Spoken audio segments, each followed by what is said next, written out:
Hello everybody, welcome to Gauntlet Runner. I am your game master, Esper. I want to just take a moment to give you a quick explanation as to what Gauntlet Runner is. This will be a fast introduction, then we're going to get right into the action. This is a competitive kind of D&D where players attempt hardcore dungeon runs.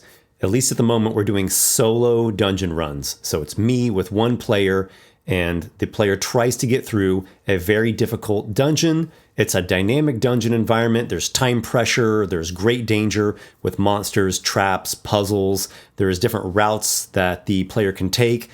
Wits and cunning play into this quite a bit, as does luck. This first dungeon is called Ratsfray. Everybody is starting off at first level. Everyone is going to play through the same exact dungeon.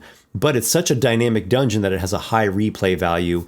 And depending upon the player's strategies and tactics, we're going to get very different results every time. There are also secret areas, so some players will find secret areas and some players won't. Each player is going to receive a score at the end of the run. The scoring is quite simple. It's based on overcoming challenges and finding treasures. And of course, whoever ends up with the highest score is the winner. The winner will get a prize. You can select your choice of one of the books from my shop. We have Esper's Emporium of Esoterica. This is really a wondrous tome. It has player and GM content. Or there's Monstrous Heroes. There are 17 monster classes in here. They are race classes. Or Eldritch Castle. This is an adventure module. It's like an exploration, gothic mystery adventure where you're going through a wizard's castle. So the winner can take a pick, any one of those books. I will sign it and ship it off.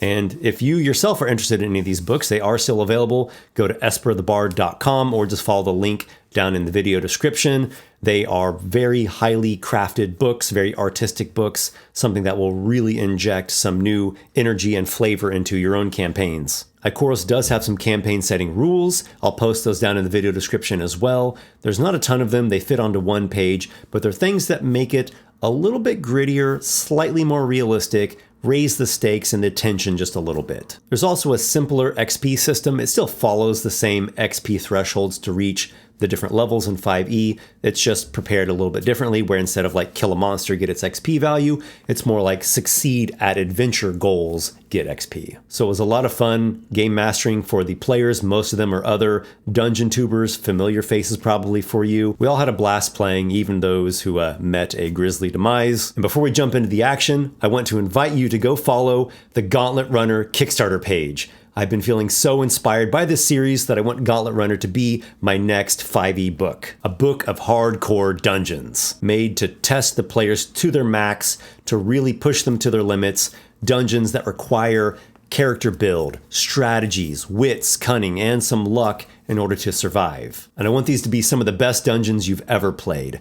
Masterfully designed, beautiful maps, really interesting monsters and boss villains. And it's going to be a very flexible book. You can run it for just a solo character or for a whole party. Every encounter will have the two different versions. You can also run it as the competitive style, like you're seeing here in the video, with the scoring and seeing who can get their character to survive. Or you can run it just as regular dungeons, just standalone modules that you can insert into any campaign.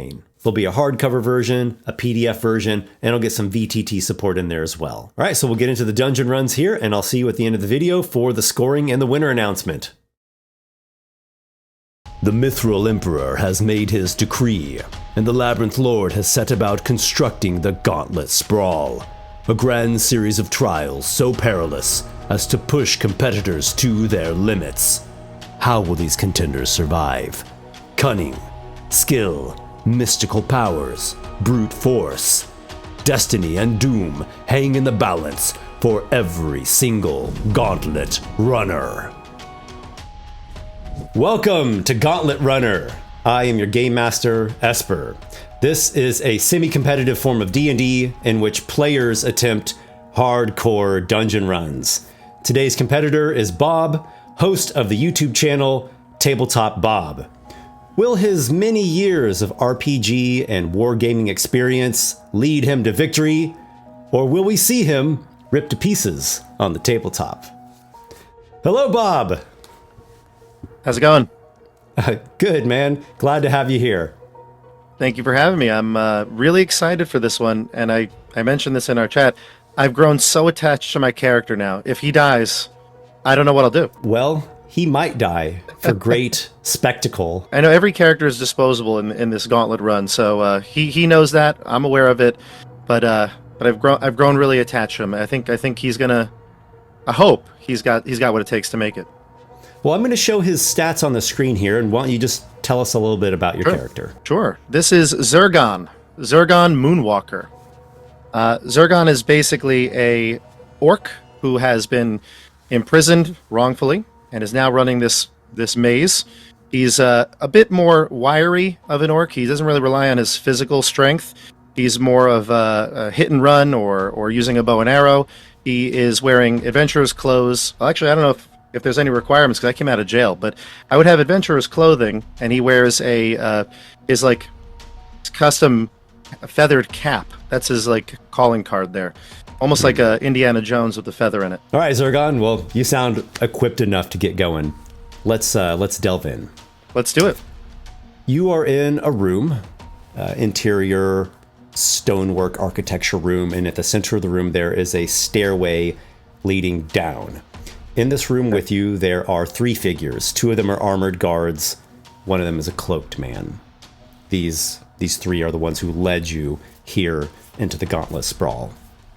The cloaked man points at the stairway. Gauntlet Runner, down there is your trial. Your challenge is to make it all the way through the gauntlet. You have 3 hours in which to do so. Take heed. Any area that is marked with the symbol of Morpheus the Dreamer is a sanctuary. There are no monsters in those areas, no traps. As long as nothing follows you in, a sanctuary is a secure place. Now your time has come to descend. Well, if you say so. And I'll look back at him really quick before I leave, and I say, "You said 3 hours, right?" Yes. What's the record? I cannot say. He laughs and he turns around, starts to walk down, descending into this maze. He's ready. Zurgon, you come down the stairway and you find yourself in a corridor. The walls are masterwork, masonry. Some expert has clearly put this together. The ceiling is about 10 feet high. Illumination is via these sconces with ever-burning flames. As I approach, I'm going to draw a weapon as I go down because I don't want to be caught unprepared. So he'll slowly take out his short bow. So there's light, though, you said? Sconces, yes. Ever-burning light? Yes, you see one right there at the elbow of the corridor. So he's going to go very close to the edge and carefully peer around it. There you go. And he looks kind of with the side of his eye there. What do I see? I'll give your token a little nudge so you can peer through. The corridor goes to the north, and it soon will open into a different sort of room. It looks like a cave. The walls are rough, natural stone, irregular, and you see giant mushrooms. The ceiling is still only about 10 feet high, and the giant mushrooms are big. They're like man-sized. Some of them reach up to the ceiling. Some of them are pretty thick. A moister atmosphere and a bit of a mildewy smell. You didn't tell me there was going to be dinner. And he'll start to approach. He's got a little bit of a slow walk to himself. He doesn't really go too far, but he's going to go and all the time, but kind of looking at the walls as he passes through and gets to the entrance to the fungus room here. As you step forward, an iron gate slides down from behind. Ooh. Truly, you are sealed into this place. All right, I like it. Accepting this challenge, he'll step forward. I am going to just do a quick... I want to listen to see what's in the other room as I get closer before I peek in. All right, here we go. Should roll. Up ahead, there's not much sound, save one thing, just a slight shuffling noise. It's no difficulty to hear it. Something is moving around kind of towards the northwestern area. A step? Okay, and I will move up towards the corner of the room here. I'll take out a mirror that I have in the backpack, and I'll just use it to kind of see what's in the room without having to risk poking my head out. So over here, there's wall, and you see some more of these giant mushrooms. But mainly they seem to be on this side of the room. The other side is largely clear. You don't see any movement. Nothing catches your eye. There's that shuffling sound again, though, more towards the northwest. And this time there's a bit of a low moan going with it. and a squeak like that of a rat. I'm thinking there's something out there, so I'm going to ready the bow and step forward to see if I can get a better sight. I see a corner of the room. Is that what it is? Right there? Yeah, some sort of jet. Okay. I'm going to take... Is there like a rock or something I can take on the floor here? I see some little rubble pieces. Okay, sure. I'm going to take it and I want to toss it past the corner and see what comes out. Toss it to about here. Click, clack. The rock clacks upon the floor. There's a shuffling noise, and you see a creature, an undead, zombified man with gray-green flesh, nondescript, just kind of threadbare tunic, doesn't have any equipment. There are some rats crawling on him. One is even like gnawing at his cheek, and he's like, pulls the rat off and like flings it against the wall, and it scurries away. Oh, okay, so he was bothered by the rat. All right. Now, he might notice you. Make a stealth check. Okay. 21. The zombie hasn't noticed you. It kind of grunts and then shuffles back this way. Oh, even better. A listless thing, and you've used the walls there to hide yourself, and he just didn't notice you. Perfect. So what I'm going to do is Zurgan's going to... He does tend to like mumble to himself quite a bit, so he's going to say, "Fool didn't see me." And he's going to sneak up on him at the corner, and I would love to try to get a surprise attack on him with my bow. All right. Go ahead and move your token up there and take your shot with advantage. Oh, yeah, there it is. That's easy. The arrow hits. 19. Excellent. Excellent. All right, so here's my damage with the bow, for a total of 9. Okay. The arrow clips the zombie, and it starts to wheel around. Go ahead and roll for initiative. You'll have advantage for surprise. The zombie, wheels about, staggering, and you've surprised the thing. It's your turn. I'm going to knock another arrow, and this time, after I shoot, I might retreat back to that little hole there. I don't see any other zombies, right? It's just him? You only see the one. Okay, so I'm going to roll and attack. And that's going to be a total of 14. You easily hit the shuffling bag of undead flesh. And that's going to be a total of 7 extra damage. He has an arrow protruding from his gut now. Ooh. I will take this opportunity to use my speed and get a little view of the rest of this room without getting too close to him, and then retreat back the rest of my 30 feet to the hallway corridor. I just want to move here first, so I'll go... Yeah, I'd say do the 9. first move. There you go. Okay. All right, you move up there, and you do see that to the northwest, the cave is connecting back with some corridor. Then I'll use the rest of my 20 feet to get back to the cave. The zombie has no heed for its well-being and comes shuffling towards you with its arms outstretched, wanting to, rip you up. It's used a dash to get there, as it's a slow thing. We're back to your turn. Gotcha. Okay, great. At this point, though, I am in trouble here because I am engaged, right? It's engaged me? Mm-hmm. Okay, so... Oh, actually, I used the Vex property. I hit it last turn. I should have had advantage. But either way, advantage on my next attack roll. So I can hold my short bow in one hand, correct? Take out my scimitar in the other. Okay. I'll do that. Actually, no, I'll take out my short sword. That's got Vex as well. So I'll do the short sword here and see what happens here. And it should have advantage. Should I roll again? I apologize. I forgot about that. Go for it. All right. Here we go. Second advantage attack is a 12. You have vexed your foe, and you now slash him with the scimitar. And I got another 7 damage. Okay, the zombie is going to be making a fortitude, or rather a constitution saving throw for undead fortitude against a DC of 12. It succeeds. You slash the thing. So you gash it open across its midsection. Yep. It staggers back for a moment, but does not actually keel over, and it's still going. Yeah. Mm-hmm. Oh, boy. Well, I don't think I want to retreat any further, because then I really will be stuck in that little hallway. So I might end up trying to take this attack right here. We'll see if I can endure. Go ahead. The zombie reaches out for you with undead malice. 11. You dodge out of the way of its swiping hands. Back to you. Sweet. All right, then I am going to drop my short bow this time and draw my scimitar, so now I have both weapons out. And I'm going to start with the scimitar because it's got the nick property, so I'm going to be able to do my short sword and scimitar all as part of the same attack here. The first one will have advantage because of the Vex from previous. 21. Easily hits. Okay, let's see if I can kill him with a 8. No! You slash the creature again, hacking off a section of undead flesh, and the thing does not fall over. It's still going for you. All right, my shorthand or offhand weapon. The 19 on the dice, so it's going to be a hit. Okay. And this does not add the damage to the roll, the extra damage from Dex to the roll, so it's just a straight 6. Straight 6. I'm rolling all right with that. Still, it continues. You're stabbing into organs that have long since ceased their function. And it once again, yeah, you tried.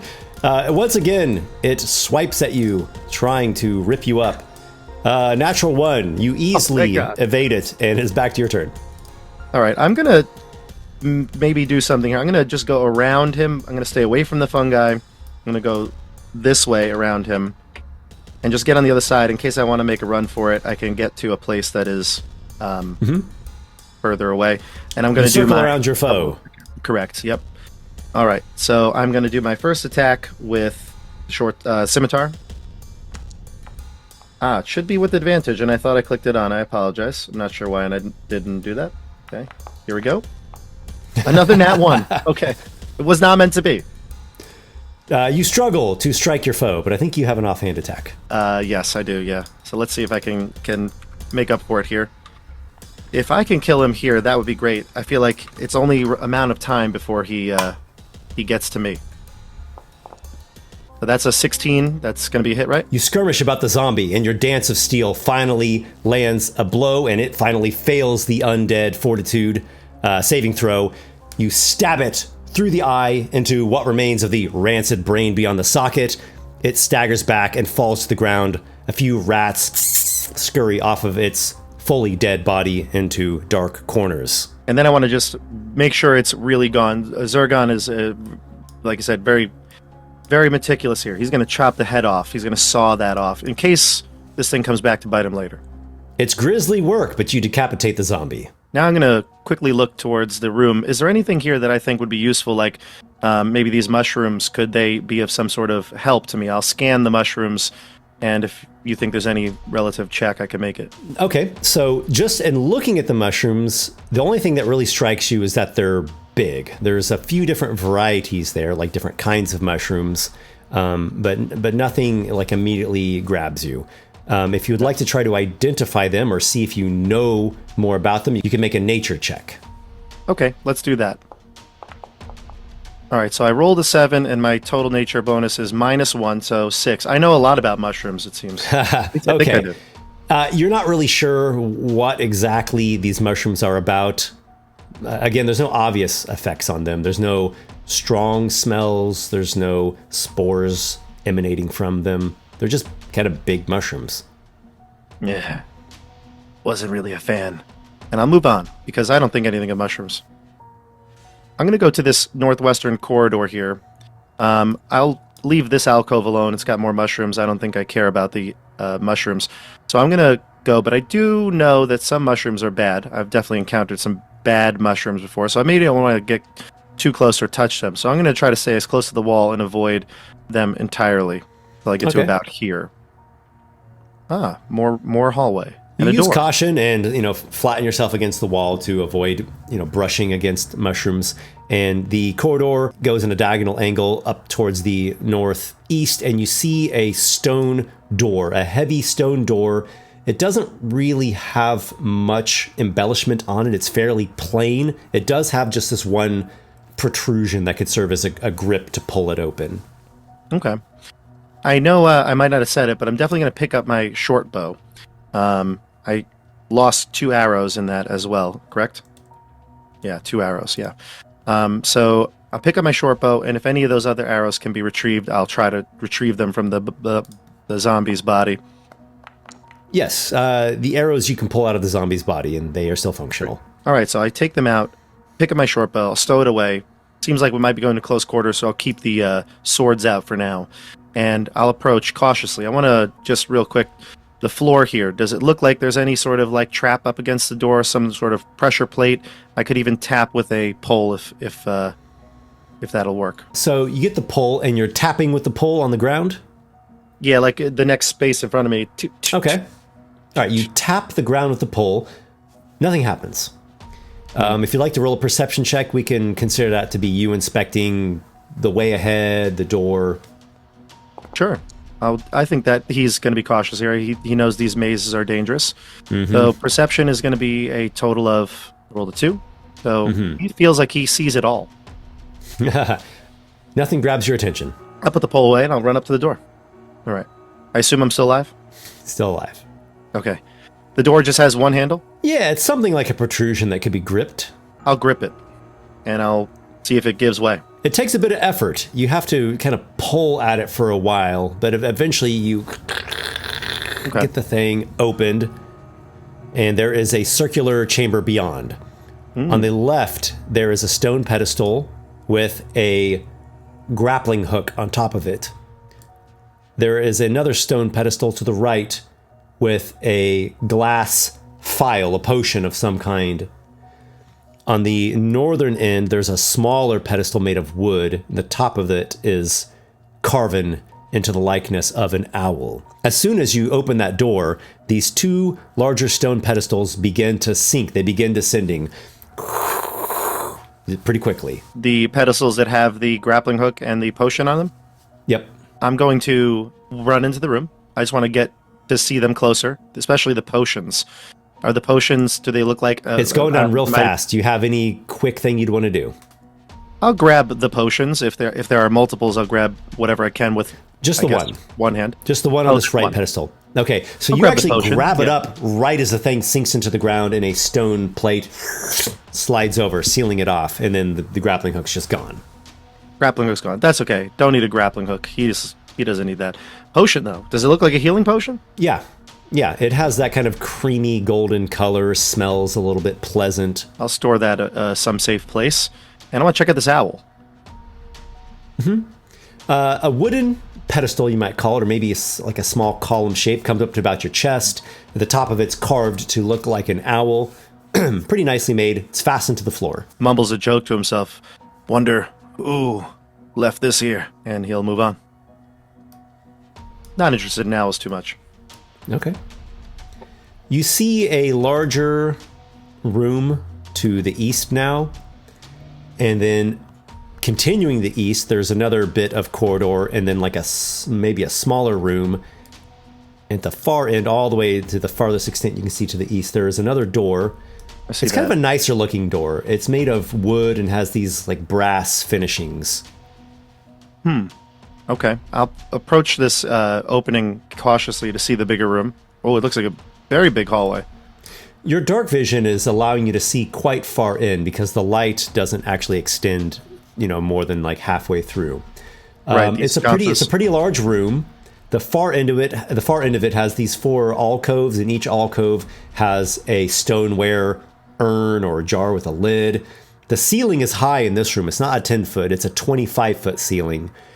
Along the ceiling, kind of covering the whole ceiling, are giant spiders made of stone, as though like petrified giant spiders fused with the ceiling. Don't like that. And you said there are like these urns or something, some sort of containers at the alcoves at the end? Yes. All right. I want to look up against this wall to the south. Do I notice like anything like if people pass here, maybe like there's some sort of damage, like would walking across it maybe give me some sort of blast or arrows? Make another perception check. 21. The floor of this larger room has a vast amount of tiny concealed holes in it, and that gives you pause. Ooh, like the just like the whole area of this leading up to the alcoves. Yeah, the whole place. They're hard to see because they're discreet, but it's just riddled, just completely riddled with these tiny holes. Would you say that they are like what diameter of them? Would they be like a pencil size or even smaller? Yeah, like pencil size. Okay. Ooh, I'm gonna take off my hat and I'm going to just kind of toss it in the center of the room, like right here. See what happens. Your hat lands on the floor. There's no effect. Let's see. I'm going to follow the course of my hat that it flew in the air and pick it up. All right, so a couple things. I'm going to move your token back to here. Sure. So you're just entering in. Let's do an initiative check. I think that's going to keep things best organized. Okay, go ahead and roll for initiative there. All right. That's going to be 21. Okay, so first thing, you step into the room and vicious spikes stab up from those holes. Make a dexterity saving throw. Had a feeling that was going to be bad. Let's see how this goes. Not great. 4. All right. You are stabbed. You take 4 piercing damage. Okay. So you've moved 5 feet on your turn. You still have the rest of your speed in your action. Down to 9. That's not good. Do the spikes, you said they retract back once I'm done, or do I have to go back? The spikes retract back into the ground. It's plain to see that this is like a continuously active trap. Okay, so it retreats back, and I got to figure out a way to get through this. Okay. Let's see. What can I possibly do? How tall were the spikes? Could I gauge that? Like how much? About like a dagger or so. Okay, so maybe a few too inches? Much for 6 inches? Yeah, okay. But I do have a rope and grappling hook myself, right? Yes, grappling hook and rope are separate. Yes, okay. I have them both on my sheet. I think I will look to the spiders up top and pray that these spiders don't come alive as I try to grappling hook on top of them. Okay, so you sling a grappling hook up there and make a dexterity check. Okay. So straight dexterity is just +3. All right. 5. You don't actually get the grappling hook caught just this first try. I'm also worried because now my famed hat is in the middle of this spike trap. So I got to get that back. I could just at least get the hat back. So I'm going to try to just grapple my hat back at this point and pull it close, drag it to me. Okay, so we'll say that is everything that would compose a single turn. Sure. The second urn, the lid jostles. It rattles and it actually pops open partway, and an apparition flies out of it right at you. And it tries to stab you with a spectral knife. What? You avoid the ghostly blade, and the apparition is gone just as quickly as it appeared. Oh, dear Lord. Round 2, your turn. I want to get my hat real quick. I try to get it with the grappling hook. Do you want me to roll? Okay. This matters. Your hat. You fish it. You fish in your hat. Okay, great. I fish in the hat, and I'm going to just take a moment and step back here to the owl statue again. I don't know if this is going to draw an attack from the spectral creature again, but I'm going to hide in this room again next to the owl. No, the screaming ghostly thing does not assail you again. Does the owl look like it could be moved? It's fastened to the floor. Yeah, it's fastened to the floor, so it would, you'd have to kind of break it or undo it or something. Let me see if it does have a function. If there's, I'll feel around it, see if there's any mechanism or thing I can touch, if it is able to be pulled out. Mm-hmm. You want to make another perception check, so we'll consider this searching the wooden owl statue. Mm-hmm. So that's a 10. Okay. You look all about it. The back can be opened. Okay. Maybe you were more of help. Maybe if you could speak to me. I'll open the back of the owl and see what's in it. You open the concealed compartment. Inside is a chain, and the chain goes down to the base where the thing's affixed to the ground. So it's like maybe a pull chain. That's what it looks like. Let's pull it. Let her rip. Okay. You do so, and stones slide aside. A way opens through the wall into a secret room. Thanks for the chat. I knew you were a hoot. And I slap it on the head. And I'm going to move into this room. What is this place? Zergon, you come into a rather nondescript, small circular chamber. It's lit by a blue ever-burning flame, a dim light flame. Mm-hmm. There is a single item on the floor. It's sort of a quartz-looking crystal and looks to be flecked with brass. That's bait, I say as I move around it, eyeing it cautiously. I'm going to stow my grappling hook and my rope away for right now, because I don't need that. I'm going to try to stay 10 feet away from it and tap it with the pole and see if it will even move or if it does have some sort of effect. You jostle the little crystal. Nothing happens. It does move around and it's like I can pick it up easily. Seems normal. I'll start to like use my pole almost like a hockey stick and kind of like move it into this room slowly. Bring it back to the owl. Okay. And I say to the owl, "You want this? Is this something you need?" Almost expecting a response from the owl. The owl is just wood. Yeah. All right. And I say, "If you don't want it, I'm going to take it." The owl looks back at me, blank stare still. Its large eyes stare at you. Okay. He's certain that this owl is now of a greater importance, so he's going to pick up the crystal with his hands, bare hands. You pick it up. Nothing bad's happening. Nice looking quartz flecked with brass. It feels slightly warm to the touch. That's the only thing irregular about it. Let me ask you a question about Zurgon. Mm-hmm. Would you say that he has just like a general familiarity with the gods of the land? Like the major gods. Now, Bob may not know all of them, but Zurgon is, I would say, he's religious. He knows the gods, and he's a little superstitious. Well, now that you look at it, you're convinced that this owl is actually a symbol of Morpheus the Dreamer, a god of dreams, of rest, of healing, and even of intoxicants. You believe this is one of the sanctuaries. Ah, of course, this is the sanctuary. You'll keep me safe, right, Morpheus? Everything is tranquil in the room. Mm-hmm.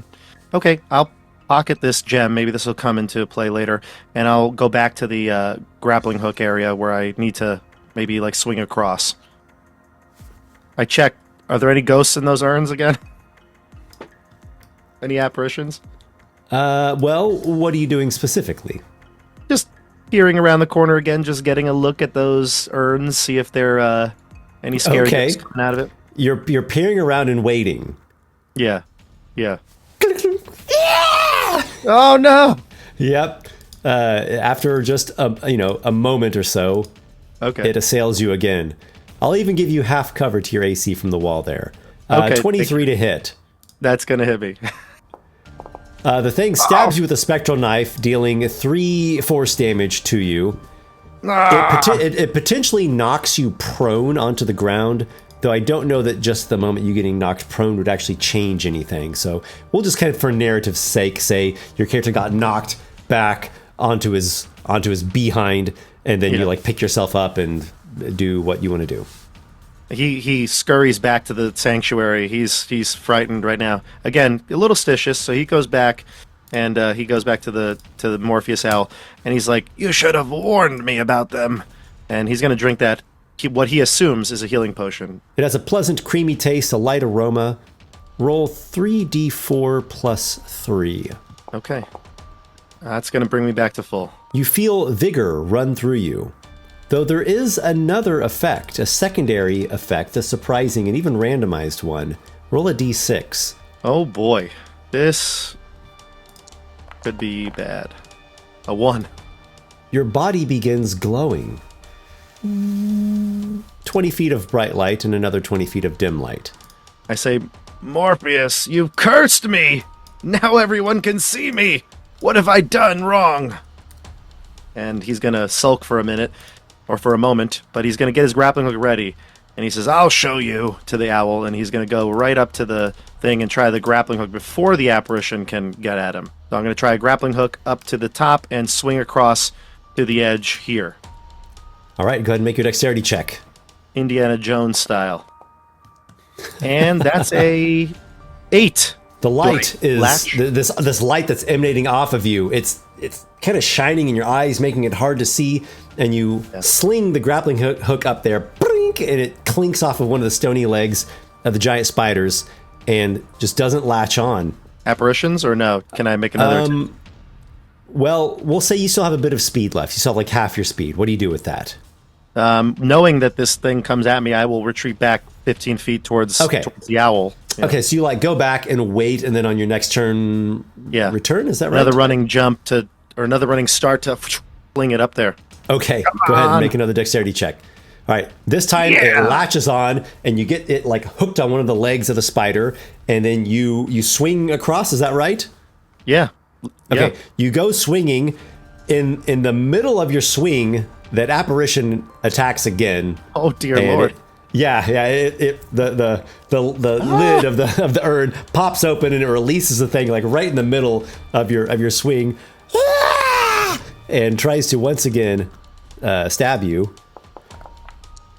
No, it's 21 to hit. So I'm thinking that's going to do it, and you take 4 points of force damage and make a dexterity saving throw. Oh, that's pretty good. Okay, that's you've got like a 20. Yep. 20. So you're in the middle of the swing. That's when the apparition stabs you, and then it vanishes. And it's like it tries to knock you off of that rope. It tries to knock you prone and to fall down into the spikes, into the spiker trap. But you hold on, and it kind of like jostles you a bit, and you continue your swing to the other side. And I presume you're landing in the corridor there. Is that right? Yeah, I would love to. Yeah. Oh, man. All right, so I stay on, and I land on the other side, and as fast as I can, I want to get away from this room. And I'm cursing Morpheus under my breath. What have I done, Morpheus? Ha, ha, ha, ha. What are you, some kind of glow bug? You look half dead. Hope they finish the job soon. And you look, and the door is talking to you. In the middle of the door, there's the brass face. There's a brass face shaped like an orc. I say, what are you laughing at? You're a door. I'm laughing at you and your dumb face. By the gods, you're ugly. You should look at yourself in the mirror. I happen to be beautiful. Look at this polished brass.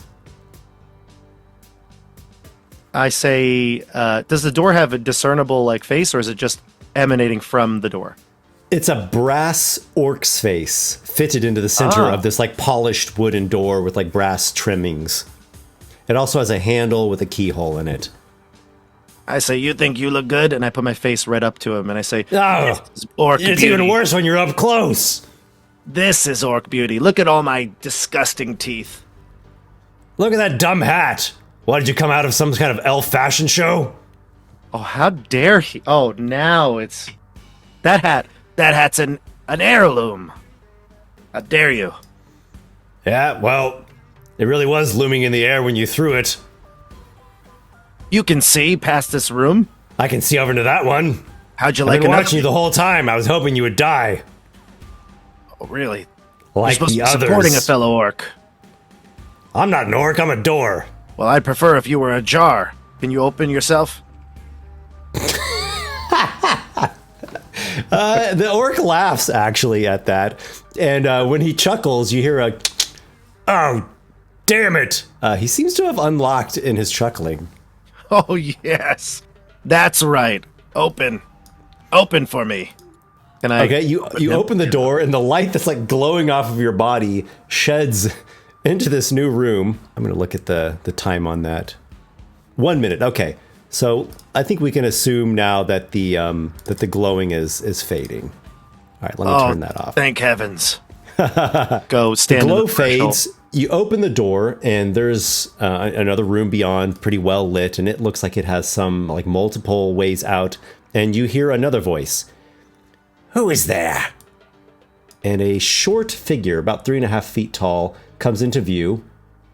He's wearing a black leathern a raven's mask, and he has these kind of obnoxious big pointy ears protruding out, and he looks like he's wearing a cloak and maybe some light armor, and he does seem to have some weapons under that cloak. Another orc comes this way. Is there an entire cell full of you that are sending in here? Another orc? Aside from this door? I've already seen 3 of you. Well, 3 of your kind, that is. Few. Yes. Did you not come from some sort of holding cell of multiple orcs, perhaps a band that was captured? No. I lie to him. I say, I'm a champion of Morpheus. Are you also the second Morpheus-related champion that's come through here recently, too? Did you see my glow? No. Glow? The light that poured into this chamber. No, I did not see that. Well, You are that welcome was to me. enter in here, by the way, and thank you for not doing any damage to my door. No, of course not. He looks like an orc. Yes. The door. Can Can I still speak to the door? Is the door speaking? The door is just grumbling. Oh, yeah, go ahead and get in there. I say to the door, "Who is this character?" I am Raven. Who are you? I was speaking to the door, please. Oh, he's not much one for pleasant conversation. Fine, and I close it. And I step in. You see there are three open exits out of this room. Also on the western wall close to you, there are three wooden doors. Very simple, plain, smaller wooden doors. This place is very dangerous. Would you like a companion? I would. Are you a goblin? I am. But Good. that is of no relevance. It's of your nature to follow me. Yeah. I am the keeper of Ratsfray. I will not follow you. Why do you keep rats? How do they help you? I do not keep rats. I am the keeper of this trial. I'm the keeper of this gauntlet. The gauntlet is called Ratsfray. In fact, there are quite a few rats around here. Tell me the way to win this. Well, that is up to you. But a companion might be of assistance in your victory. If you would like, select one of the doors. Behind two of them, there are goats, and behind one, there is a lizard man. Do I want the lizard man? Well, he is much stronger than a goat. But will he comply? I look to He him. has been trained. They all have been trained to obey simple commands. Do not betray him, and he will not become treacherous to you. I will certainly pick this first door. Before you open that, allow me. Now, hold on. Raven walks over to I'll here. him. Can I stop him? Is that possible? What is that? Are you trying to trick me? Take me out of opening this door when that door contains the lizard man? Step aside. isn't- I open this door now. And I go to the middle one. Have it your way. He unlocks it, and you open it. Oh, no, and no. Inside, You're trying to trick me. a Oh, mountain no! goat. A mountain goat walks out. Where's his keys that he opened that from? Is it on a ring or something? Is it a... Yes, he has a key ring. I say, you've tricked me. This is foul. I did no such thing. Look at the horns on this goat. A nice, testy mountain goat. Surely this will be of some avail. The goat clops over and gives you a bit of a sniff, maybe nibbles at you. I say to him, I believe you've, chosen for me. I was choosing this door, the first one, don't you remember? And I want to maybe, like, intimidate him into opening this door instead. You don't scare me. You had better get out of my face and take the companion that you have found. You talk to all orcs this way? I talk to anyone who I please this way. I am the keeper of Ratsfray. You would do well to not be menacing to me. All right. I'll go over to my goat. What is this goat's name? It's just a goat. I have not named it. Well, name it, so I can call it. Name it if you want. It is just a goat. I'll call it just a goat. All right, just a goat. Follow me. What a strange name. And I like kind of glare at the keeper of rats. And I'll move with the goat. Does that have a leash, or do I grab it by the horn or something? It has no leash, but it does seem to understand very basic commands. So follow and it will follow you. This Go way, and it will just go a where you goat. point. Let's go. At least I guess if I get hungry, this'll be food. Come. What's down these pathways, keeper? Or do you not even know? I will not say. Of course, You which see path would a you say you see a leads? tunnel. It's dimly lit. Okay, To the that north, one, right? you The see a the center one? corridor. The center one, yeah, it's like a tunnel, kind of a natural cave type tunnel, dimly lit. Up above, you see a masonry corridor, brightly lit, and to the bottom is another corridor. It is dimly lit. So this is the fastest way, correct? The tunnel? I point to it. What's the matter? Raven Rats does got not your respond. tongue? Yeah, he doesn't Rats respond. got your tongue? All right, then. You trick me again. I go north. That's clearly the way out. I look to his response. He fairly well has a poker face. Of course he does. I say to him, fine, we go this way. I want to look at the doors again to that, like where the goats are stabled. Do those doors look like they're easy to perhaps like, I mean, he opened it with a key. I mean, I do have thieves' tools. I have a criminal background. Does it look like something that would be pickable? Okay. As I journey further down this tunnel, what of you? Do you follow me and harass me at every turn? I am not here to harass. I have furnished a companion for you. You tricked me. That door should have been mine. I'll You point to the keep bottom saying door. this thing of trickery, though I do not think I haven't done any such thing. All right. Well, this guy doesn't really want to give me any information, so I'm gonna No, go he down seems to this be hallway. quite tight-lipped about what is down these different ways. Fair enough. I'm gonna check the tunnel first. Follow A me. gate, goat.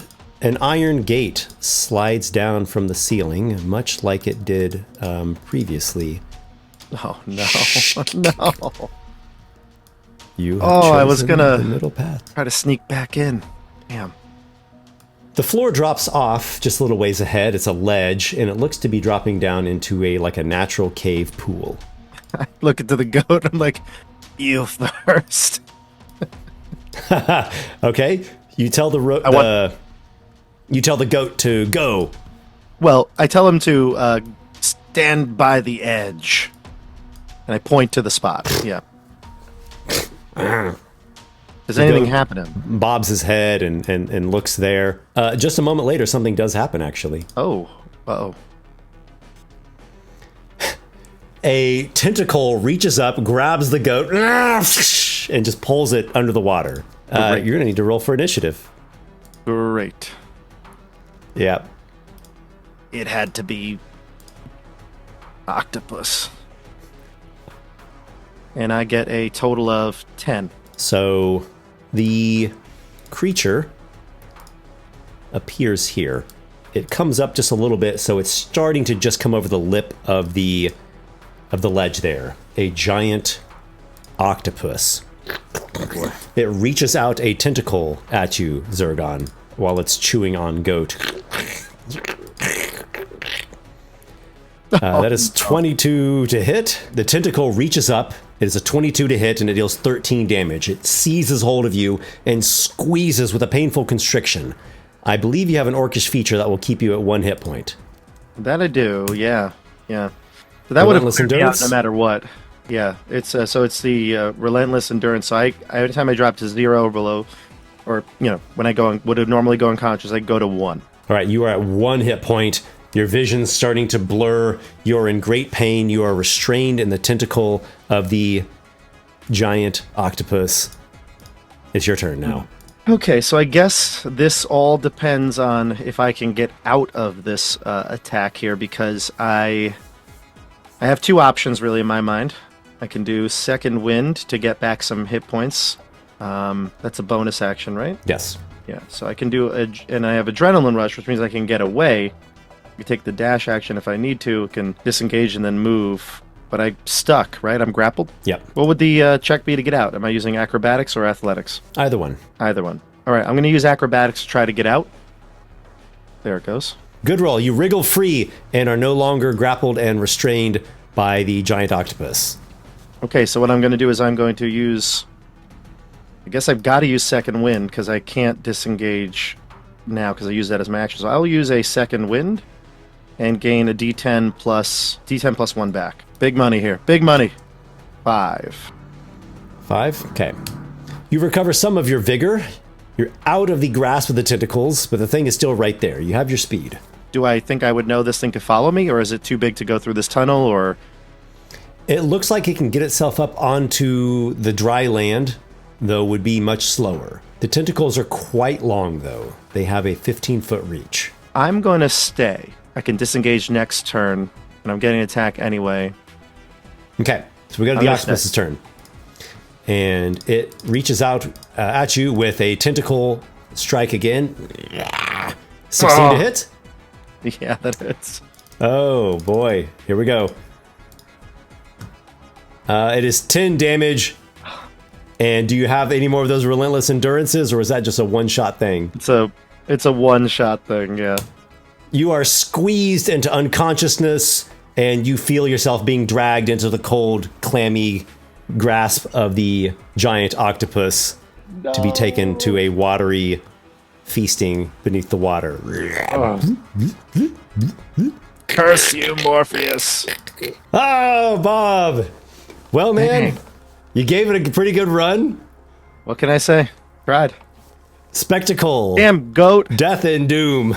Well, I will say one that thing. the goat got hit by a critical hit from the hiding octopus. I will say one thing though about the adventure here. I definitely felt scared the whole time, so that was good.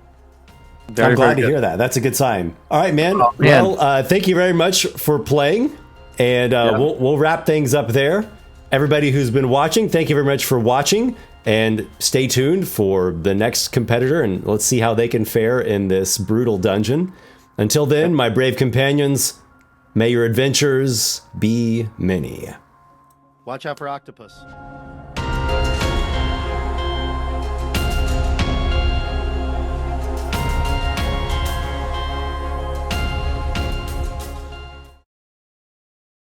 Gauntlet Runner. Hello everyone, and welcome to Gauntlet Runner. I'm your game master, Esper. In this series, a number of players are going to try to survive a hardcore dungeon run. Today's competitor, Adam, a known face from around my channel. Welcome, Adam. You know, I'm happy to be here for now. Ready to run a gauntlet. I'll be happy if my guy goes splat. That's always fun, too. Yeah, that could be entertaining. We'll see what happens. I'm going to show Adam's character stats on the screen here. And who are we seeing? Can you give us a quick description of your character? Sure. We are seeing Brigadier Bear's Blood. He's an orc of some warped, magical, fell blood from an island off the coast of Krov's Eye in southern Magdaland. He was a political dissident who fought against the Bazagonian Empire until he got captured and didn't anymore, and has been a gladiator in the pits of Bazagon, fighting for Force Virtus ever since. Up the Orange. And this is a new district, we could say, or maybe a newly rebuilt district in Bazagon City called the Gauntlet Sprawl. The dungeon that you'll be entering is called Ratsfray. So you're playing an orc shadow sorcerer, right? Yep. Okay. Level 1. All right, let's do this. So, Brigadier, you are in a room, interior space with a stonework architecture. There are 2 armored soldiers and a cloaked man. These individuals are the ones who brought you here. They led you here. In this room, there are stairs descending. This cloaked man, he points to the stairs and says, "Gauntlet Runner, down there is your trial. Your challenge is to make it all the way through the gauntlet. You have 3 hours in which to do so. Oh, and take heed. Any room that is marked with the symbol of Morpheus the Dreamer is a sanctuary. No monsters dwell in those rooms. As long as nothing follows you into one, it is a secure place." Suppose you'll be happy to be rid of me, You bet I won't come out of this thing alive. Well, lucky you. Well, I will tell don't. you, no one has yet come out of Ratsfray alive. You would be the first. Pray that I don't. What an odd thing to say. Well, your fate awaits you, doomful or auspicious. All right. Well. You descend? Oh, yeah. Here you are. You find yourself in a corridor. It cuts over to the right. Sure. At the wall, there is affixed a sconce that burns with some kind of flame that seems to be heatless. The walls are made of a master quality masonry. The ceiling is about 10 feet high. All right. Well, his sorcerer's focus is a staff, a quarterstaff. So he's going to reach it out in one hand, holding it near the base and reaching as far ahead of him as he can, and just kind of will gently slide it and tap it along the floor and the wall. And if he can reach the ceiling, just sort of cautiously proceeding forward, and he'll go as far as this corner and peer around the corner to see what he can see. The masonry gives way into what looks like a more natural room, something like a cave, and you can see there are giant mushrooms growing in here. Okay. Moist, musty, mildewy smell is emanating. Is this the type of smell that Brigadier may have smelled before and associates with some sort of poisonous mushrooms or toxic spores? It doesn't have that smell to it, no. No, it just smells like fungus. He will cautiously round the bend and see that there are more mushrooms. When you come around, an iron gate slides down behind you. Yeah. The things you do to keep me honest. Like I was going to go back anyway. And he will continue to inch forward. Very cautiously. You're quite cautious. Yeah, you're seeing this more natural-like cave space. Crude, unworked, irregular walls. The ceiling is still the same height. It's about 10 feet tall. Sure. The giant mushrooms, they are, maybe man-sized. Some are child-sized. Some reach up almost all the way to the ceiling. Clusters of them. But no, they don't particularly rouse any suspicions in you. There's nothing obviously harmful. All right. Well, at this moment, he takes his staff and sort of taps it against his own head and says, Gospodar, do not let your grandson come to harm. And he'll cast Mage Armor on himself. You armor yourself in an arcane protection. There's a sound that happens after you have done your spell casting, your chanting, a bit of a shuffling sound ahead and to the left. Something's moving over there, and a bit of a guttural moan. Does that sound familiar? So the sounds of movement, and it does sound like a person moaning. Just cautiously step out here with the intent to run back into the hallway if need be. Creep up to here and try and peer around the corner.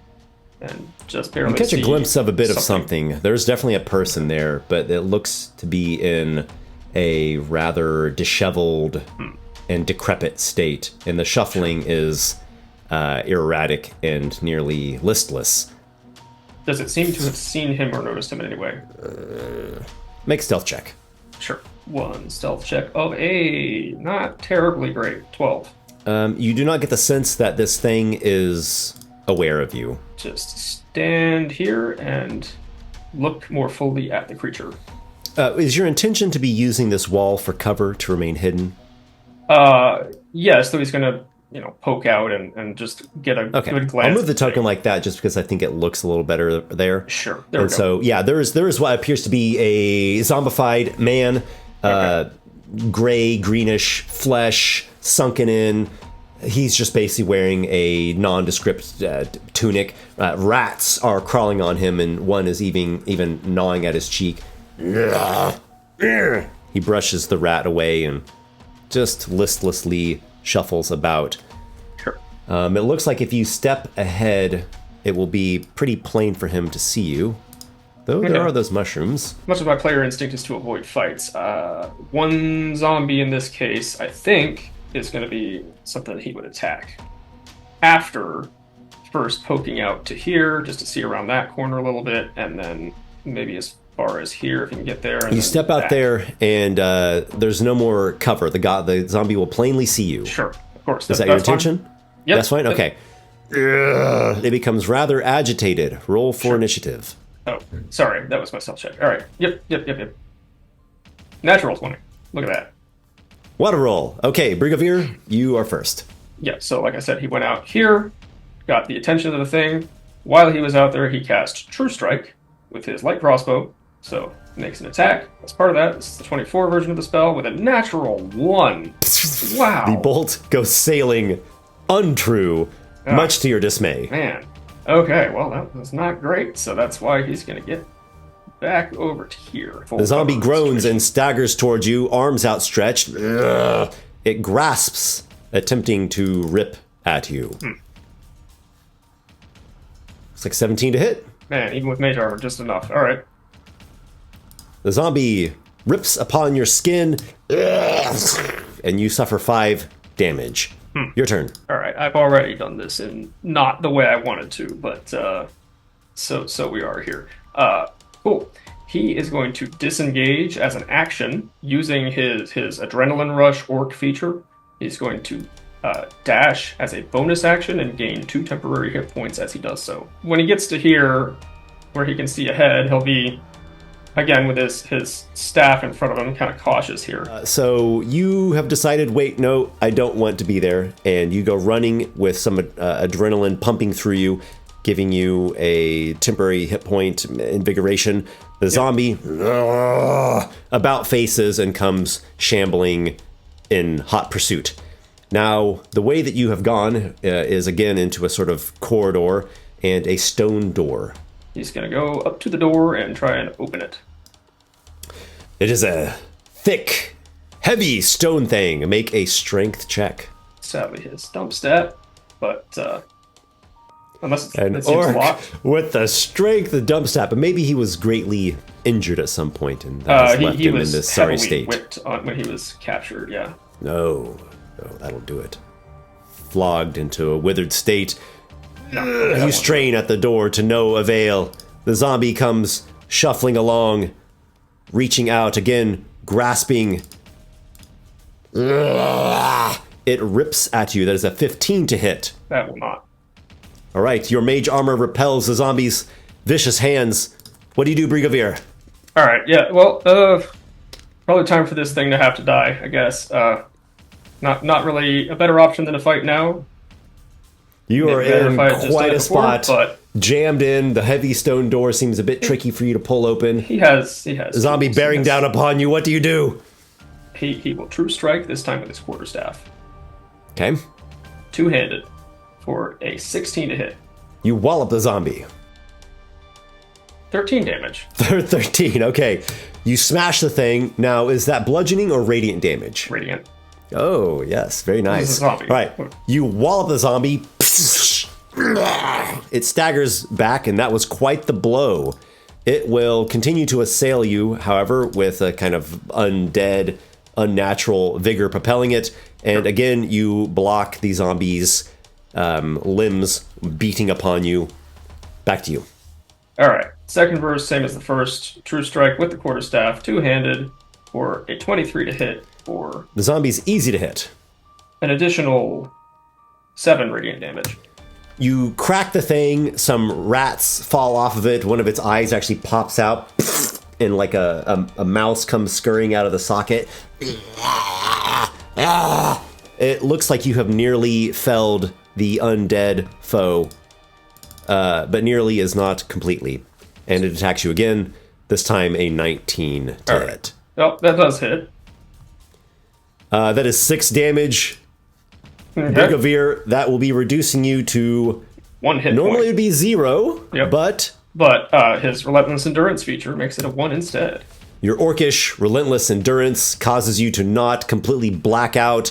You remain at just 1 hit point, and it's back to your turn.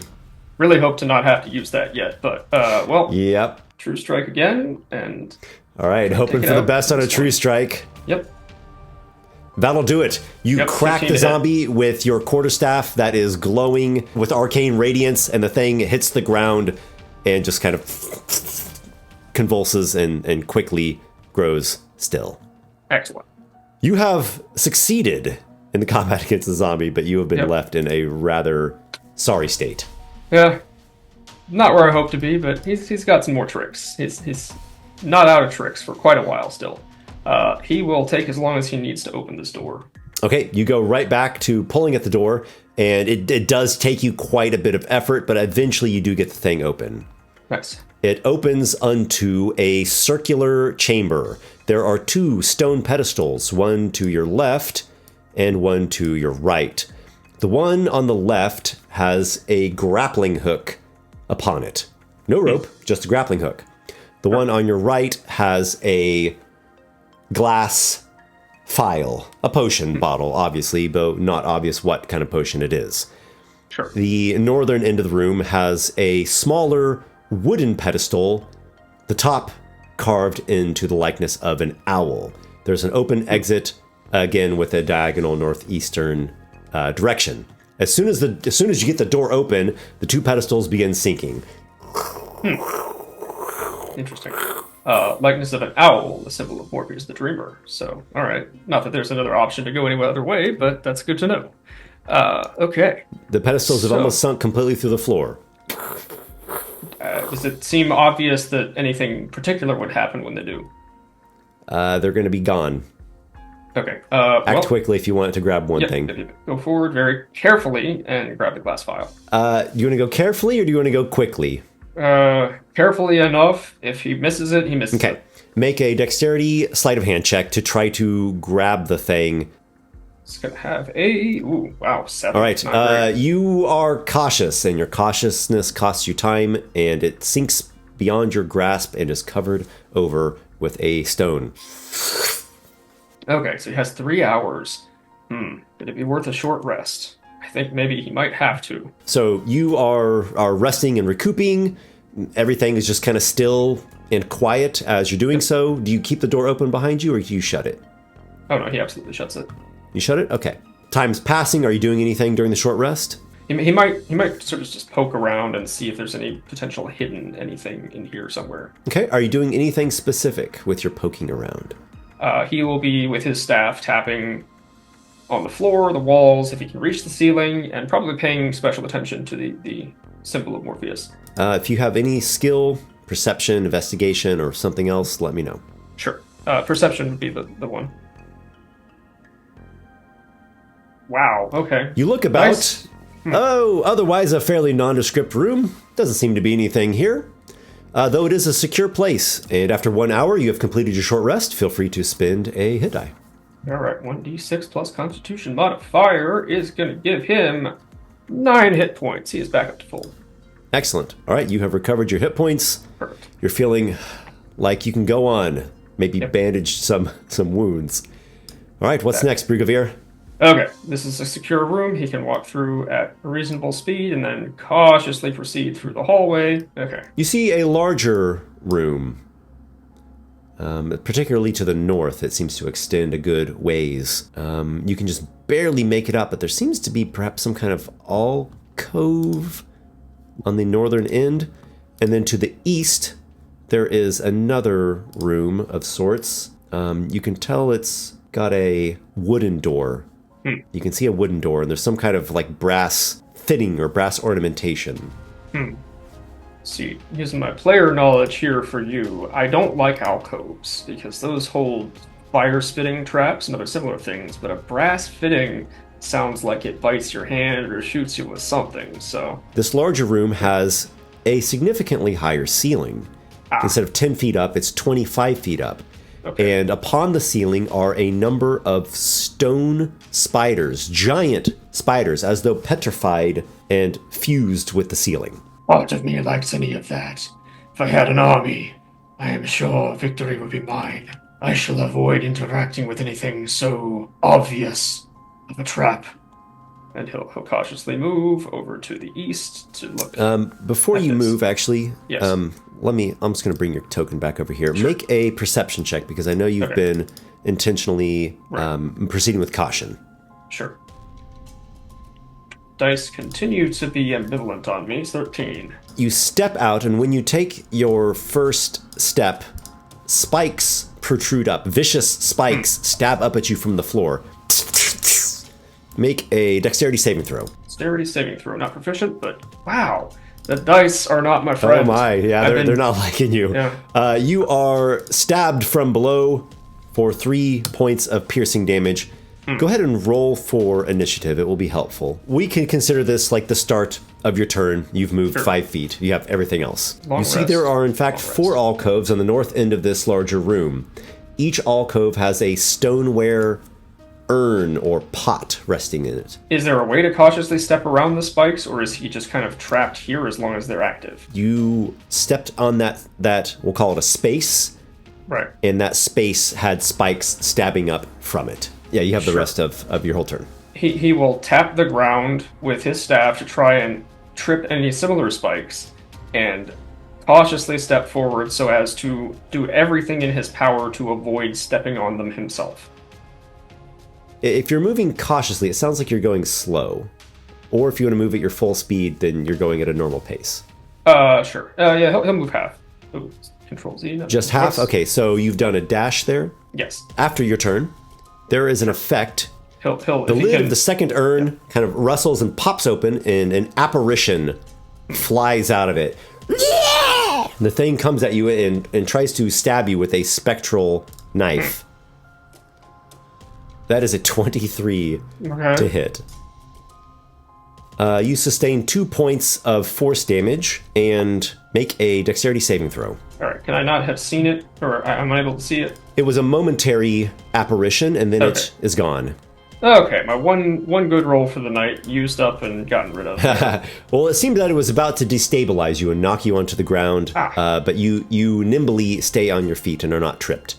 Excellent. It's back to your turn. He is going to cast Blade Ward on himself, so that will allow him to trace a sigil of warding in the air. Perhaps, I don't know if you can draw a skull for Gospera the Skull. And until the end of his next turn, he has resistance against piercing, bludgeoning, and slashing damage dealt by weapon attacks, which I know that thing dealt force damage, but in case its brother comes out and does piercing damage. And he will carefully peer into there and see. Yeah, you better say your prayers. A voice speaks to you. Your business. This door ahead is a pretty finely crafted wooden door, a sturdy thing with brass fittings. In the center of the door is a brass face of an orc. You're the second of your kind to come through here. The first one died. I think you're going to as well. Let's see about that. Does it do anything else? What else do you want me to do? I can't spit at you. You can't spit? Huh? Can you swallow? Yeah. Well, how about that for a little miserable trick? Who taught you that? Your mother? No. Your mother. He says, casting vicious mockery. There seems to be no effect. Okay, all right. It's like a. I have no mother. Okay. I'm just a door. Well, he's going to cautiously. You must be as dumb as you look. Cautiously approach, tapping, making sure he does not step on any spikes, unless they are magic spikes that are unavoidable to step on by any character ever. He's going to, thoroughly tap the floor, poke, poke, trip, trip, trip. Make sure. Okay, those so spikes stab him. you move through with great caution, and I'll let you know if you might be noticing something. Is there anything? Oh, okay. Oh, So, gosh, you're even uglier up close. Oh, not that you. I wish I would have been given a neck so I could look away. Too bad. So, what do? Do you open? I'm a door. What the hell do you think I do? Do you bite me? Do you slash me? Or spit fire at me? You said you didn't spit, but you could be lying. I don't lie. I only speak the truth. You're one ugly son of a bitch. Son of a rampike rat hound, maybe? That'd be insane. I don't know what that is. It's what you are. Well, if you haven't Anyway. noticed, I don't really get around much. Hell, neither do I lately. So, do you open on your own? How would I manage to open myself? I have no hands. I'm just a damn face on a door. So, do you hurt me if I open you? No. I wish I could, but unfortunately I wasn't made with anything like that. Are you I suppose lying? we could try. You want to put one of your fingers in my mouth? He will stick his end of his staff in the mouth. Oh, no. All right. Does it bite? Please don't do that again. He does it again. No. Never do that again. I stick it in sideways and you bite down. I won't push it so hard. Would that be alright? No. I'm not all right with anything with you. All right. Well, it seems like I don't like your stupid face. Ugly damn orc. if this is how I find out it's the magic third time's the charm door, and it kills him when he sticks his staff in a third time somehow, he sticks it in, and if the thing bites down, he'll kind of pull to try and open it. So the thing is like pursing its lips so that the butt of your staff won't go in. Are you trying to jam it in? Yeah, he wants Okay. he wants to, if at all possible, avoid opening the door with his own hands, is the key here. Okay, go ahead and make a strength check.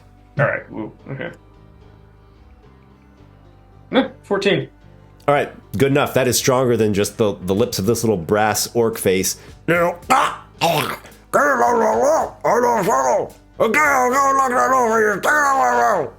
sorry. I don't speak. Choking rat hound. Alright, I, the player, heard the word open in there, so I think if it's reasonable to assume the character did too, he'll take the staff out. Ugh. Fine, damn it. You hear a Right. It's unlocked. Don't ever do that again, and don't tell anybody about that. If I get out of here, I won't have to. And if I don't, you don't have to worry. Seems pretty low risk for you. And he'll kind of like, again, if at all possible, try and put his staff under its chin or something to pry it. Do somehow open the door without touching it with his own hand, if that's possible. Very well. You open the door quite cautiously. There's another voice from the inside. Who's there? Who is that? You see a short man. You can see some points of some kind of obnoxious ears sticking out from behind a mask. He's wearing a black leathern raven mask. Oh, another orc. Didn't expect that. Well, at least you didn't chop my door down like the last one. You see inside there's some sort of room with exits, like open exits. Sure. May I approach? Or will you attack me? Yes, you're welcome to enter. Alright, he'll approach, not obviously all the way to the guy, but he will... Okay, so we got a pretty well illuminated room here. You see 3 open exits on the east side of the chamber.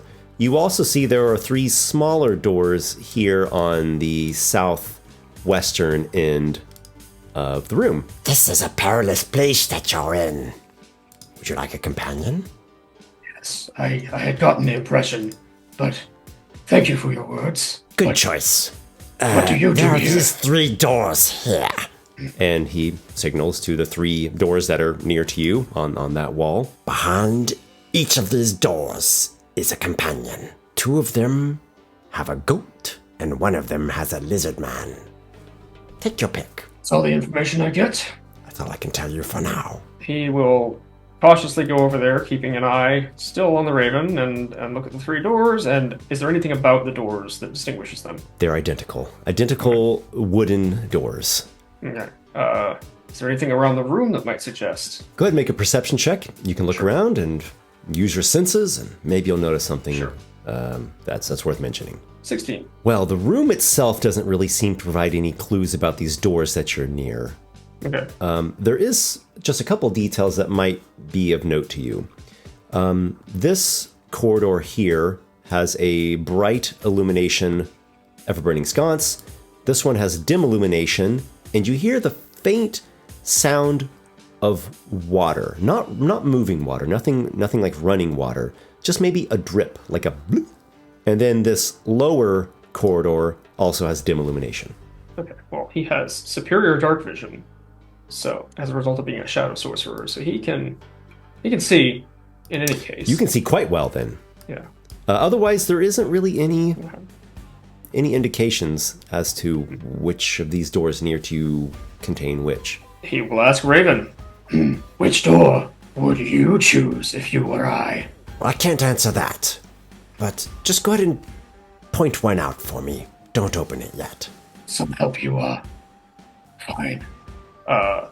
With the logic that the middle path is dim and wet and lizard folk like that, he will point at the middle door. This one. Before you open that door, allow me to reveal what is behind the 3rd door. He comes over here and opens a door, revealing a goat. Now, if you would like, you can change your answer. Would you rather open the top door, or would you rather stick with the one in the middle that caught your eye? He will indeed switch. Okay, you've switched.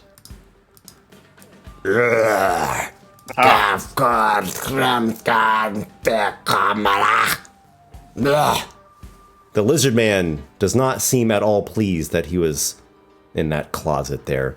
Look at my scars. There you are now. You have chosen wisely. Now you must be on your way.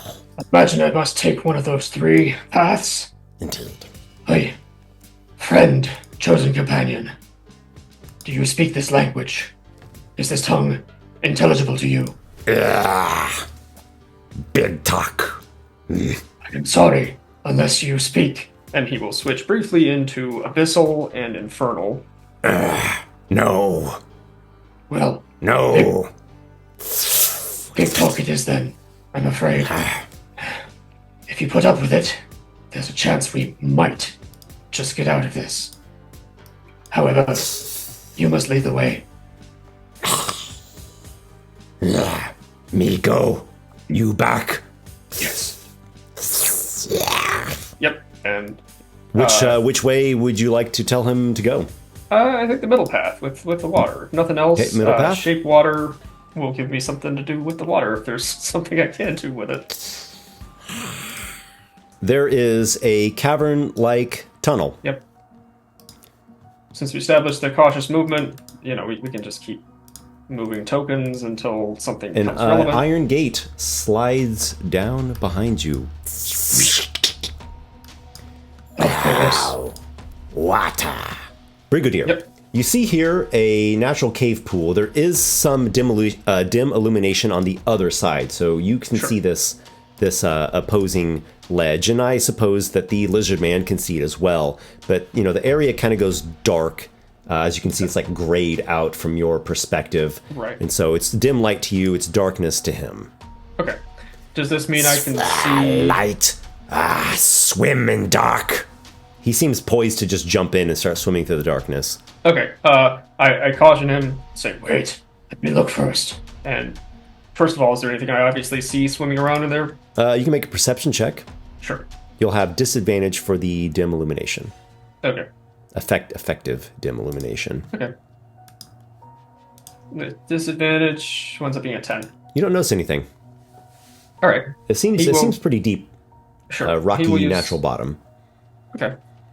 He will use the cantrip shape water, and some point within 30 feet of him, out in the pool, he will freeze a 5-foot cube of it near the top, Yeah, okay. such that it'll kind of plop down and slowly melt. All right, you've made a frozen chunk of the ice in the middle of the cave pool. And indeed, you have provoked an occurrence of sorts. And there is an attack being made against you, in fact, from something that you did not notice. So we will roll this at advantage. Should be a 15 to hit. Okay. That will not. Okay, there is a tentacle that you have just barely managed to avoid. And there is a giant octopus in the water there. It's not too far from you, and it has long tentacles. And go ahead and roll for initiative. You will have disadvantage on your initiative roll for being surprised. The creature has 1 initiative, and it will be attacking once again with a tentacle against you, Brigadier. It is a 13. You have avoided, again, one of the suction-cupped, clammy, grasping tentacles. The thing is sitting there near the surface of the water, otherwise kind of hanging against the side of the wall of this pool. Sure. All right, Brigadier, your turn. What are you? Some The mass lizard man's of... freaking out. The lizard man's like just in a near panic. He's really shocked. Sure. Were you not? Were you not? We can cause this thing to not be able to do anything to us. What are you, you mass of anal snot? Art thou something vomited forth from the bowels of some lesser demon? Are you the shit of a lemure? Are you the diarrheal excretions of the dirtiest and filthiest little worm in Rampike? He says, casting vicious mockery. That is, the creature is quite viciously mocked and fails to save. Alright. So a d6 psychic damage for 5. The giant octopus quivers uncomfortably in the water. It has been viciously mocked. I believe that's a disadvantage on its next attack roll. Yep. Okay, you moving? It would get an attack of opportunity, right? Depends where you move to. I think anywhere back here, it would, right? It would. I'd give you half cover. Okay. I have some tricks in my sleeve still under my spikes, so I am going to do that and let it treat me with half cover. Very well. +2 to your AC against this. It rolls quite low, and you easily avoid it. Okay. The lizard man, who is in nearly a panic, does his best to leap over the thing and swims through the water, and he actually swims quite well. He has this tail propelling him from behind, and he crawls through the water and makes it to the other side. Okay. Come, you come. Very well. And he is dashing. Alright. Yeah, I don't have a swim speed, so that's not great. But anyway, The creature pulls itself up and will strike at you with tentacles. And the attack of opportunity ate the disadvantage. Okay, well, it rolls low anyway. Fortunately for you, your mage armor or your own dexterity are enough to avoid the strike. Your turn. All right. Okay. Am I able to slip past it in its space? It's going to be tricky. You'll have to use some sort of skill, and it will contest with a skill of its own. It will probably be using strength athletics. Okay, well, I really wish I could dash, but I am going to have to use my action to cast Delver's Spryness now, because this is a moment when I need it. So until the end of my next turn, I have advantage on strength athletics and dexterity acrobatics. In addition, my jumping distance does not have without a running start. That's cool, because that's what I'm This is the perfect moment for it. So, Delver's Spryness and jumping as far as he can. Go ahead and make your skill check first. Sure. Sounds like you're probably going to do an acrobatics check. Correct. Yep. With Okay. advantage. So you're going to attempt your spry stunt to slip past this thing. Go ahead and roll with advantage due to your cantrip. That's going to end up being needed the advantage, 17. 17. Okay. And here is the contested athletics. 15. You have Excellent. succeeded. All right. Ooh. He will jump as far as he can into the water. I admit I don't, off the top of my head, know the jumping distance rules. A long jump would be a number of feet equal to your strength score. Wow. Okay, so 6 feet. Okay.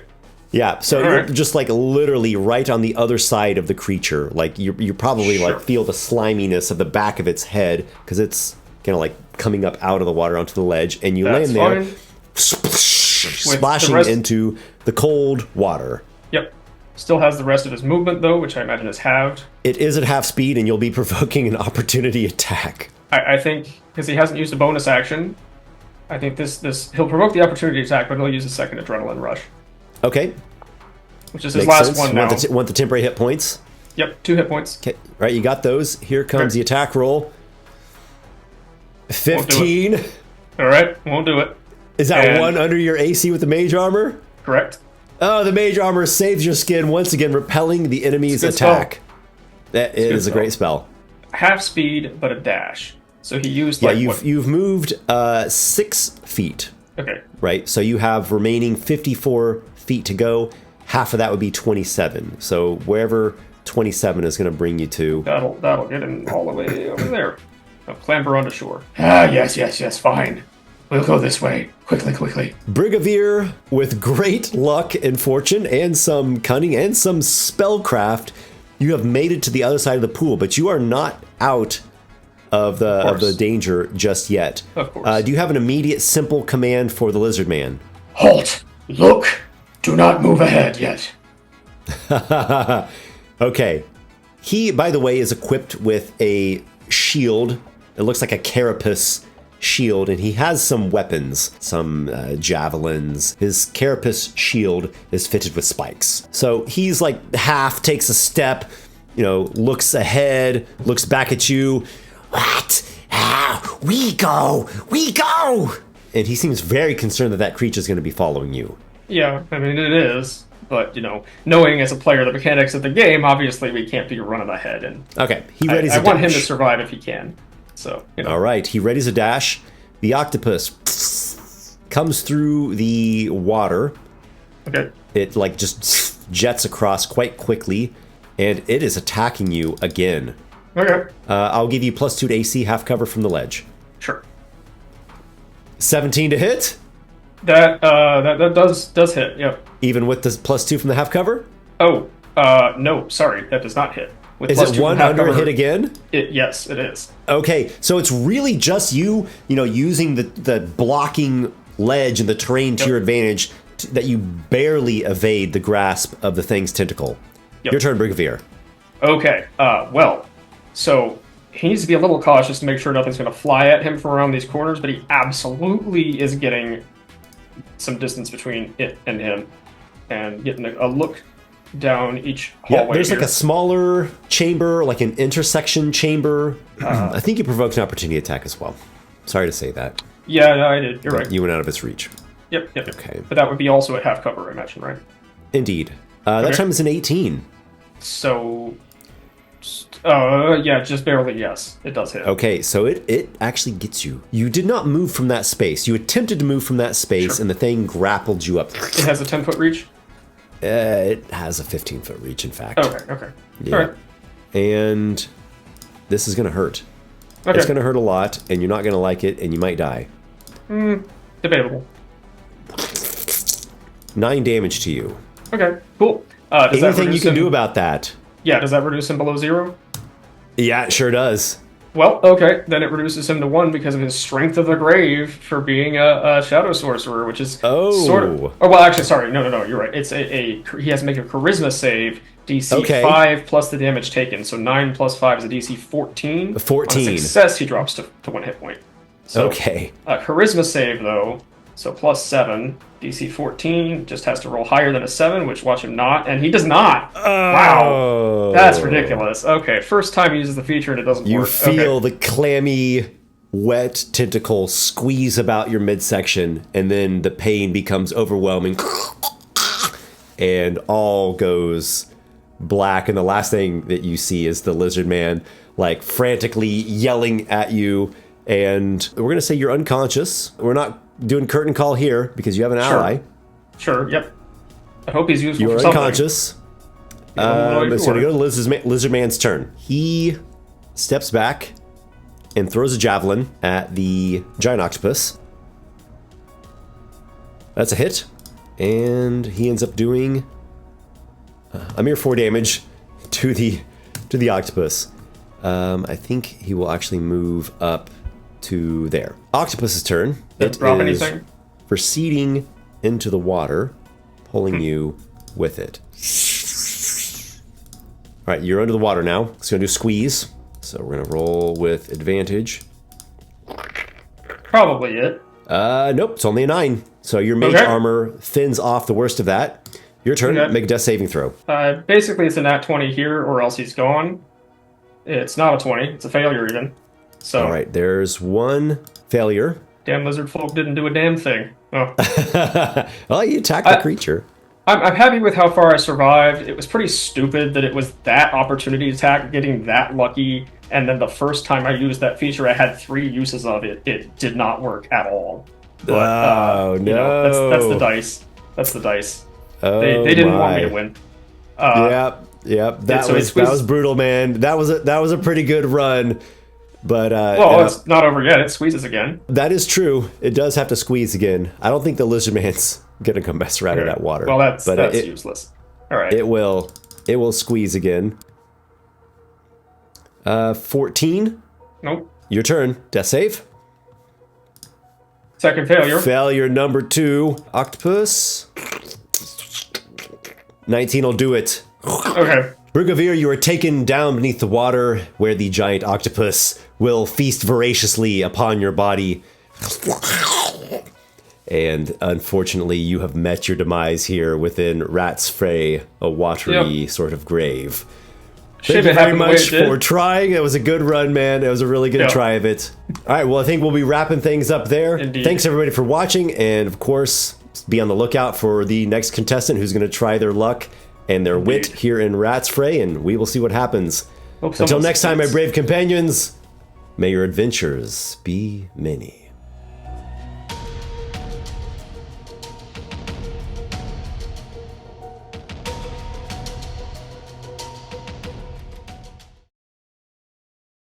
Gauntlet Runner.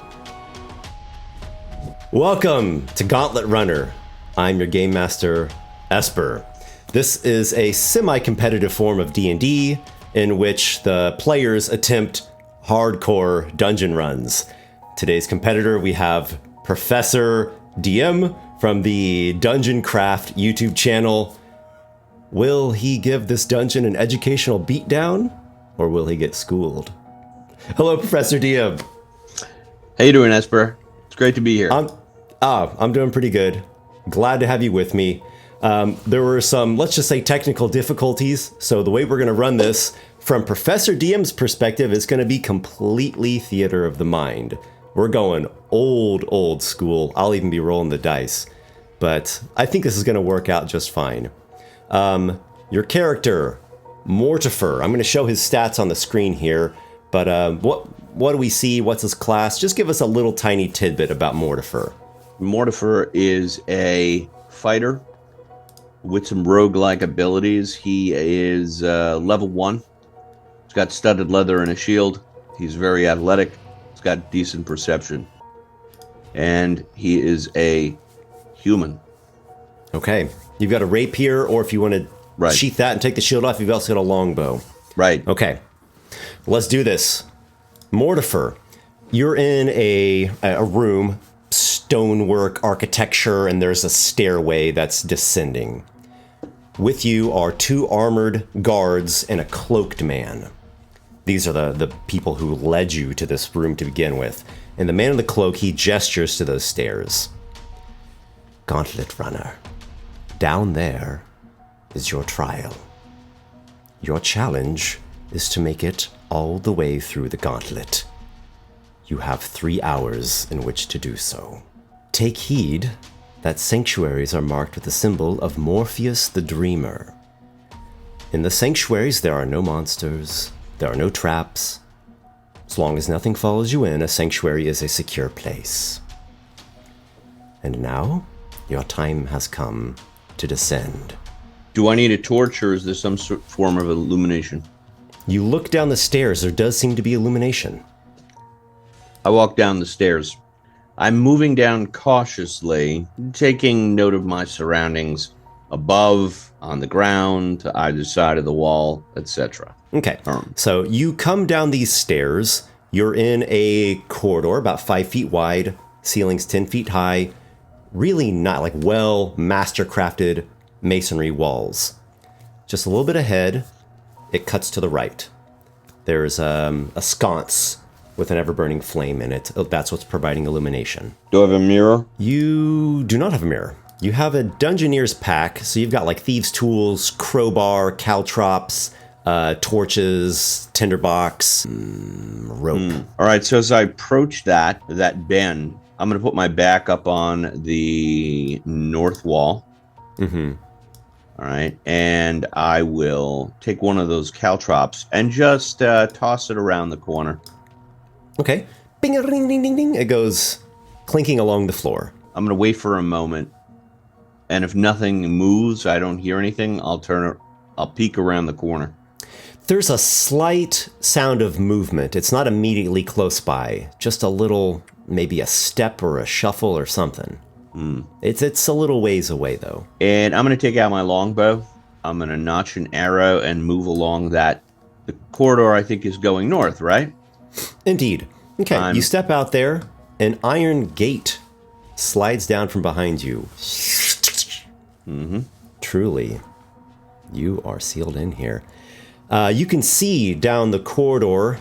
It will open up here in just about 15 feet to a larger area, changing from masonry walls to natural walls. It looks like there's some kind of cave up ahead, rough, irregular, natural stone. Giant mushrooms are growing up, kind of filling the one half, like your right hand half of this cave. And then the left hand side does not have the mushrooms. Big things, like man-sized mushrooms. So as I enter to the north, that should be the area that is mushroom free. And Okay. that is the side I will stick to. Okay, so you've entered into the cave and you're, keeping yourself close to the one side and being quiet and wary. That shuffling noise, you hear it again. It sounds like someone's moving around, just kind of a bit of erratic steps. So I'm going to move over there slowly. Again, I have my longbow out, and I'm going to peek You around. hear a squeak, almost like a rat type squeak, and then a grunt. Around the corner from me. Yeah, yep, around the jut of the cave wall. Well, I'll look around the jut, and I'll see what's there. There's a man, or at least what once was a man. His skin is gray and green, hair is ratty. And ratty's a great description because he's actually crawling with rats. There's rats like gnawing on him. This looks like a zombie. He's wearing just kind of threadbare, nondescript tunic. He pulls a rat that's like gnawing at his cheek. There's another way out of this cave. Yeah, you see it now. It's to the northwest. and there's it looks like the cave is connecting to another section of corridor with masonry walls. Well, I'm going to outrun the zombie. I'm going to assume he's a slow-moving zombie, so I'm just going to avoid him by running past him toward the exit. Okay, let's see how sneaky you are. That might be helpful. So I'm going to do the rolls here. Oh my, you have a natural 1. Okay, so you start your run and you get like a few strides when the zombie notices you. And we'll go into initiative here to track things. And let's roll for everybody. You have the initiative. You've succeeded. So I can't run past him to get there. You could. Yeah, you I could. Okay. Yeah. He's like 15 feet away, and you could stay out of his reach to get into that corridor. That's what I'm going to do. I'm going to run past him and just outrun him into the corridor. Okay. So you've moved your speed. That's 30 feet.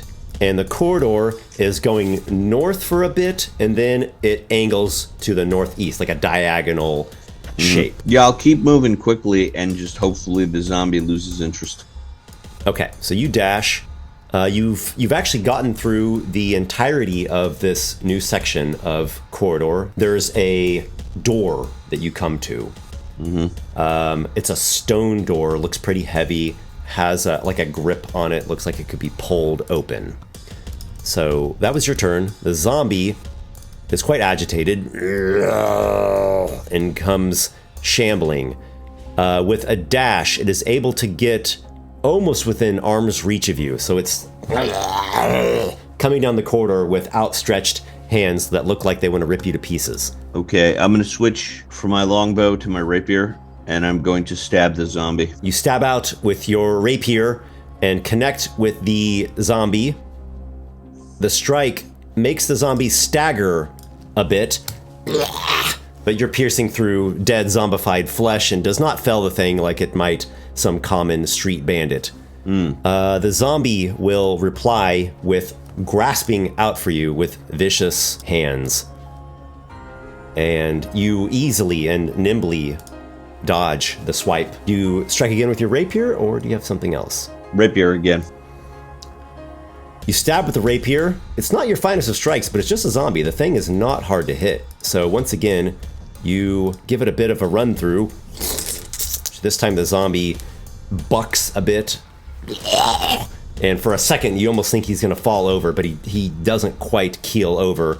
And it, with an undead disregard for its own self, it grasps out at you again. The zombie connects, but your armor stops it from actually getting through and like ripping at your flesh. So it almost got you there. What I'm going to do is, can I stab the zombie and take my shield out and use it to defend myself against the zombie? You'll need to make a choice. You can either make your attack or you can get your shield strapped on. Attack. Attack? Okay. Yep. You press your offensive because you've been having great success.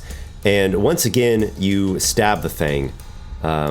It's truly no great challenge to strike this walking bag of undead flesh. All right, the zombie is going to be making a Constitution saving throw to attempt to not just die outright. It fails. You skewer the thing right through an eye. It's rather nasty bit, and it falls to the ground, and rats begin to scurry this way and that. A few maybe stay on it because they just can't resist gnawing upon the zombie flesh. But you have felled your foe. All right, and then there's only one way to go, and I've got this stone door. So you said it's got some sort of handle or something? We might call it a handle. It's got a section that could be gripped, just the shape of it, and seems simple enough. Just kind of a basic heavy stone door that you would pull to open. I'm going to listen at the door. Do I hear anything? Okay, we're going to roll a perception check. You've got a +3? Okay. All right, you got 16 total. It's quiet, right? It's quite silent. And I might even say you notice something. There's a discrete mechanism built into the door, right there by its hinges.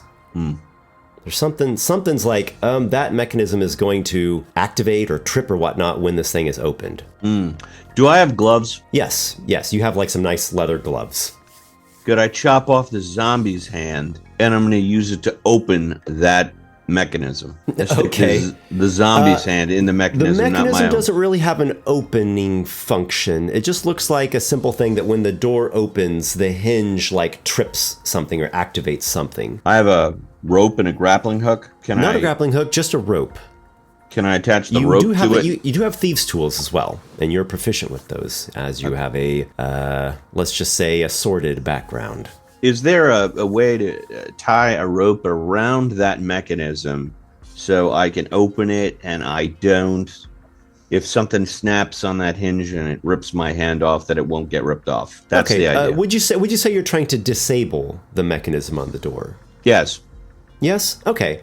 Let's do a thieves' tools check. I think that's probably going to be your best bet. Just the way that you're looking at it, and you're thinking, I might be able just to disable that. All right, you got a +5 on a thieves' tools check.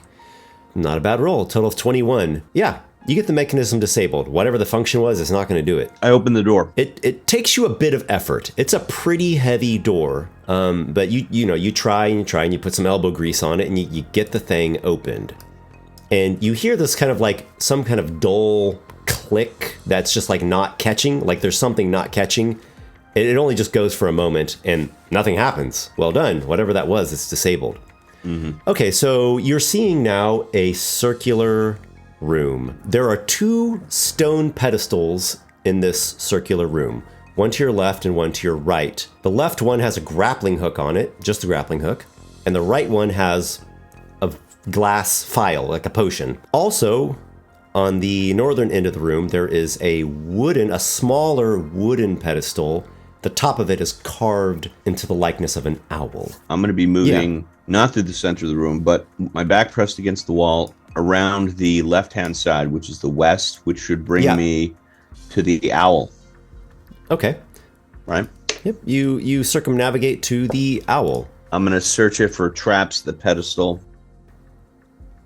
Come to a total of an 8. Well, not that you notice. I don't see anything wrong, so I'm going to avoid this thing. I'm going to take a few steps back, approaching the grappling hook from, behind. And do I perceive anything unusual about that pedestal? Yeah, I'm going to do another perception check for you, and this one will consider like the room and the pedestals and all of that. 20 total. Nothing rouses your suspicion. The only thing that maybe is of note is it does seem that these pedestals are built such that they can sink into the floor, but they're not doing that. You're guessing you probably disabled the mechanism that would cause them to sink into the floor. Okay, I'm going to take the grappling hook and the owl. The owl is part of a wooden pedestal, and it's fastened to the floor. Okay, so I'm going to get the grappling hook and the potion then. You take them. Could be helpful objects. The exit out of here, just from where you're standing, you can kind of see it's a diagonal northeast corridor, and then it cuts east, and pretty shortly is leading into some other area, some other room. I'm going to go down that corridor. I'm going to take out my shield. I got the wood shield and the rapier out. Mortifer, you are now getting a view on this new area. So ahead of you, like 10 feet ahead, the corridor connects to some room. It looks like maybe a squarish or rectangular shaped room. And then if you were to just like walk straight east from where you are, there's an exit. There's an open exit, like another little bit of corridor that's connecting to yet another room, a smaller one. And at the end of that, so just like completely straight across from where you're standing, is a door, a wooden door. Looks to be like a pretty nice door. It has some brass finishings on it, some brass fittings. All right, so I'm going to look at the bigger room first. Okay, so I think we can understand that you come to just right before entering into the bigger room. You're kind of at the end of this section of the corridor. Okay. And indeed, you can't see the full extent of this room that's kind of, built to the north from where you are. There is a wall sconce kind of close to you, but, beyond the radius of its illumination, things just go dark. So there's some north end of this room that's not visible due to the darkness. Okay. Doesn't sound like there's anything there, though. All is quiet. There is another detail I should mention. Okay. Most of this place, the ceiling has been like a 10-foot ceiling. This room that you're at the threshold of has a much higher ceiling. It's about 25 feet up.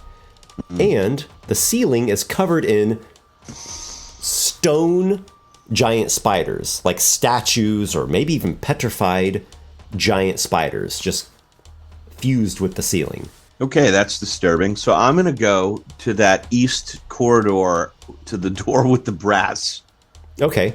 Inland. Before you step forward, I'm going to have you make a perception check, because I know you've been keeping a wary eye about your every step and your every move. There is suspicious holes built into the floor of this larger room, and you do not step your foot ahead just yet, because that gives you pause. They're like discrete holes, and they're riddling the floor of this larger room. And there's no way to step around them or anything like that. They're numerous, such that doing that sort of stepping would be precarious. I'm not saying impossible, but you're thinking it would expose you to the danger. Can I climb? You could try. The walls are really well-crafted masonry. They don't have a lot in terms of handholds, but you could try it. I'm going to see if I could do that. I'm going to see if I could just get to at least that door of the little room. Okay. So you're going to get onto the wall and basically try to go eastward, sideways along the wall. So we're going to do a athletics check. I'll give that a roll here. It's a 23, which is quite the success. That's going to have you climbing for a round there. I am going to also have you do an initiative check. It's going to be necessary. Okay, initiative roll. Okay, you have an 8 for initiative. Okay, so here's what happens. You've just taken your first bit of movement into this larger room, and you're going along the wall. You've just come in a few feet, let's say. There is a sound on the north end of the room, like a rustling noise, not an organic rustling noise, like a sound of a stoneware or something, right? That kind of ceramic-y type sound. And not loud either, just like a tinkling. And then there is this horrific shriek, and a apparition just flies at you from the darkness, and stabs at you with a spectral knife. Let's see what this attack does. It misses. It totally misses. It just stabs into the stone nearby. All you had to do is move your hand out of the way. Are you inclined to just keep going, just climbing and getting through this room? If I can. Yep. Okay. So on your turn, you do a dash while climbing. So half speed will get you 30 feet, which clears the room, and you can get off of the wall and land in this little strip of corridor that's just right before this squarish. It's sort of a squarish small chamber, and at the far end of it is that door that I mentioned. I'm going to go to the door. Well done. That could have been much worse. Well done. There's a sound of laughter. That's the first I've seen that. What are you, some kind of spider monkey? In the center of this wooden door is a brass orc's face, and it's animated. The mouth is moving. I assume it's magical. It's magical or mechanical? What are you gawking at? You're not certain. I'm gawking at you. Are you mechanical or magical? Magical. Very, very magical. Fireball. Ah, shit, it didn't work. You look scared shitless.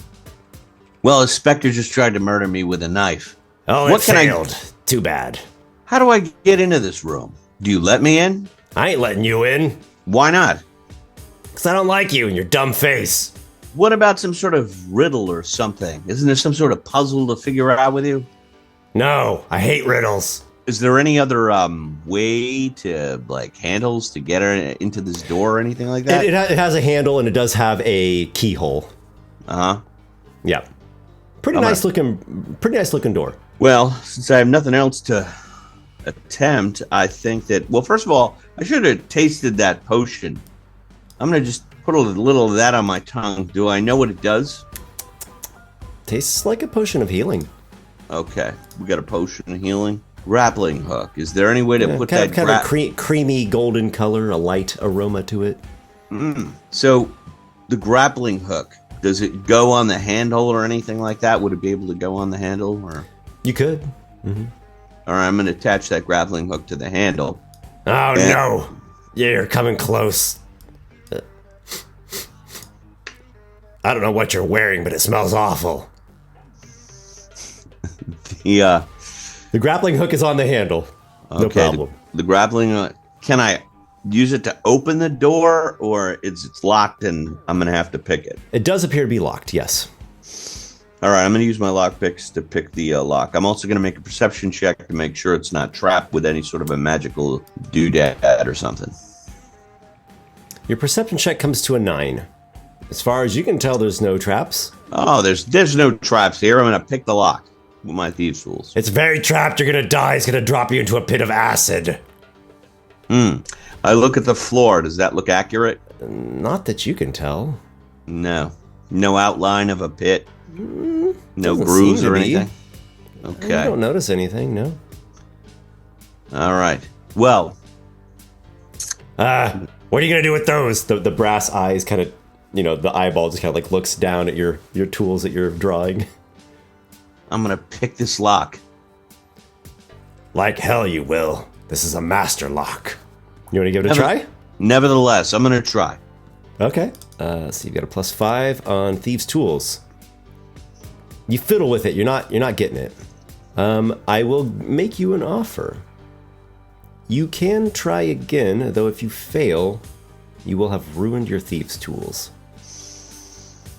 Or you can think of some other clever thing to do in this situation. How hard would it be? I told you you'd fail. You ain't getting through this lock. Well, how does one get through the lock? Where's the key? I ain't telling you. Why not? I already told you, I don't like you and your dumb face. It's even worse now that you're up close. Where'd you get that scar? They should have finished the job. Okay, so we have an obnoxious door. I don't know how. I don't see what I have on my character sheet or with the grappling hook or the potion. I don't see any choice but to pick this thing again. Okay. All right, I'm going to try one more time. All right, you give it a try. Apply your lockpick. It's a total of an 18. You have picked the lock. Ah, damn. I told you I could do it. Yeah, wow. I hope you die in the next room. The door opens to another room. Kind of a medium-sized room, let's say. It's lit up, and after you open the door, there's a voice from the other side of the room. Hello? Hello? Who is there? A small figure, a small man of some kind, kind of comes into view of the open door that you have. He's wearing a black leathern raven's mask, and he has some kind of like big pointy ears jutting out from behind that, and is wearing the clothing, maybe some light armor. He does seem to have some weapons. Ah, you didn't destroy my door. Well, at least there's that. You're welcome to come in if you would like. My name is Mortifer. I am Raven. I am the keeper of Ratsfray. Caretaker, some might say. Well, I have to admire the work on your door. That is an impressive lock. Not anyone can pick a lock like that. Yes, if you can. I did not build the door. I just look after this place. You just look after this place? The Labyrinth Lord built this dungeon. The Labyrinth Lord himself. The Labyrinth Lord. You are well aware, the Labyrinth Lord of Bazagon, the grand architect of Bazagon City, city of mazes. He has been ordered by the Mithril Emperor himself to construct the Gauntlet Sprawl, a new district full of trials and tests for souls such as yourself. Well, if you would like to come in, you're more than welcome. Thank you for having me. I enter. Okay, you enter into the room. Now, there's a bit more going on in this room. On the far end, there are 3 exits, 3 corridors, or 3 tunnels. On the other side of the room, on the western wall, which is right next to where you are, there are 3 smaller wooden doors. These 3 doors here. Behind these doors are potential companions for you. I will allow you to open one door if you would wish a companion. It is rather dangerous here. Well, what sort of companions are they? Behind 2 of the doors, there is a goat. A foul-tempered mountain goat. And behind one of the doors is a lizard man. The type that would eat me, or the type that would help me? It will serve as your companion, any of them. And they will, I believe, follow your commands. Yes. All right, then. Well, That's what they've been trained to do, so they better do it. all right. So we essentially have the top door, the middle door, and the lower door. The way I'm... They look identical, all of them. Just these kind of like simple wooden doors, essentially. I'm going to take the door furthest to my right, which should be kind of to the north. Before you open that, allow me to reveal something to you.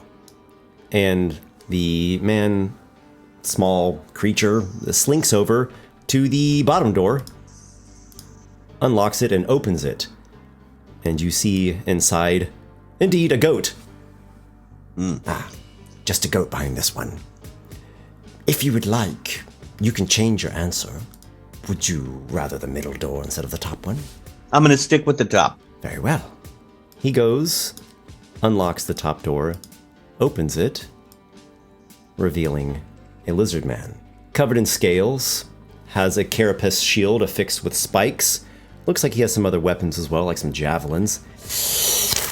I hate small place.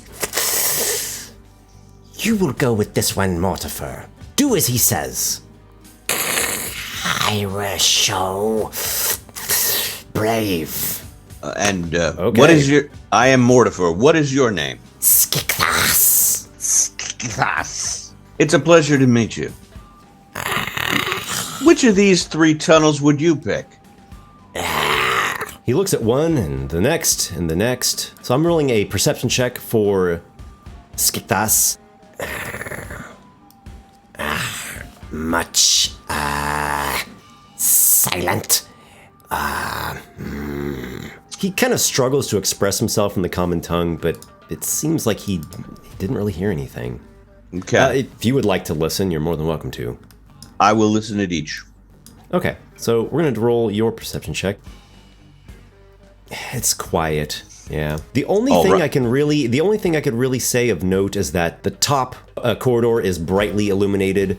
The middle one is dim, and it seems to be more of a natural cave-like tunnel. The bottom tunnel is also a masonry corridor, and it is also dimly illuminated. Taking the dim one to the bottom. Skithas can go first. Brave I. Okay. Indeed you are. You and this reptilian companion make your way into this corridor about 30 feet, and then there is a bend, like an L-shaped bend, going once again to the east. He peers around that bend. Shadows. And he will make a perception check once again, now that we're in kind of a new area. Nothing. He continues. You bravely proceed with him? Yeah, I'm going to pursue after him. Okay. How close do you want to stay behind Skithas? About 5 or 6 feet. Just 5 or 6 feet? Okay. So you stay pretty close. You go about another 30 feet through a corridor. It connects to a small, like 15 foot across, square chamber. And on the far side of this chamber, again, the corridor continues. Continues. Yep. There is a surprise that occurs at this point, though. A giant rat attacks from hiding just around the corner as Skithas is crossing the threshold into this room. It will bite at him with advantage. This thing like lets out a little squeal, and it bites your reptilian companion, and he suffers 6 points of damage. A bit of a light wound to him. The giant rat bites at Skithas. It does not have advantage this time. Its little rodent incisors snap out and are repelled by the carapace shield. It is your turn. I skewer that rat bastard with my rapier. Okay, so what you're going to do is you're going to like get up close as you can behind Skeekthos and be stabbing through. I will give the rat half cover. You stab with your rapier. Unfortunately, it's just such an awkward angle and you do not land your strike. Skeekthos will strike at the creature and he actually has 2 attacks. So he's going to try to spike it with his shield and he's going to also try to stab it with his javelin. Nice. He's got a plus 4 to hit. All right, the first one is a natural 1, and the rodent just leaps out of the way. The second one is a nat 18, and he strikes the thing with the javelin, dealing a wonderful blow of 7 damage, which actually is enough to skewer the rat. The thing squeals a nasty death squeal, and it just falls over limp on the ground, twitching. Rat. Are you badly injured, my friend? Say more. Big talk, nah. Big talk. No big talk. Okay. All right. We're going to proceed through the room. He seems to not understand complex sentences very well. Just looking at him, he seems to have only taken a light wound. Okay. All right, you move ahead, and he continues, bravely forward. On the other side of the small chamber, the corridor connects back, like to the east and then to the north. Mm-hmm. He looks around the corridor, makes a perception check to see what he might see. Not. He doesn't seem to be noticing anything. I go. All right. I follow Unless him. you're stopping him, he seems kind of antsy to keep going. With a sort of lizard-like slink and his tail swishing back and forth, he just kind of bravely leads the way. Do you have any particulars as you're moving about here? No, I'm going to have my long sword out. I'm going to have my shield out. And I'm going to stay about 5 feet behind him. Okay. You come to a room of intersections. It seems that those 3 different tunnels all end up intersecting back in another small room. That's what I was thinking. Unless you are particularly inclined to backtrack, the way forward is another one of those heavy stone doors. Is it, which wall is it in? To the east. Okay. To the east, there is a heavy stone door. This one's a double door, but otherwise is kind of like that one heavy one you opened previously. Okay, I say, Skeethus. I listen at the door. I'm perceiving, searching the door, trying to figure out maybe how it opens. Okay. So we're going to roll your perception check here. And nothing rouses your suspicion. It seems just like another heavy stone door. You rolled a 21 perception, by the way, so you rolled quite well. Any handles or anything like that? Yeah, it's a double door. Each side has effectively a handle, some kind of grip. Okay, I'll take one, and Skeethos can take the other. Okay. Do we open them? We pull them in or push them in? Pull. Yep, the two of you work at it. It takes a little bit of muscle, but you haul them open. Inside, or beyond, is another one of those circular chambers. It looks, similar to that previous circular chamber that you went into, though there are no pedestals. However, there is a stonework engraving on the wall, a kind of bas relief of a symbol of a temple with an owl perched upon its roof. On the opposite side of this circular chamber, to the east, is an identical double stone door. Owl. Let's take a closer look at that bas relief. Okay. You go in there, and you look it over. There's something familiar about it.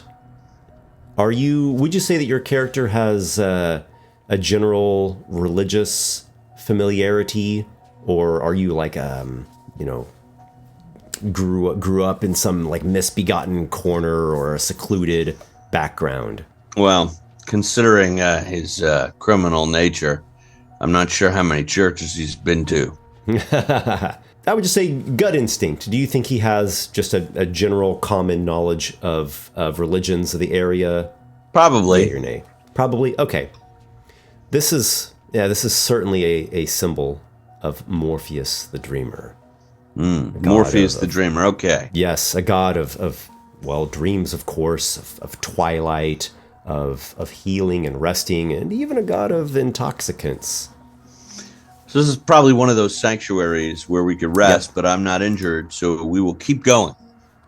Okay. So the doors on the other side, it takes a bit of effort to open them. Otherwise, there's nothing special about them. Okay. On the other side, there's a wider corridor. This time it's about 10 feet wide.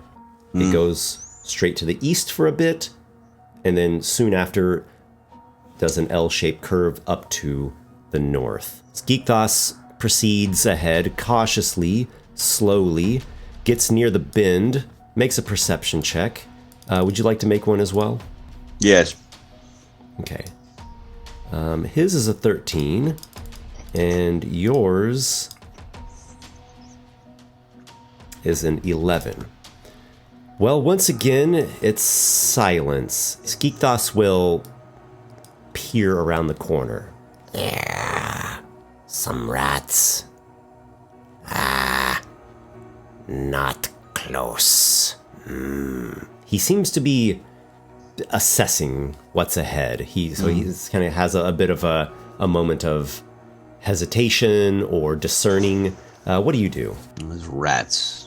You are in the dungeon of Ratsfray, after all. Yeah, I'm gonna take Do you out. want to peer around the corner? Yeah, I'm gonna peer around the corner. Okay, you peer around as well. It's definitely opening to a larger area. So the corridor, juts back to the north, and then just, maybe 20 so feet after that, it's connecting to some area. But it's hard to make it out what it is exactly. You see there are some rats, just regular rats, and they're just kind of, one scurries here and one scurries there. There are some different ways to move. It looks like a larger area or a complex of some kind. It looks like there's kind of some multiple ways you'd go in this complex. Okay. Well, we're gonna enter the room. So you have partial views of these three areas: a kind of ledge and pit area, a corridor with some different features, or some kind of man-made pool. Well, I got a lizard man. Let's go to the pool. You tell Skeekthos, go look at the pool. Do you follow behind him? I will. So he approaches, and then you approach behind him. If he's got bad vibes or something, then we're not going in the pool. But I assume, lizard guy knows his way around bodies of water. Swim, good, The pool's pretty far across. It's about 60 feet across. There are a few stone rectangular columns or platforms. So it's almost like there's stepping stones across the pool, square shaped, like kind of a 5-foot square. The shape of the pool, it's not this perfect rectangle. There's a jut into the west near you and farther in. Is there a way to step on these stepping stones and then not go in the water? Yeah, they rise just a little bit above the water. Okay. Well, what I'll do is Skeekthos can just swim, and I will do the stepping stones and try to get my way across. The water's sort of murky, so you can't quite tell what's under the water. But you don't see like any northern corridor or doors or anything like that. So is there a way to go, like on the if I get to the other end of the aisle? You're not presently seeing a way to go, but again, you can't tell like what's behind that jut. So there might be something within that inset area. Right. Yeah, that's what I want to go check it out. I'm going to step on the standing stones, and Skeekthos can swim. But if he gets if he goes in the the water and he feels some kind of weird vibrations or something, he should pull out. He's gonna jump in, and you're gonna back up a little bit and then take a little leap and jump out onto the first. We'll call it a stepping stone. It's it extends. It seems to extend all the way down to the bottom of the pool, almost like a pedestal or a square column. So Skeekthos goes into the water, and he has a swim speed, and so he swims readily. And you leap out and you land onto the stone, and there's a distinct like something just clicked or shifted slightly within the stepping stone. There's no immediate effect though, but something just triggered there. It's obvious to you. Also at this point, we're going to go into initiative. It's going to be necessary. There is something amphibian at the far end of this pool. It's splashing out like a frog-like thing. It's splashing out from wherever it was behind that inset area that you didn't have an angle of visibility on. You actually have one initiative, Mortifer. Come on, make another jump then. So you leap onto the next stepping stone. As you exit the first one, the one that you had triggered that click on, flames enshroud it.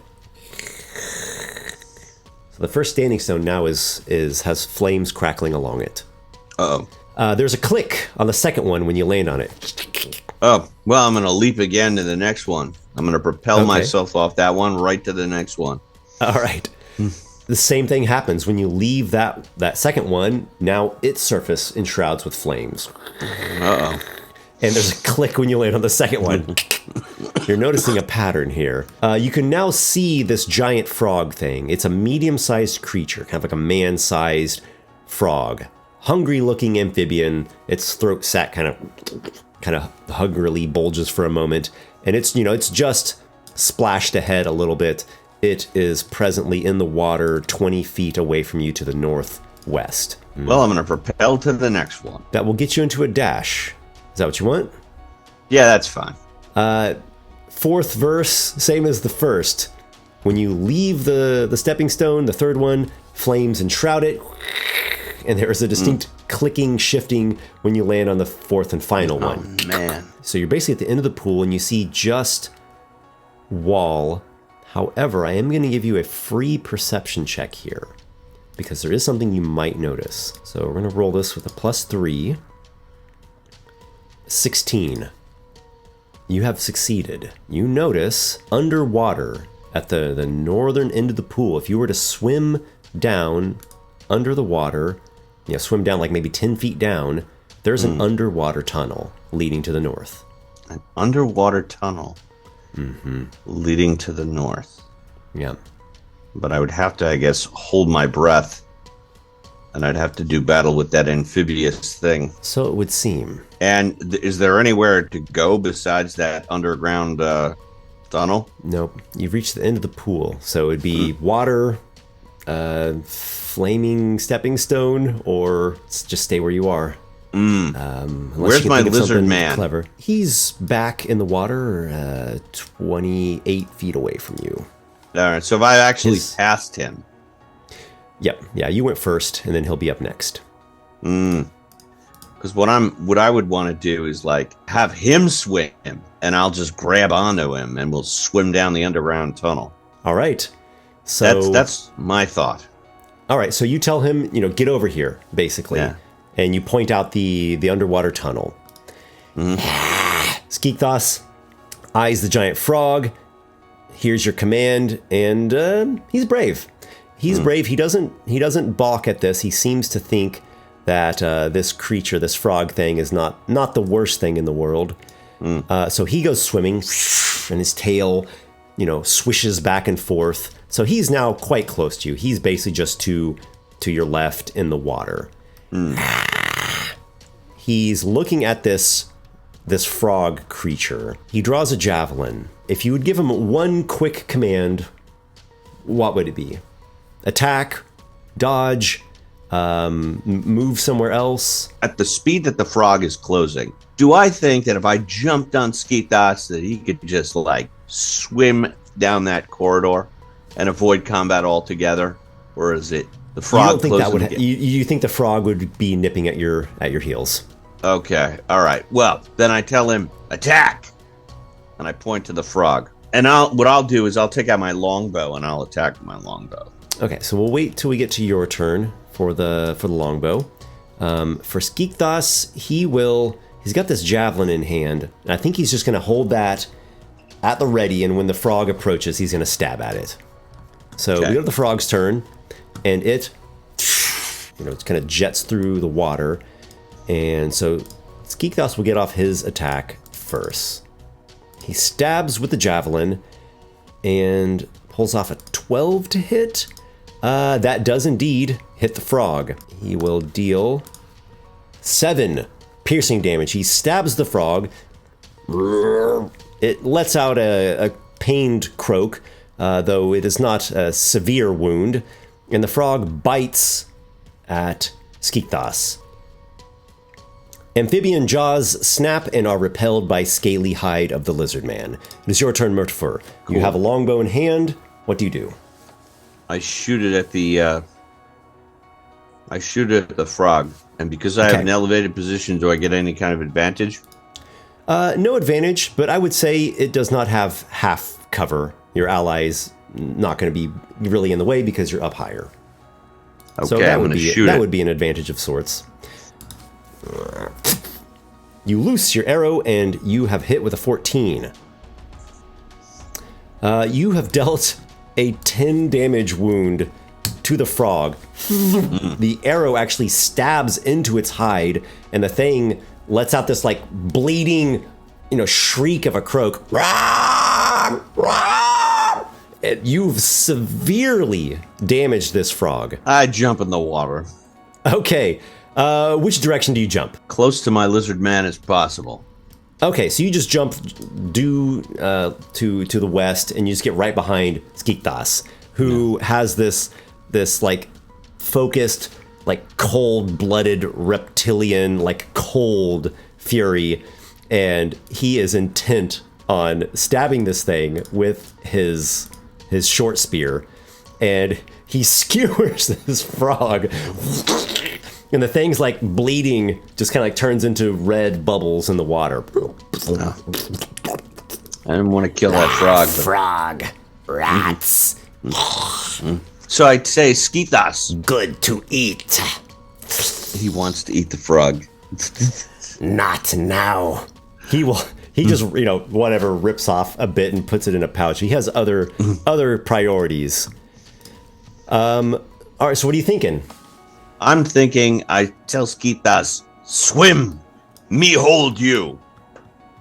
And he can swim down the corridor, and I'll just like hold my breath. And then wherever it goes, we'll pop out the other side.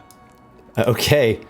You take in a big gulp of air and cling tenaciously to Skeekthos, perhaps his tail, and you go under the water, plunging down into the cold liquid. You go down about 10 feet until you come to this submerged tunnel. It is a lightless tunnel, and you enter into darkness. And you are holding on, and you are holding your breath. And forward you go, and it's a bit slow because of he's dragging you. And a few beats later, there is a murky light at the end of the tunnel. And you reach the other side, and you emerge up out of a much, much smaller pool, like 12 feet by 8 feet. Okay, you're in a really wide corridor. It extends to your west. It's illuminated by an ever-burning sconce.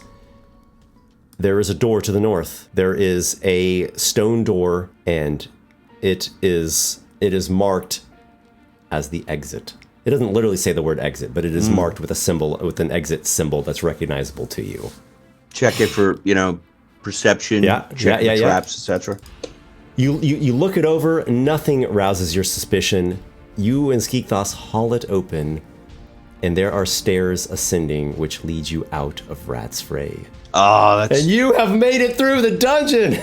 Before I go, though, I want to give my healing potion to my lizard man buddy. Drink. Drink. Good. It's good. It's good. Now, it has its intended effect of healing him, but it also has a secondary effect, a surprising and perhaps unintended effect, a randomized effect. He lets out a tremendous belch. Not a spew, but a belch, like a tremendous belch. And it actually blasts him 20 feet in a random direction. Luckily, that doesn't actually cause any real trouble in your particular, like in your current situation. He utters some sort of reptilian curse at whatever that was, but it does heal his wounds. All right, we emerge out of the dungeon then. You emerge victorious. Professor DM, you are the first person to succeed in this dungeon. You're the first one to make it through. Well, that was thanks to my lizard man friend. Couldn't have done it without Skeetas. A great boon, a great ally, and also you made some good choices, and also you just had some good luck in some areas. Well, thank you. I had a great time. I'm glad you enjoyed it, and I'm glad we were able to make it work in a theater of the mind style. Yeah, it was a lot of fun. Awesome. Well, I guess we'll wrap things up there, and you'll be seeing this at some point in the near future, and you'll get to see how other people have fared in Ratsfray. Most of them are dying, so I'm very curious to see if anyone else can get through this. Hey, thanks for having me. It's been a pleasure, and I'll look forward to seeing you again sometime in the hopefully not too distant future for perhaps some other adventurous tales. All right. All right, everyone. I will see you next time. Until then, may your adventures be many.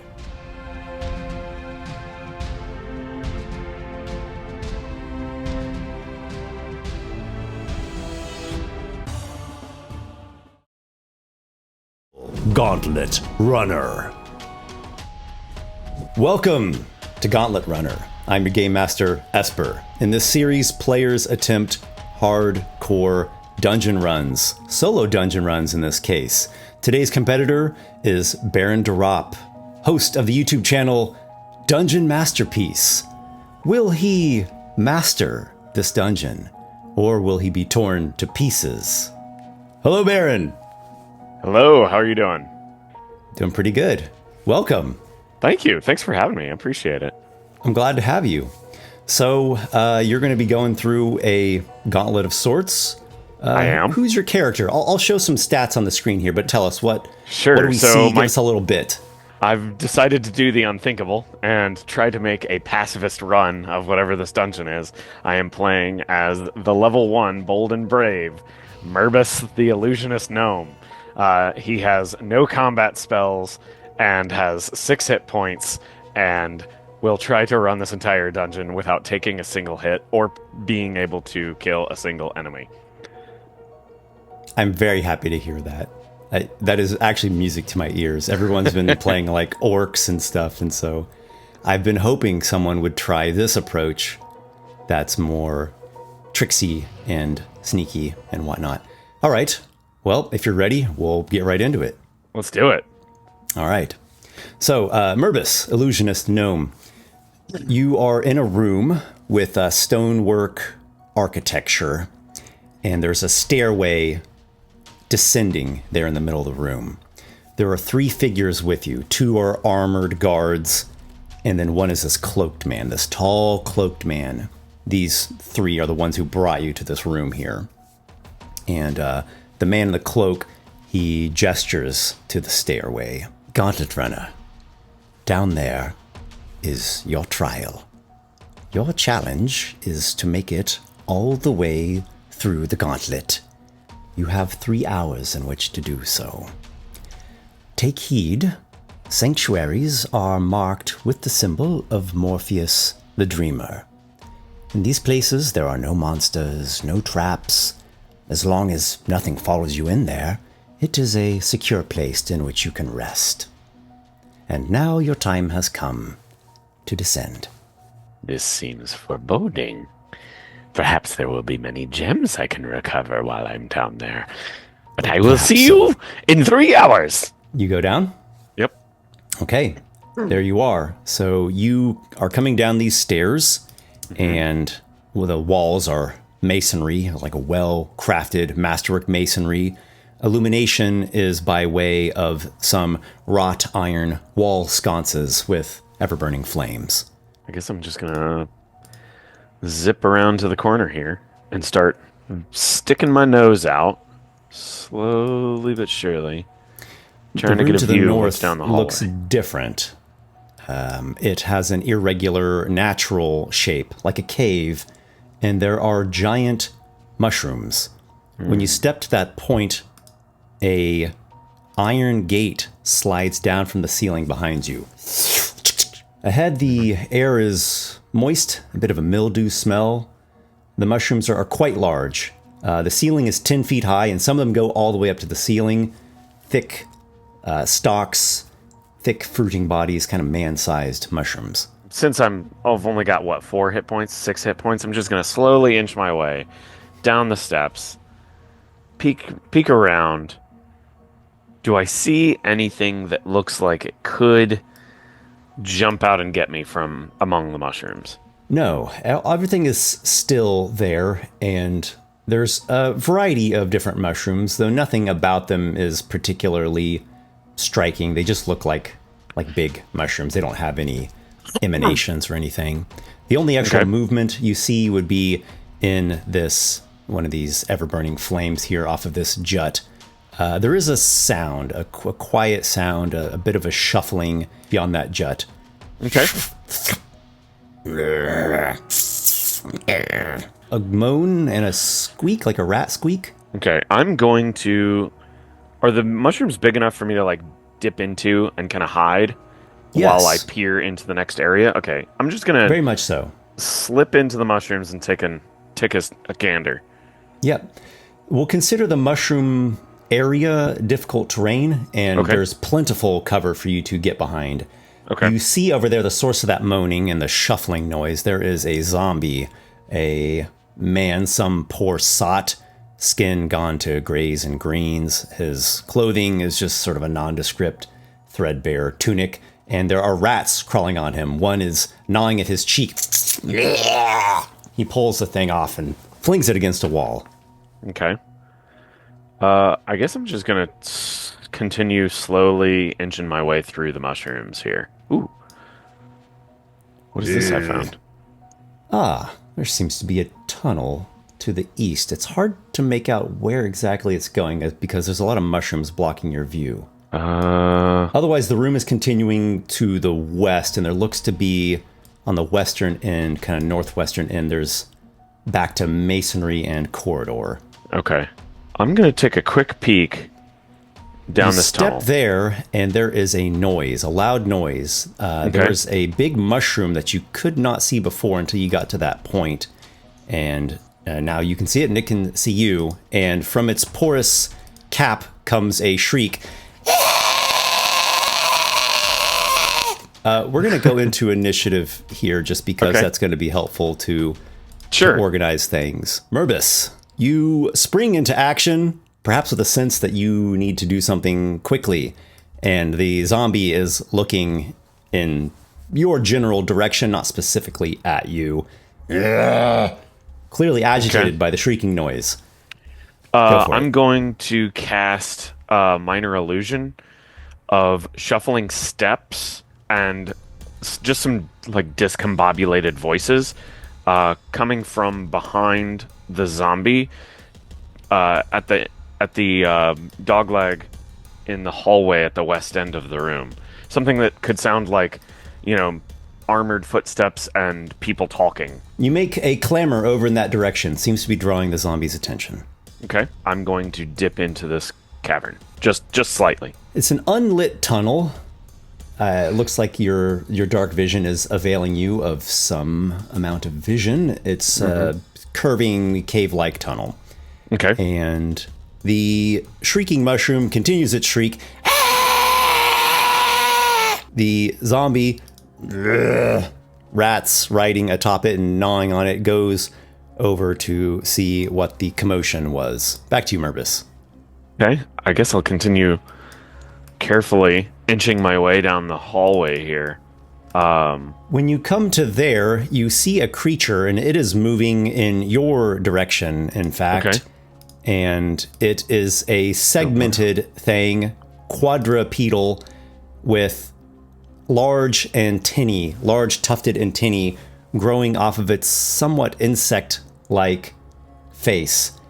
And it's clearly being drawn to the shrieking noise of the giant mushroom, and it's It's coming from somewhere farther on in the tunnel, and you're heading in its direction, and it's heading in your direction. Okay. I have only one piece of iron on me, which is my dagger, which is pretty useless. So I'm going to... Oh, man, how do I want to do this? I'm going to chuck the dagger into one of these mushrooms on the wall just south of me so that it's stuck in the mushroom just out of reach of where the rust monster is, ideally in a place that wouldn't make a big clamor when I hit the mushroom, if that makes sense. I don't want to hit the wall. I don't want to drop it on the ground. I want to stick it in that mushroom. Okay. Make an attack roll. Ping, ring, dang! the dagger clangs. Well, there's a shrieking mushroom, so I don't know if the dagger clang is actually louder than the shrieking mushroom. Gotcha. Well, it's on the floor and away from you. That much was accomplished. I'm going to hang back right here around this corner and see what the rust monster does to see if it is going to go for the dagger or if it's going to continue coming at me. Yep, it certainly goes to it, and its antennae begin work of oxidizing it. At some, with some amount of quickness. The shrieker continues to shriek. The zombie is, I guess you can't see the zombie, so it's out there somewhere. Back to you, Merbus. I'm going to just zip behind the rust monster, pitter-pattering my feet until I get to this little spot right here. And there is a descent, like a natural descending slope in this tunnel going into some kind of deeper den. Do I want to go down there? This is where I would feel I need to poll the viewers. Viewers, do I go down? Let's roll a d6 decider die. Okay. All right, d6. On a 4, 5, or 6, I go down. There we go. We're going down the hole. He chose down. There's some kind of cave or lower cave-like den down there. You cannot see its full extents just due to the angles of the walls and whatnot. Does this look like a dead end? Not that you can see. That you don't see any termination. I guess. You want to go down there? Yeah, let's go. You go down into this other deeper cave place, so we can understand that your character has used the dash action. Okay. There's a couple things you notice down there. In one corner of this cave-like den, there are, let's call them remains, non-metallic remains and effects of whoever might have died in here at some previous point. It's vague. It's just a heap of stuff, and you see a couple bones protruding. Okay. One thing that you do see is a staff, and it's a nice-looking staff. Let's grab that sucker. On the other end of the cave, there is a farther tunnel that seems to continue going, and you can hear skittering noises, the same skittering noises that rust monster made. So it seems like there's one or more of them if you go that other way. You hear the rust monster doing its thing with the dagger. Seems like it's pretty occupied with that. The shrieker continues to shriek. The zombie is out of sight. So we're back to you now. Okay. I guess I will see if I can scoot over to the staff, snag that. You take it in hand. A well-made staff. There are some runes etched into it. This is no ordinary walking stick. And with that, I guess I'm on the clock for how long that rust monster is going to be gnawing on my dagger. So I'm going to try and run back past the rust monster as fast as possible. You still have, you're in a dash. You have 20 more feet of speed, and then that's like the full extent of what you can do in one turn. Okay. And you've got this nice, wizard's staff in your hand. Yeah, we'll stop there. Okay. The rust monster is slowly turning that dagger into rust. And I say slowly, quickly turning that dagger into rust. It's, it's maybe halfway through rusting the thing, and as the antennae rusted, its mouth parts are chewing it up and hungrily devouring the ferrous particles. And the shrieker shrieks, and the zombie, I don't think you have any view of where it's at. So, I don't. Merbus, what do you do now? I'm going to zip back down here and just poke my head out to see through the mushrooms. The shrieker is still shrieking, right? And the It zombie is. is just ambling around? What's the zombie doing? is ambling around and Okay. and a rat scurries up it and begins to bite at its peck. I'm going to make a sound of that iron gate. I'm going to make a sound of it going up and down and rattling with a minor illusion. The iron gate at the south hall. Yep. So I'm going to shift gears slightly here in this encounter scenario because I think I see where you're going, and this is going to just kind of cut to the interesting part of it. Okay. So your character causes a distraction to draw the zombie away, Okay. and you slip through the mushrooms over to the other side of the room. Correct. You come through the corridor, you find yourself in front of a heavy stone door. Okay. It's not really marked with anything. It's just kind of this stone slab in a socket with this little protrusion bit that you could grasp and pull to pull the door open. Just a heavy stone door. Like a stone door with a doorknob. Yeah, what functionally would be a doorknob. Right. You've got just maybe a round or two before that rust monster's done eating, and the zombies, who knows, it'll maybe come back to shuffling once it sees that there's not really anything to find over there. So, Sure. Okay, what do you well, do? I don't have any iron on me anymore, and it's got a zombie and an iron gate to distract it. I guess I'm just going to give the staff a quick study. Is there anything about the staff that would indicate to me what it does without gaining, the explicit knowledge that I might out of You could take an action to make an intelligence arcana check, and that will see if you just right off the bat, in this hot moment, can immediately know what this thing is. Okay, sure, let's do it. Nope, I guess a 5, so something around a 12 is my check. Clearly, this is some kind of arcane staff. That much is plain to you. What Right. exactly it does, you don't know just right off the bat in this moment of rush. If you had some time to study it, it might become more apparent to you. Okay. I guess giving it the once over, not really seeing what it does right off the bat, with a bit of time pressure, I'm going to slowly pull that door open. Actually, before I do that, is there anything about the door itself that looks like it might be bugged, trapped, tripwired, anything like that? So we'll say that concludes a turn. Okay. And, you can... Oh, sure. You can hear, the goings on that I described, and then I would come back to your turn. You can spend an action to study the door, Sure. or you can spend an action to just try to open the thing. It's quite heavy, so you're thinking it's going to take some effort. Right, with me being a little gnome and all. That also is weighing in. I'm only 3 feet tall, 2.5 feet. Depends how you styled your hair that day. I know, right? How big is my hat? That's the real question. Push the door as gently as possible so that it doesn't go swinging open. I just In want the to stick case my of this nose in door, there. it's heavy enough, it requires enough effort that it does take an action for a strength check. So Okay. it will be on your next turn that occurs. And in the meantime, you get the sense that rust monster might be finishing that snack that you provided. Gotcha. I guess let's try and open the door in my next turn. Yep, we're back to your next turn. Okay. Oh, man. You break a fingernail and it smarts. Oh, that's lovely. Off my turn, do I hear anything going on while I'm trying to gear up? There's a change of noise, a shift in the cave room.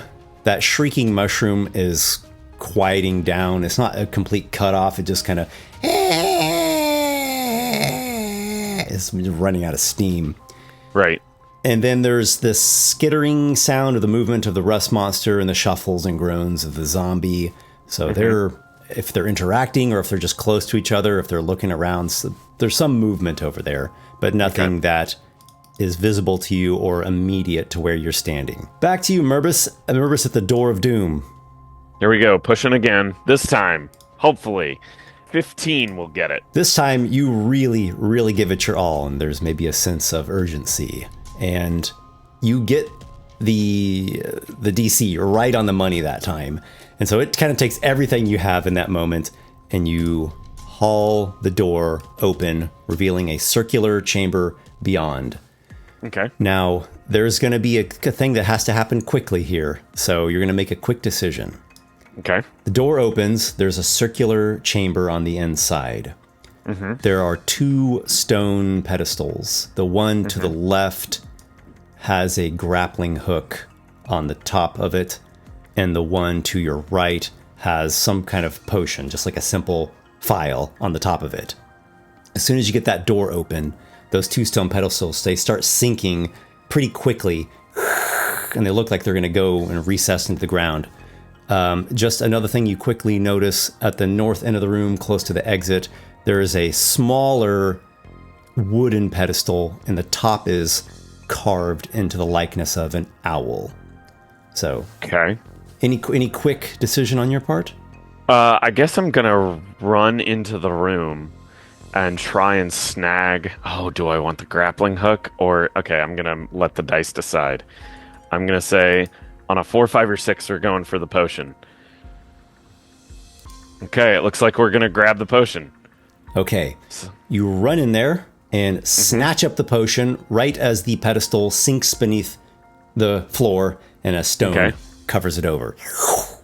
Both of them did the same thing, so the other one's out of sight now. Sure. I guess I'll go over and inspect the owlbear statue or whatever it is. An owl statue. Before you do that, do you shut the door? Oh, I'm sorry. Yes, let's make sure we shut the door. All right, so you are now at this, essentially a statue. Well, it's about as tall as you are, actually.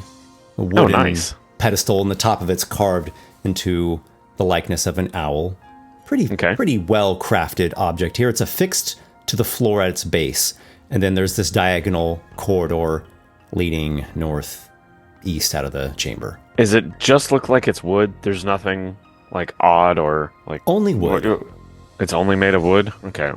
The fasteners at the base would be iron bolts. I don't think that there's any reason for me to mess with it. Is this a symbol of something that I would know? Tell me a bit about Merbus. Would you say he has a general familiarity of the major gods of the land? I mean, I would imagine so, being a wizard and relatively well learned in like history.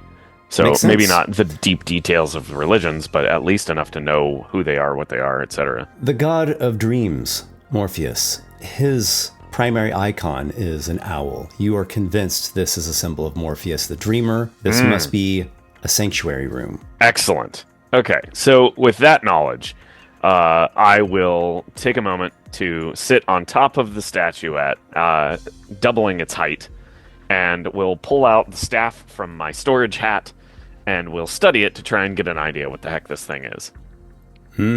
Okay. Now a bit of calm to take a look at this staff. Well made, some runes etched into it. They are clearly runes related to the beneficial magic. Well, that's transmutation there, and that's necromancy. But you swear it's a beneficial variety of necromancy, not a conjuring fell powers sort of necromancy or reanimating corpses. Not that sort. If you are so inclined, you could spend an hour here. You could take a short rest, and you could even attune to the thing if you thought that was the right way to go. Yeah, I mean, if I'm under the presumption that these rooms are safe, I don't see a reason to not spend an hour. Let's do it. As far as you can tell, they don't seem harmful. Yeah. Okay. Oh, and you can also immediately tell it's got a +1 enhancement to it. So it's at very minimum a +1 quarterstaff. +1 quarterstaff. Yeah, Okay. but you're sure it has some other magical property to it. Okay, so you'll spend an hour. Yeah, let's spend some time with it. Okay, you'll spend an hour attuning to the staff. Mm-hmm. You're going to call this thing Staff of the Hardy Voyager. Whether you deduce that or it eventually comes back to you or you puzzle that out. Staff of the Hardy Voyager. It has 2 spells in there that can be cast through the staff. One is False Life, and that grants you temporary hit points. Mm-hmm. And the other one is Long Strider, and that increases your walking by 10 feet for an hour. Neither are concentration spells. You can cast them once each per day. Awesome. I am going to hold on to them and not cast them in case I run into some sort of anti-magic and lose them. Okay. I will cast them when the opportune moment presents itself. Well, I'm going to start moseying my way down the hallway here. Do I see anything? Come through the corridor, and it's leading to a larger room. A larger room that extends to the north. There is this ever-burning flame here, but that's only illuminating the south end of the room. And then across the way, if you were to continue eastward, there's this short corridor and then another chamber, it would seem, at the far eastern end of it.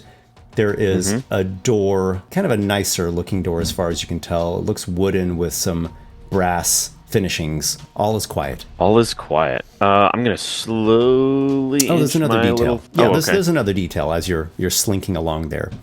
This larger room, it has a much higher ceiling. Everywhere else has a 10-foot ceiling, but this big room, it has a 25-foot high ceiling. The entire ceiling is covered in these giant spiders, like horse-sized giant spiders made of stone. Sculptures, it would seem, fused to the ceiling. Okay, so watch out for Medusas and basilisks. So I don't want any part of that. I'm gonna continue slinking my way. Before you step, Okay. I'm going to give you a free perception check. There's something you might notice. 11. When you step forward, vicious spikes stab up at you from the floor. They come right out of the floor. Make a dexterity saving throw. Okay, I'll take I guess it's a 17, 18. Success. And we'll go right to your turn now, and we can assume you've jumped back. Is that what you would have done? Probably, yeah. I wouldn't have jumped forward. Okay, so you've just jumped back. You also notice at the north end of this room, there are these 4 alcoves that have stoneware pots or urns in them. Go ahead. What would you do on your turn? What do I want to do? How do I use my little gnome body to not trip these traps? Okay, I'm not gonna stick my feet out, but I am going to put my face back out around the corner there and get a better gander at what's going on with these pots or whatever they are in the alcoves. Can you tell me more about what's going on there? It's hard to see. It's real dim over there. There's no lighting. You're squinting at the very far extent of your dark vision. So as far as you can tell, they're just identical, fairly plain stoneware urns or vessels with lids on them. They're each one sitting in an alcove. Okay, I'll just create with minor illusion, like a little fanciful shower of sparks to briefly illuminate the area. There's a shower of sparks that you prestidigitate there at the north end of the chamber. Nothing really strikes you, though. There's no effect, nothing happens, everything is kind of still. The urns all are fairly nondescript. Okay, how big are they? They are just under a foot tall each. Okay. Can I use Mage Hand to heave one over? On your next turn, you can. Before we get to your next turn, something happens. The second urn jostles. The lid pops up, and an apparition flies from it, just streaks right towards you, and attempts to stab you with a spectral dagger. Jeez, okay. You've only poked your head. You have 3/4 cover, plus 5 to your AC. Okay, I'll take that. 15 to hit. Sounds like the wall has saved you. That's fortunate. The ghostly blade stabs into the stone just an inch away from your nose, and the apparition disappears as quickly as it came. Back to your turn. What? So it's not a monster, per se. Let's cast False Life on myself. Dip fully behind the wall and cast False Life. Yeah. 2d4 plus 4 temporary hit points. Let's roll them. 3, so 7. Excellent. So I just more than doubled my hit points. I'm gonna pop my head back around the corner, just eyeballs out, just one eyeball. Is that urn still, like, is the top still open? Does it look like the top of the urn fell over? It's just sitting there. The urn is sitting there. The lid is ever so slightly cocked. All is still otherwise. I'm gonna use Mage Hand to heave over the third urn. Okay. The urn topples to the floor, and some ashen parts spill out of it, and the urn cracks. I don't know if it totally shatters into fragments, but it's definitely been damaged.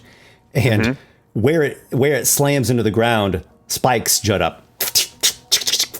What does the urn look like it's made of now that it's fractured on the ground? Like, is this something that I it's could clumsily... stoneware. Okay, does it look like something I could clumsily pick up with Mage Hand? Or is that too heavy for it? You suspect your mage hand could lift the urn. Okay. Yeah, let's pick up the next urn, or the fourth one. I have a And question drop- for you. Okay. Do you do anything in between these two mage hand castings? No. Okay. In between the two mage hand castings, the second urn rustles once again, and the apparition flies out at you once more. Okay. And we'll do the same as before. You've taken such cover behind the wall that you have +5 to your AC. A natural 1. Okay, the thing sort of fizzles out, kind of phases out before it even reaches you, so you're safe that time. And then you're using Mage Hand a second time to do what? So I'm going to adjust what I was doing because that apparition is still flying out of the urn. I'm going to pick up that urn that the apparition is flying out of. I'm going to lift it and carry it. Oh, do I want it closer to me? I don't want it closer to me. I'm just going to heave it over and break it open. Okay, you're slamming the urn in an attempt to destroy it. Correct. Roll a d6 of damage. So you slam it against the floor. It cracks the thing. You haven't totally destroyed it. It was just 2 damage, but you did crack it. The spikes finish the job and destroy the urn. Okay. That apparition's no longer. How in the world am I going to get across this thing? I grabbed the file. Let's chug it and see what it does. Okay. Well, before you chug, the smell hits your nose, and you can tell it's a potion of healing. Okay. It has that kind of light, creamy, pleasant aroma to it. Okay. Well, okay, there's a sconce on the wall, right? There is. Man, a grappling hook would have been nice right here. How rough are the walls? Are they climbable? I mean, I'm on a tiny little gnome. They're Can not I get rough. my little fingers they are in the foider? well-footed masterwork masonry. Okay. You could attempt to climb it, but Nah, it would be very good. difficult. Right. Oh, Do you have proficiency with athletics by chance? Nope. Okay, I would say your character would perceive these walls as unclimbable then. I don't Okay. think there's any chance you could pull it off. Right. Do I want to just try and bolt across? Do you want to use Long Strider man. just to go as fast as you can? Yeah, let's juice up the long strider, I guess. And I'm just going to try and, as parkour as possible, get a running start. Yeah. I'm just going to head back, get a running start, and Jackie Chan my way across the wall and try and jump and sprint, and bam, here we go. Okay, so you leap out, and your leap is probably less than spectacular. And when you land, the spikes do jut up. Make a dexterity saving throw. Oh, that was terrifying. Almost a 1. So I'll take a 15. You hit the ground, and just as soon as the spikes stab, you juke to the side, and it just barely misses, like clipping the side of your shoe, and you fling yourself ahead, propelled by the extra oomph provided by the long strider, and make your way into this smallish corridor on the other side, otherwise unscathed, and there is laughter. That's the funniest thing I've seen in days. The door is speaking to you.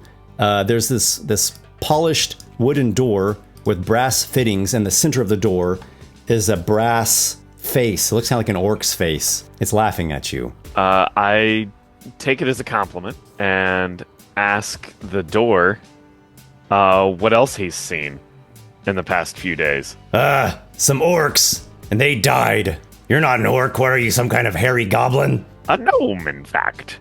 Merbus the cobbler. A The what? the finest salesman of leather goods, trinkets, and baubles. Do you know where I could find any down here? Never heard of it before. I thought you were gonna get skewered on those spikes, though. No, fortunately, I will not be a spit roast for whatever rust monster and zombies are down here today. Tell me, though, good door, sir? Ma'am, sir? Door, sir? I don't know. What the hell are you babbling about? would you be so kind as to open yourself and reveal the door on the other side, or the contents of the room on the other side of your existence? No. There is a door handle, and there's a keyhole built as part of the door handle. Okay. I'm not letting you in here. Why don't you go back a ways? Have another good look at those spikes. Okay. I'll peek my head back out and look at the spikes. Take a closer look. Put your face right in there. Yeah, no. There was one more urn that I did not knock over. There were two Well, others. I'm getting- There's the first Okay. one and the fourth one. Okay. While the door is heckling me, unless I perceive as some sort of threat from the door other than just general jeering, I'm going to use Mage Hand to just go through the process of, removing the cap from the urns, flipping the urns upside down, dumping the ash out, generally mucking about with the ash, just looking for a key that might be in one of those 4 urns. The first urn you topple over, and it produces no spectacular effect. The fourth urn has a spirit that comes out of it, though not a screaming thing. It's a spirit of some cloaked, forlorn man. A dreadful place this is. I offer you one of these.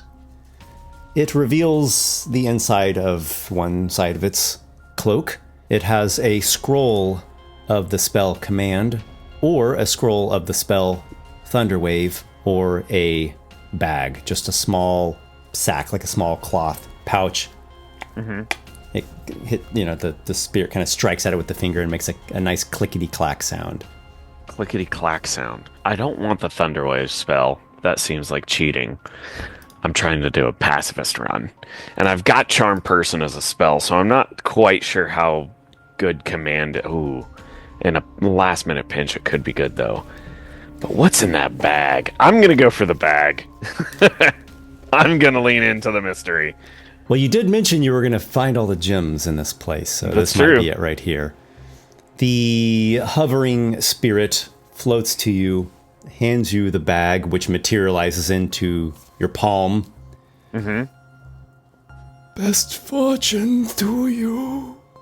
And it vanishes away as though fog in the dawning sun's rays.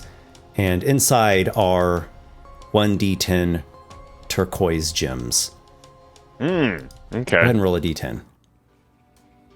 I'll take 4. That's fine. You have found 4 turquoise gems. They have a value of 10 gold pieces each. 40 gold. Are you done Okay, so- fondling that old man's sack? Well, indeed I am. And I'll be able to afford the fondulation of my own sack when I get back to town. But... Oh, you could ain't getting tell out of me- here alive. You're gonna die like everyone else has. Oh, really? So describe the door in more detail to me. How big is the mouth? The brass orc face, it's got a diameter of maybe 10 inches or so. Polished brass, other brass fittings on the door, brass door handle. The door itself is wood, lacquered. A really nice looking door. Is there anything about the Aren't I a face- beauty? Yeah, is there anything about the face that would indicate that it is directly connected to the doorknob, or that me manipulating the doorknob in any way would put me in danger of the face?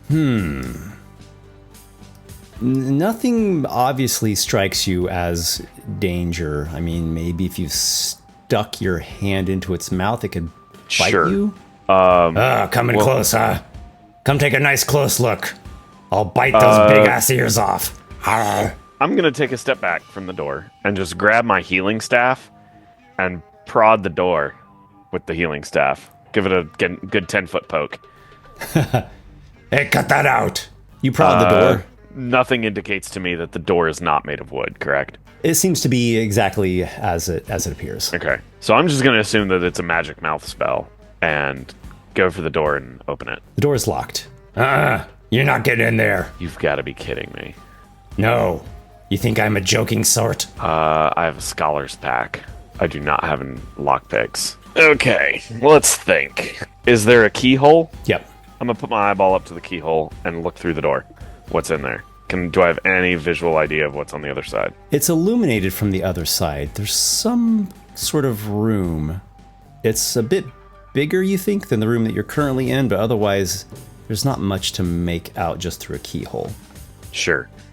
Is there a gap underneath the door at all that I could look through? Not much of a gap, just a slight gap. And you put your face down, and again, there's some illuminated room on the other side. Nothing that you're really noticing. Why don't you just take a nice nap? Think about it good and long. Yeah. Okay. I asked the face if it has an ability to unlock the door. I could unlock myself if I wanted to, but I don't.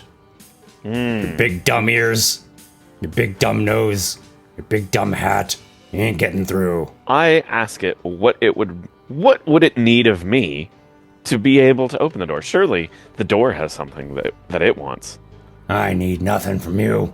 I'm just a door. What could I want? What side are the hinges on? Your side would be a pull-open door. I do have some oil and some parchment. I tell the door that if he doesn't open it up, I'm going to set the door on fire. No, you're not. You wouldn't do that. Okay, well, you don't have to believe me. You can just watch me do it. So the go into orcish my face, spites you, and is just absolutely uncooperative.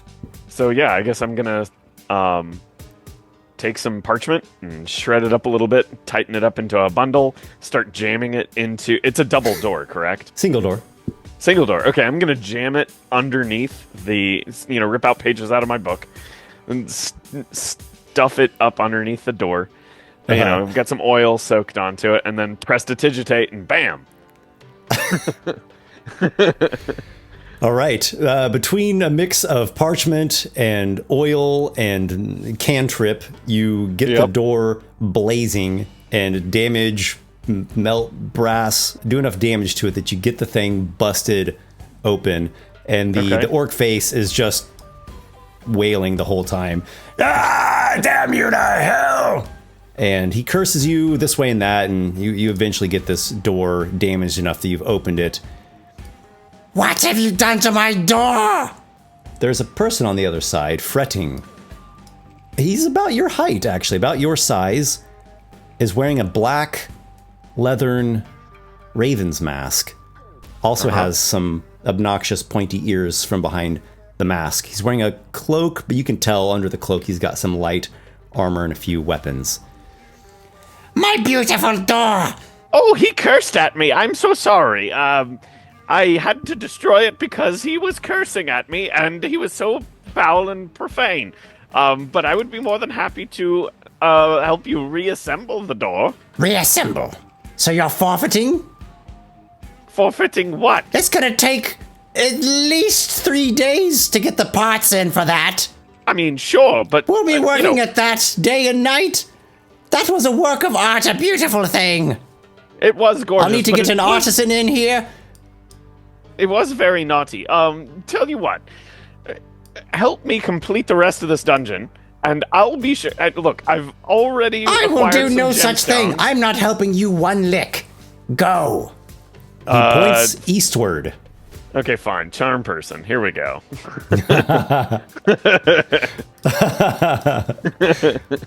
You chant your charm person, to which he makes a wisdom saving throw. Is that right? I believe that's correct, yeah.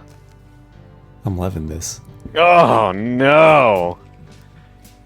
You try that again. You're dead meat. And his hand goes under his cloak as though resting on the pommel of some weapon. His other hand points eastward. Go. Let's see. So I've still got the smoldering door in front of me. My beautiful self.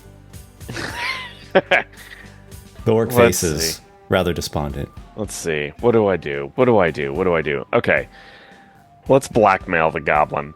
I'm going to mage hand up the orc face that has been burned off of the door and say, look, either you help me or I will take this and throw it into the spike trap and you'll never be able to repair your door again. Is that what you want? I'm just looking for a little information and a little help, and I promise I will use these turquoise that I've found to help you rebuild your door. I'll even get you the finest teak and mahogany. It will be even more gorgeous than before. Not that it was not gorgeous. It will be a tough feat to find fine hardwoods to repair the store. I assure you that. But I will come back in 3 days' time with all the appropriate materials and cover all the expenses myself. You have my apologies for destroying your door. The raven-masked goblin looks at the turquoise in your palm. Bullshit. He draws a short sword and points it right at you. Put that down now and go.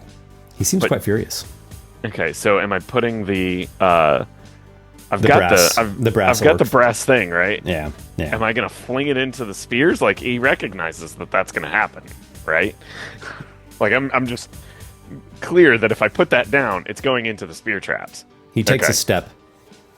I am Raven, He takes a step. keeper of Ratsfray. I am not to be trifled with. Put All that right, I'm down and go. I'm gonna burn my last first level spell and try to charm him one more time. Ooh, I will give him advantage now because he's in that's sort right. of a hostile mode. Yeah. Are you okay with it? Oh man, I do not want to get into fricassee with a goblin. Yeah, I've got to do it. You got to do it? Okay. Yeah, I got to do it. So roll with advantage. Here we go. There we go. I like that. How did you do that?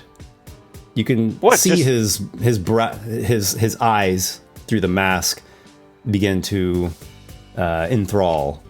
Mm-hmm. And the sword, comes down. That was incredible. What specifically was incredible, if you don't mind me asking, good friend? That trick you did. What trick? I was just convincing. Those words. I've never heard that well, before. it was just me convincing you. But here, You're very persuasive. but here, as I said, I will give you so I give him the door, or the brass face of the door. I float it over to him so he can pick it up. Wow. You can move things with your mind. I can, and I will walk into the door. So tell me, what is it you do down here, good friend? I am the keeper of Ratsfray. I greet anyone who can make it this far. You've impressed me with surviving to this point without a wound on you. There are 3 ways. I'm not supposed to tell you which way leads to which. Oh, and there's these but you doors could here. give me there are some these doors advice, here. though. Yes. Would you like an ally? There are 3 potential allies. Behind 2 of the doors, there's a goat, a testy mountain goat, and behind one door there is a lizard man, a warrior. Yes, he's quite strong. You can select one door, and whoever's behind it will be your companion. They will go along with you and obey your commands. Just try to keep the commands simple. Yes. Sure. Can I have all 3? Oh, no. I don't wish want to could. put you out of any trouble. So if you need 2 of them to stay here, that's fine. Which door has the lizard man behind it? Well, see, I'm not supposed to say. Oh, I know. You don't Ironheart have will to. be very, very cross with me. So he if you're under like Ironheart, and you know that there are higher authorities that are constructing this Gauntlet Sprawl district. okay. You could try to convince him, though. You could try to persuade him to kind of betray his. No, I don't want him superiors. to. I don't want him to, violate any legal contracts that he's entered into regarding this gauntlet. So I'm not going to push him. Let's see. There is one thing that I will help you with, though. Okay. Choose your door, and before you open it, I will open one of the goat doors and give you the chance to change your selection if you would like.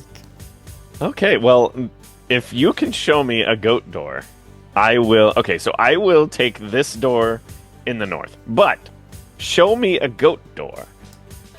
Before you open that one, see here. And he reveals there's a goat in there. Okay. So then Would you I like will to keep switch. with the northern door or go to the No, southern I will door? switch to the southern gate because of the odd laws of probability. I would like you to make a perception check. It's a free thing that I'm offering you. Sure. 13, 15. 15. Okay. 16. 16. Success. Yes. Okay. Just before the southern doors opened, you notice that Raven's eyes are making a slight motion towards the northern door.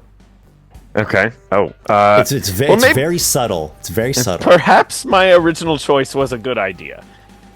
And I will proceed to open my original choice. You barely even finish your sentence. Oh, yes, I understand. And he opens it, and out saunters a scaled lizard man. Hates closet. He has a carapace shield with spikes affixed to it. He also has some javelins. Okay. Next one. Short. He looks you up and down. Mostly just down. He looks you down and further down. Yep. The Raven says, This here is Siktas. He does not speak so well our tongue, but he will understand simple commands. Do not betray him and he will not become treacherous. Oh, I love that. Well, it is time for both of us to get out of this gauntlet alive. My good friend Raven, do you have any more advice of which direction that would lead us in most expeditious and safe retreat out of this gauntlet from these 3 tunnels? he looks at you, he looks to the tunnels, he has a bit of consternation on his face as though he's in a mental struggle between what his directives are and wanting to help you, his new and charming friend. He's biting this tongue that is trying to betray him. Do you push it? You might be able to convince him to betray his orders. You know, it would be really nice if someone were to whistle very loudly if I walked in the direction that was most beneficial. Don't you think, Lizard Man? And I just start walking in the southerly direction while jeering at the Lizard Man. I would like you to make a persuasion check, and you have advantage. Okay, so 2d20. So I'll take a well over 20. There is a casual stroll of Raven who looks this way and that, and, you know, just, man, look at that door over there. Really did a number on that door. Incredible. We go. So the southern tunnel does seem to be indicated as a... Oh, does he? Okay. Yeah, you said the more beneficial way to go. Yeah. You went to this other one. Okay. All right. Well, come on, Lizard Man.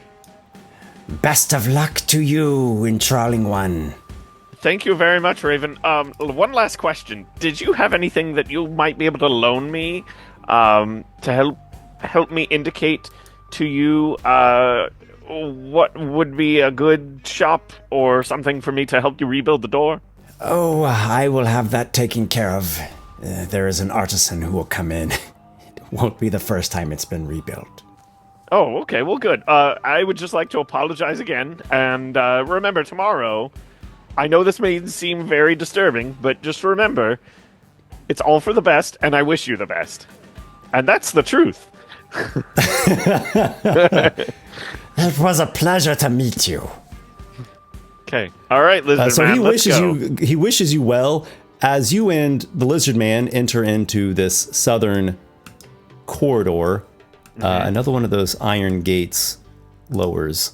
The iron gate comes down from behind, and you are locked into this selection. You are in a masonry corridor.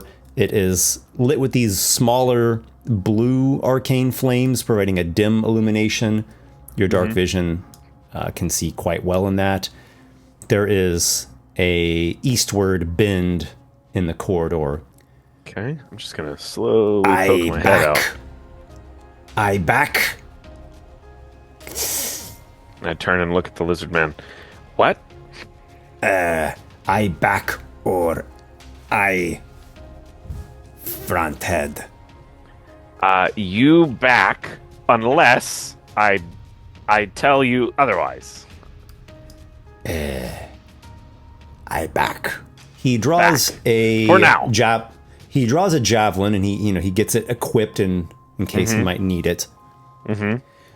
To the east, there is what looks to be a smaller chamber, again with the dim flame. Okay. Is there anything in this long hallway that would indicate that there are like slots in the walls, any gaps in the ceilings, anything on the floor that would indicate more of those spear traps, or something else effectually similarly dangerous? Go ahead and make a perception check. Okay. What is that? What is it? 16? You don't notice anything in the structure of the place that causes you concern. You hear a little bit of movement in the room up ahead. It seems to be on the left-hand side from behind the entrance there to that small chamber. Okay. It's not a loud noise nor a heavy noise, almost like a slight scampery movement, paws of a small animal, perhaps. Okay. That sort of sound. I'm going to try and duplicate that same sound. Yeah, so somewhere over in this corner, like just out of view. What happens if I am like just slinking up a little bit and I throw that same sound over there? It's a very quiet sound, just a very soft scampering sound. You would not have heard it unless you rolled high enough on the perception. Gotcha. And then from where you heard the noise comes sneaking out, curiously, a giant rat. And it goes over and, its rodent nose sniffs about where you had made the illusory distraction. Okay. I'm going to slink back and say there are giant rats up ahead. Big rats. Shh. No killing. Rat. I kill. He clenches his javelin and his spiked shield and licks his lizard jaws. I kill. He Okay, seems... I give him a hand gesture to like hold back. And I'm going to slowly slink up. Make a stealth check with your slinking. Okay. There we go. I like that. I'll take a 20. Okay, the rat thing is none the wiser. Is sniffing about, looking about. Yeah, I'll give the lizard man a gentle hand motion to slowly approach. Okay, I will also roll a stealth check. And this will be for Brave Sikdas. Okay, he's just got a plain d20 roll. 11. So the two of you are slinking along, and the rat has not made any indication that it's noticed you. What are you thinking here? I'm thinking we are going to just continue making noises with minor illusion until we get to a fork in the road and scuttle the rat in a different direction. Okay, so you want to lure the rat continually away from you all. Right. Right. So here's how this is going to end up.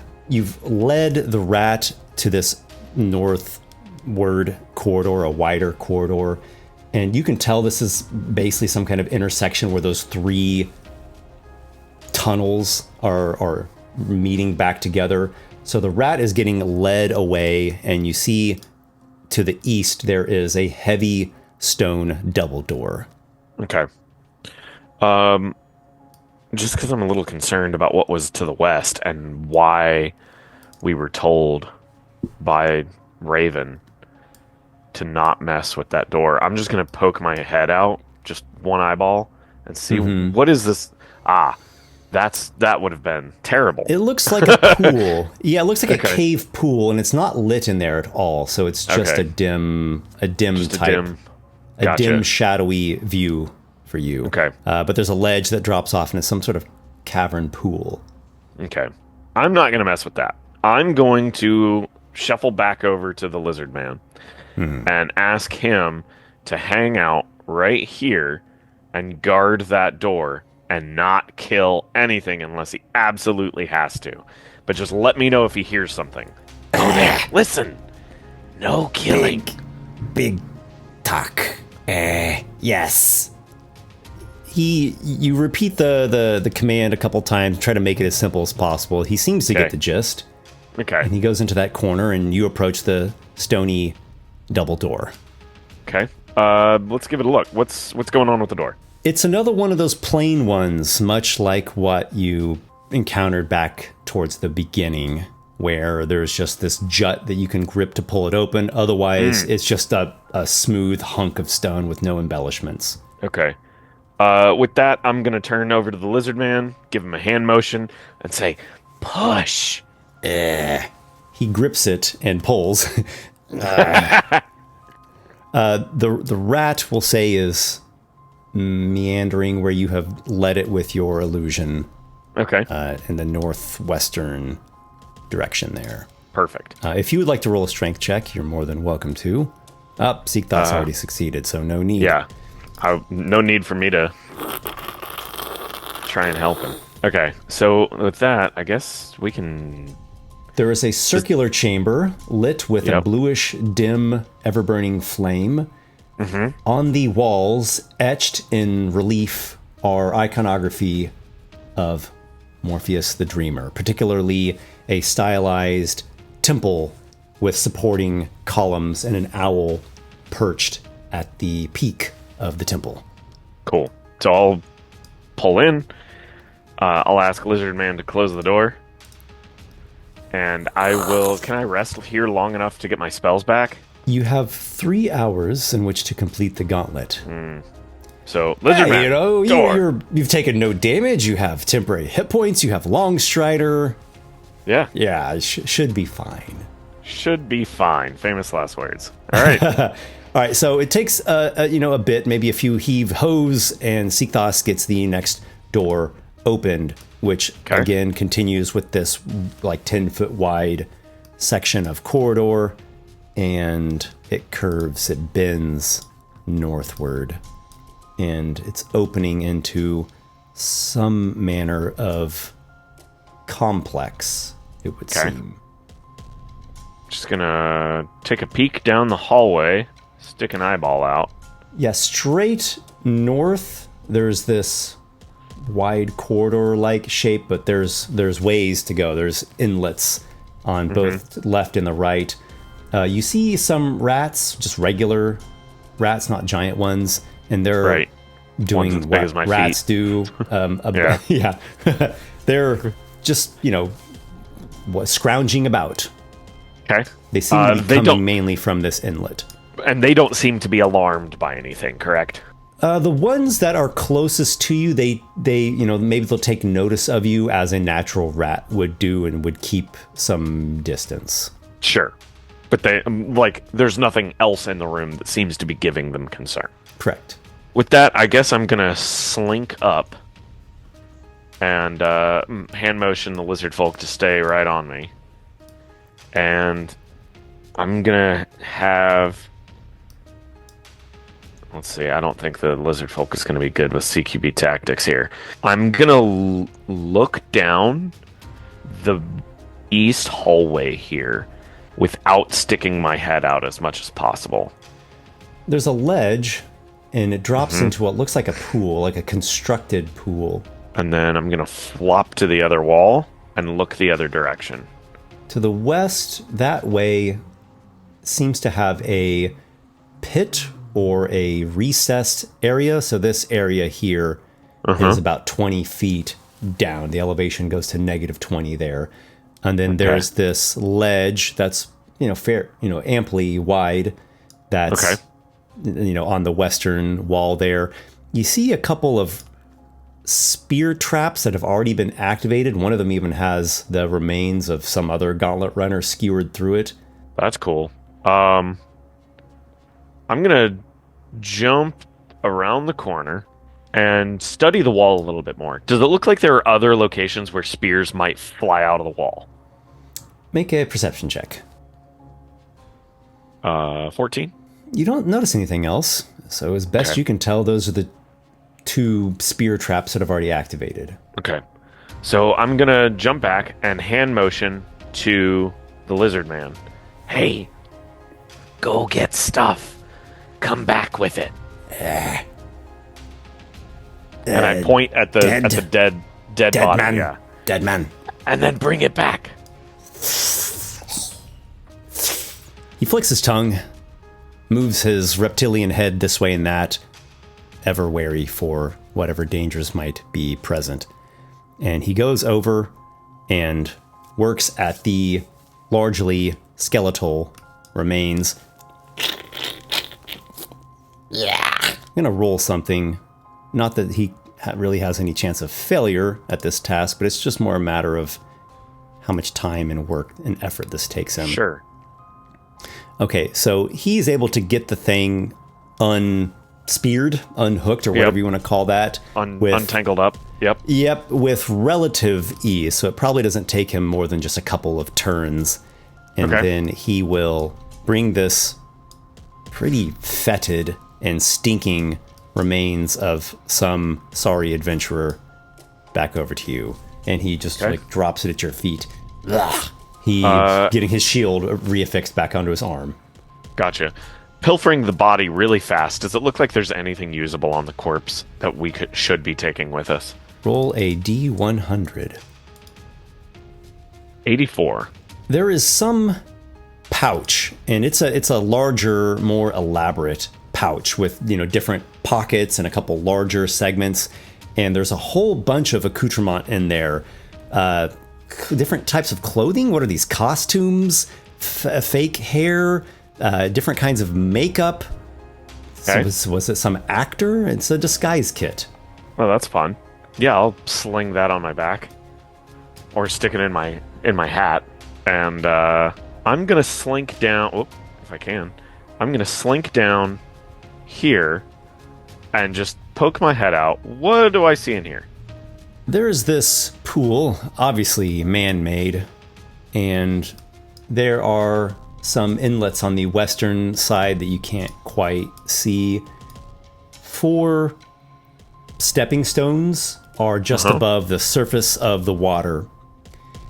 They are connected to the bottom of the pool, though, so they're essentially like squarish columns that just come up over the water. And then you can see the far end of the pool. You just can't see in these western inlets due to the blocking terrain. Do I get this sensation that this is water? Like, it doesn't smell like acid or anything, right? Just water. Okay. I'm going to dip my pinky finger in there real quick just to give a temperature check, get a vibe check. Yeah, you dip your pinky in. It's definitely cool water. Otherwise, looks fairly clean. Okay. Still water. Lizard man, come here.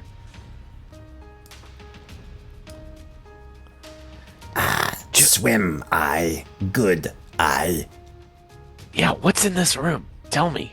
And I point over here at that inlet that I can't see. There we go. He slinks into the water, loping, and goes in, and he swims very well. His whole spinal column, tail and all, goes swishing this way and that. And, he goes in there and then comes back and pops his head out, looking at you from where you stand there on the ledge. No, door, is not. Okay. He struggles a bit to express himself, but doesn't seem like he really found much. No doors. We do need to enter into initiative at this moment, though. Oh, okay. For purposes and reasons. There is a sound, a splash, a disturbance in the water here at this northwestern inlet. There's something moving up there, and it rouses that danger sense, right? That adventurer sense of, oh, there's something coming in the water. Something over there. Okay. I'm gonna whisper, get up, shh, and I slink back into the door. Well, I'll keep my eye out, Okay. But I'm gonna position my body so that it's like around the corner. Just watching what that is. Yeah, that's fine. Just go ahead and leave your token there. That way it gives you, the player, the view of it, but we'll understand that you've gotten as much cover as you can afford yourself. Do you have an action? Other than that, no. Okay, we'll just say you've done dodge. The thing comes into view, swimming in the water. A giant frog, a medium-sized frog with bulbous, we gotta get out of here. Hungry amphibian eyes. And it comes swimming in the water, and it speeds towards Seekthos, a hungry amphibious predator it has dashed. We go to Seekthos's turn, who makes all kinds of ruckus. And he draws a javelin and he stabs at the frog. A So vicious, much for the pacifist run. a vicious warrior. He makes 2 attacks. He stabs at the giant frog with his short spear and he bites at it with his reptilian jaws, though I don't think he actually hit the thing with either of those attacks. Oh, he actually did. He hit with the one that was an 11. He stabbed the thing. Okay. Nice. Yeah, I guess this thing's AC is not great. It's just a frog, right? All right, he deals 3 damage to the giant frog. It's back to you, Murbus. Okay, I am going to cast Prestidigitation to create an absolute cacophony of noise and fireworks around the eye to try and around its eyes to try and distract it. And I will dip back over here. So, boop. Bye. Before you do the movement, make an Arcana check. This is going to determine the specifics of the effectiveness of your trick there. Okay. 7, 8, 9, 10, 11, 12, 13. Okay, so sparks, fumes assail the eyes of the slimy creature in the water, and it seems to have some problems with that. It's being confuzzled. It is quite confuzzled. Is a good word. Okay. By what you have done there, and it will. I think it's going to spend its action to essentially right itself. It's confused. It's sort of overwhelmed and disoriented momentarily. So we'll say that's its action. It's kind of out. It's kind of out for a round there, and Seekthos just takes advantage of that and continues to assail the thing. He will make his 2 attacks once again, stab and bite. And once again, the javelin is the one that finds purchase and deals 4 more damage to the amphibian. Murbus, what do you got?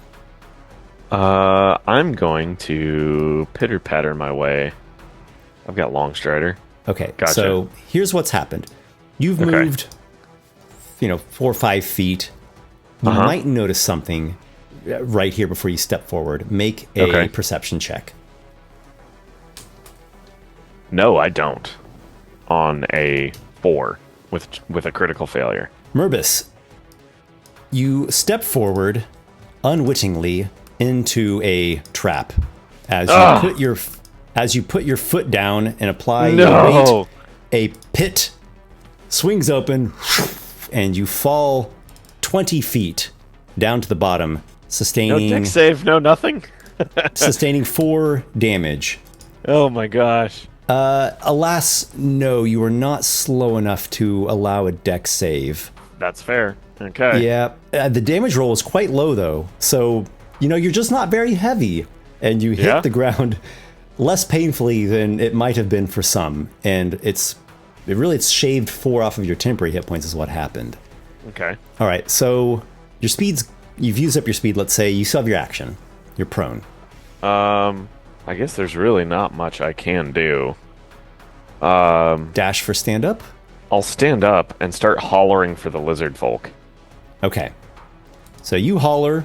There's the sound of the struggle in the water. So whatever he's doing, that's still going on.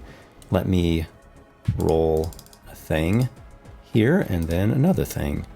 You hear a great and emboldening sound from the lizard man. And there's this sound of distress and great pain from the frog. And on your turn, what do you do?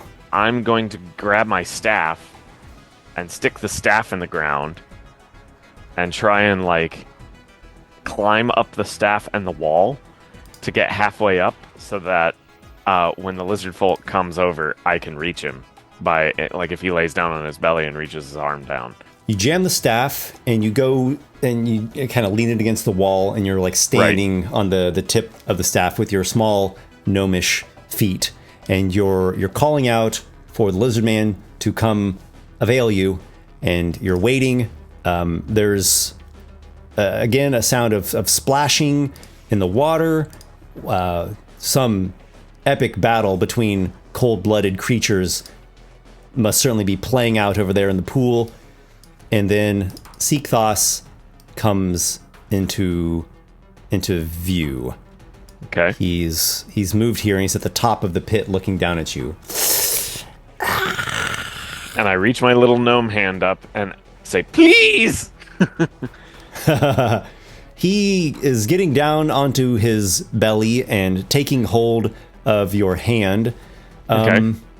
And it's a 20-foot pit. It's going to require some tiptoe stretching on your part. Sure. This seems more of a balancing act, I would say. Make an acrobatics check. So what is that? 11? 11? All right. There's some wavering and some faltering. Let's see what the lizard man can do for his dexterity. His is quite good. So Okay. right before you were about to slip off of the staff, he grasps your fingers and pulls, and your knuckles pop, but do not dislocate. And he hauls you up out of the pit. Love it. Okay. Death So- hole. Good job on frog. Thing. Kill I. I kill. I kill. You Thing I killed. kill. Yeah, I killed. Good job. Can you jump? Jump. And I point across the pit. Jump. Yes. Okay. So I mime to him, and I'm gonna crawl up onto his back. Yeah. You piggyback, he gets a Yep. running start, and then leaps across. And Okay. we are going to be going back into our initiative order here. Okay.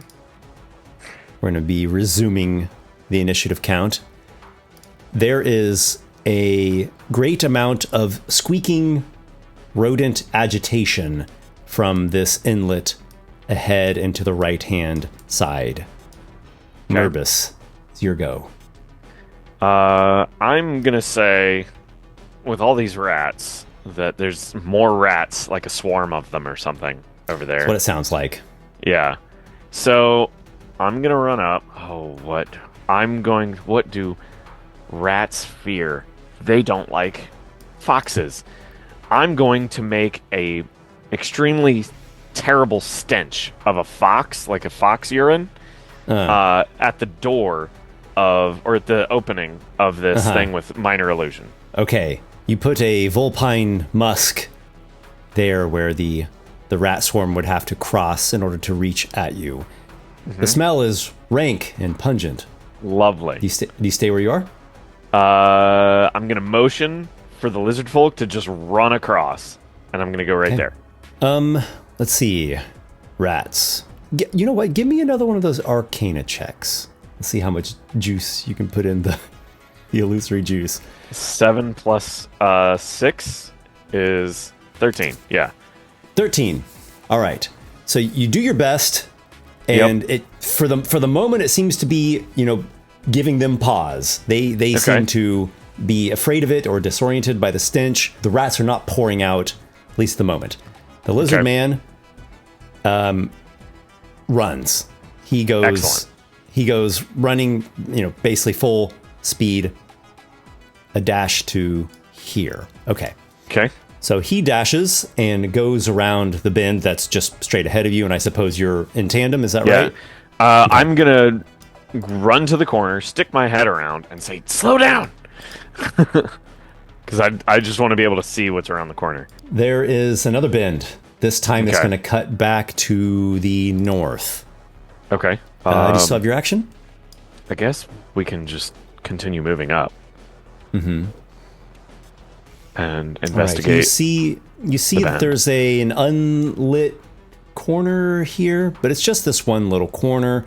The wall there's something to the wall here. There's a ledge and an opening. There's like a cavity or a cave up there, like the ceiling goes up to 10 feet, but not at that one part. There's some kind of like cave or cavity that's up there. Gotcha. And then okay. this seems like it's a bend, like to the north and then back around to the west. Like a hairpin. Okay. All right. I'll motion for Lizard Man to join me. And I will slowly poke my head around. Ooh, we get a little bit of a gnome hole I can hide in. Yeah. I like a good gnome hole. Okay, so if the hallway looks relatively safe, and I don't hear anything, right? Other than the squeaking rats to the south, there is a softer sound, an insectile flutter of wings beyond where you cannot see, like beyond a protrusion of the masonry. Gotcha. A little buzzing. Just that. Of wings. It doesn't seem to be coming closer to you. It just seems like there's some movement back there. Okay. I will slink over to this alcove or whatever. It's above me, isn't it? It's above you, yeah. So imagine you're looking up the wall, and the wall even right there has a bit of a more rough stone as opposed to masonry. Okay. And then it goes up maybe 7.5 feet, and then it opens. There's this cave or cavity pocket, a hollow in the wall and in the ceiling. Okay. I'm going to motion for Lizard Man to come over here and ask him, "What's up there?" and point at the ledge. We'll get to his turn now, and he will come into a dash here, and he's looking up there. See not. And your question actually is answered presently as a large-sized creature comes swooping down. Oh, a wonderful. giant bat. And it looks towards the lizard man, scaled, spiky, armed, and towards the small, unarmed morsel, and decides that you are its prey, in fact. And it swoops down upon you, Merbus, with bat fangs, and will bite at you from above. Do your worst, giant bat. Well, it was almost its worst, a natural 2. This is just one above its worst. And you dodge from its snapping fangs. What do you do next? I guess if it's my turn, I'm going to cast Minor Illusion to create the sound. Can I create the sound of its own echolocation? Like, as if it were squeaking out to echolocate. Can I put the shape of an object that looks like a giant fox in echolocation? Okay, that's a very cunning solution, an advanced maneuver. I'm favoring that Arcana check. I'm liking that as I like it too. For, that's a good way to go. Direct in the middle of combat, disorient a foe. So roll that. I'd say this is a bit more advanced of a technique. Oh no! It's a cool idea. It was a great idea. You're just not quite sure how to pull that off. So you kind of like give it your best, and it doesn't seem to register with the bat. Sure. I guess with that, I'm going to dip behind the wall. And... You will provoke an opportunity attack. Oh, we are playing 5th edition, aren't we? Yes. Okay, I'll stay put. You stay put. Okay. Yeah. You decide to not risk that, and the lizard man springs into action, the complete opposite of your pacifist self, and goes swinging his spiked shield, or thrusting perhaps, along with his javelin. 13 and 11. The 13 connects. Excellent. Here we go. It is 6 damage, which is a light wound to the giant bat. The thing is focused on Merbus the gnome presently, We'll see what happens, maybe, if its mind gets changed. It bites at you once more. Again, you evade its snapping fangs. I love that. What do you have, Merbus? Your turn. I think with that, rather than trying to go for some crazy echolocation shape, I'm just going to make a bunch of echolocative sounds, as if there's just a bunch of giant bats in here all around us, if that makes sense. Something far more easier to do. Just to disorient it. Mm-hmm. To disorient it. Okay. Try once again your Arcana check. I'll say this is sort of a repeat or retry as you're experimenting with this. 5 plus 6 is 11. 11. The thing you're hoping for is not working out. Okay. You're definitely getting a distinct sense that it's hard to understand exactly how this thing is functioning. There's something that you're not quite getting. It may be just that the biology of it is so foreign to you.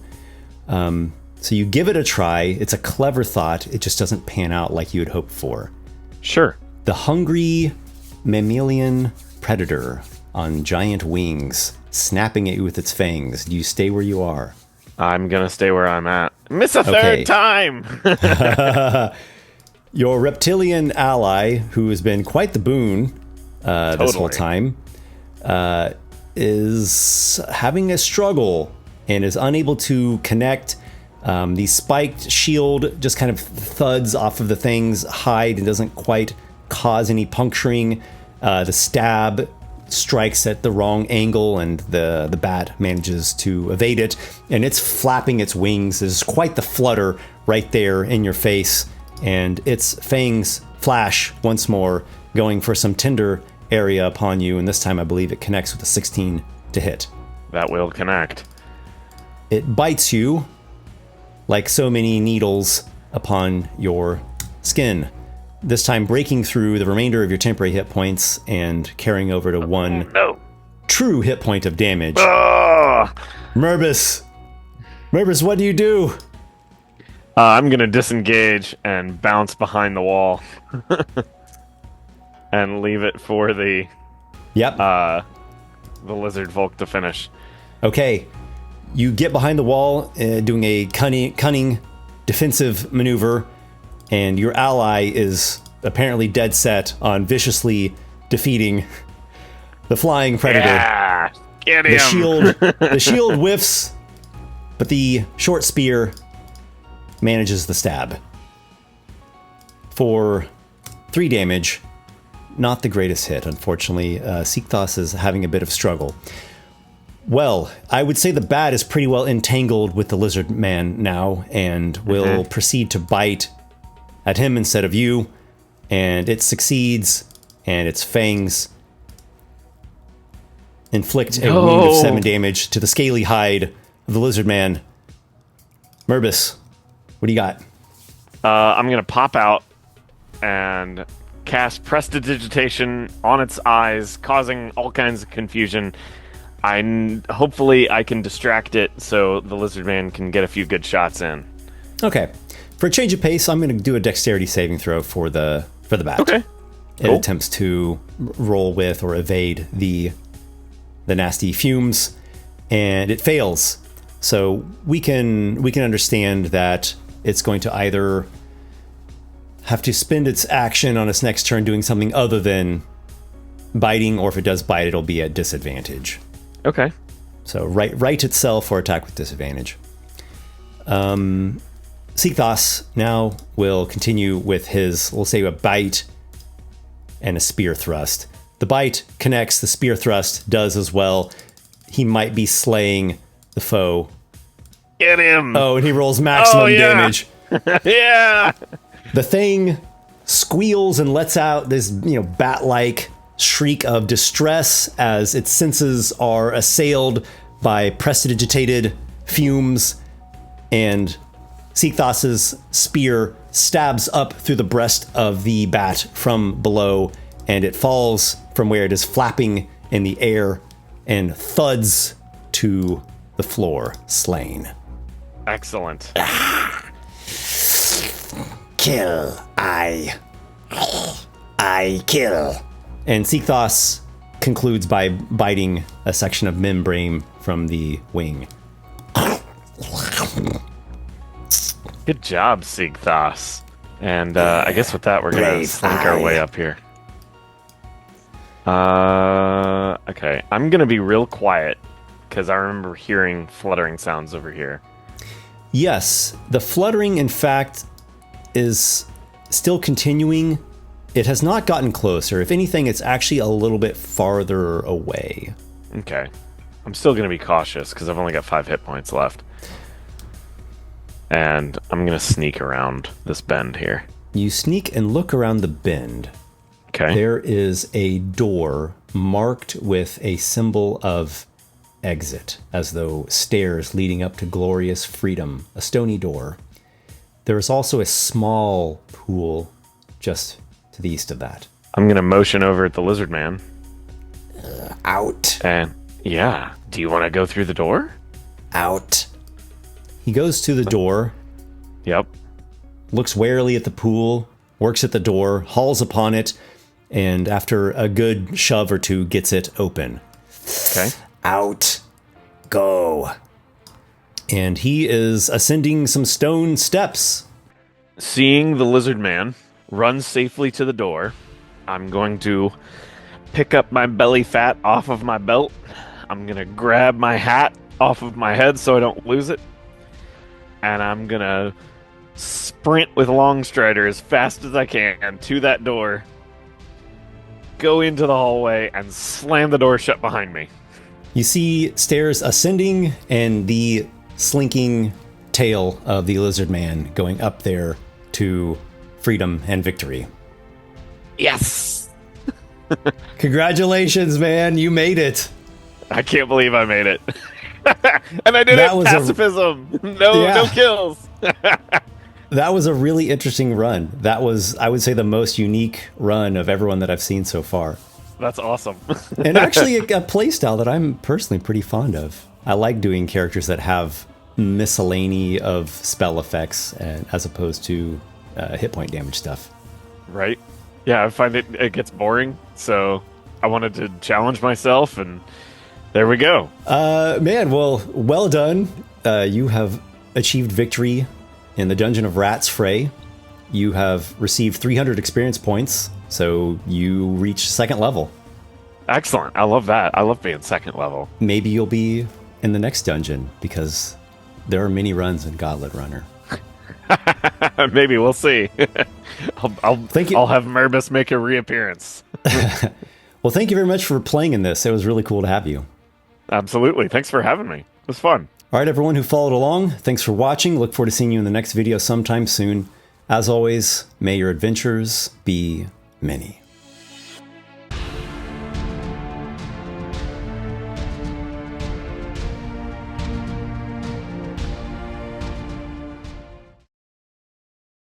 Gauntlet Runner. Welcome to Gauntlet Runner. I'm your game master, Esper. This is a semi-competitive form of D&D in which players attempt hardcore dungeon runs. Today's competitor is Mark Seifter, one of the co-creators of Pathfinder 2 and Starfinder, director of game design for Battlezoo, member of the Roll for Combat YouTube channel, and host of his own YouTube channel, Arcane Mark. So, will he hit the mark in this dungeon, or will he only find the path to doom? Welcome, Mark. Thanks for having me on here. I think with my dialogue, I'm likely to find the path to doom, but hopefully we'll find it in a way that's fun and flavorful and different from all the other doomed adventurers who died horribly in this dungeon. Yeah, you will probably see some blood stains as you are going. Oh man, are through. you keeping little marks on the dungeon where the other people died, so I can see like skull marks on Foundry where they died? You had That'd be a awesome. dream last night, and that dream might have given you some mystical visions of the fate of someone else who attempted this. That's right. Let me see what Tell it us just a said. little bit about your character. I am showing some of the stats on the screen here, but just give us the basic, Okay, who so- is he? What do we see? So the basic idea is that there is a god named Morpheus who is the god of dreams. Phantasos is a creation of Morpheus's, is a child of Morpheus.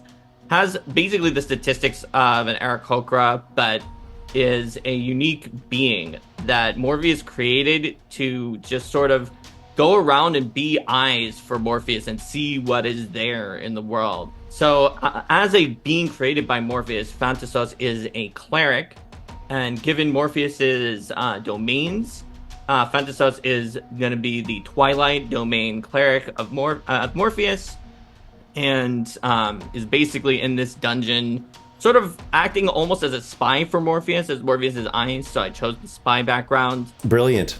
And it is quite interesting that you chose the god Morpheus, and you'll see why here in just a moment. So, if you're ready, let's go ahead and dive right in. All right, I'm ready. I'm ready to die. Phantasos, you are in a room with a stonework architecture, and there's a stairway descending. It descends to some lower area. In the room with you are 2 armored guards and a cloaked man. These men, led you to this place to begin with. And the man in the cloak, he gestures at that stairway. Gauntlet Runner, down there is your trial. Your challenge is to make it all the way through the gauntlet. You have 3 hours in which to do so. Take heed. Sanctuaries are marked with the symbol of your patron, Morpheus the Dreamer. There are no monsters in the sanctuaries, no traps. As long as nothing follows you in, it is a secure place. And now, your time has come to descend. Very well, by Morpheus's will. And then fly down into the tunnel. Sure. Alas, your wings do not avail you in the corridor, but you can descend cautiously on your talon-like feet. Yes, they move a little slower than others' feet, but it'll be all right. You're no worse off than a dwarf. That's You head certainly down. true. You head down stony stairs. You're in a corridor. The walls are made of some masterwork masonry. And here and there you see these wrought iron sconces affixed to the wall with ever-burning flames in them. Do those seem like they were created by the Gauntlet to help Gauntlet runners? Are they potentially a type of treasure that I can loot? So I think that They don't strike you as treasure. They strike you simply as a means of illumination. I'll continue onward for now. Phantasos is a little cautious. He knows that Morpheus wanted him to come here, so he doesn't want to betray his god by just dying immediately in the hallway. Yeah, I'll let you know if I change it, but my standard operating procedure is stealth and caution first. Okay. I am an observer, so if I just rush through and I don't see something interesting, even if I die when I go back to Morpheus in the Sanctum of Tranquility, I want to be able to report something interesting to him. So it'd be better to have died but have seen everything than to have made it through and seen nothing. From that, I will go to the corner and kind of peek around the corner where I would still have cover from anything that was right there.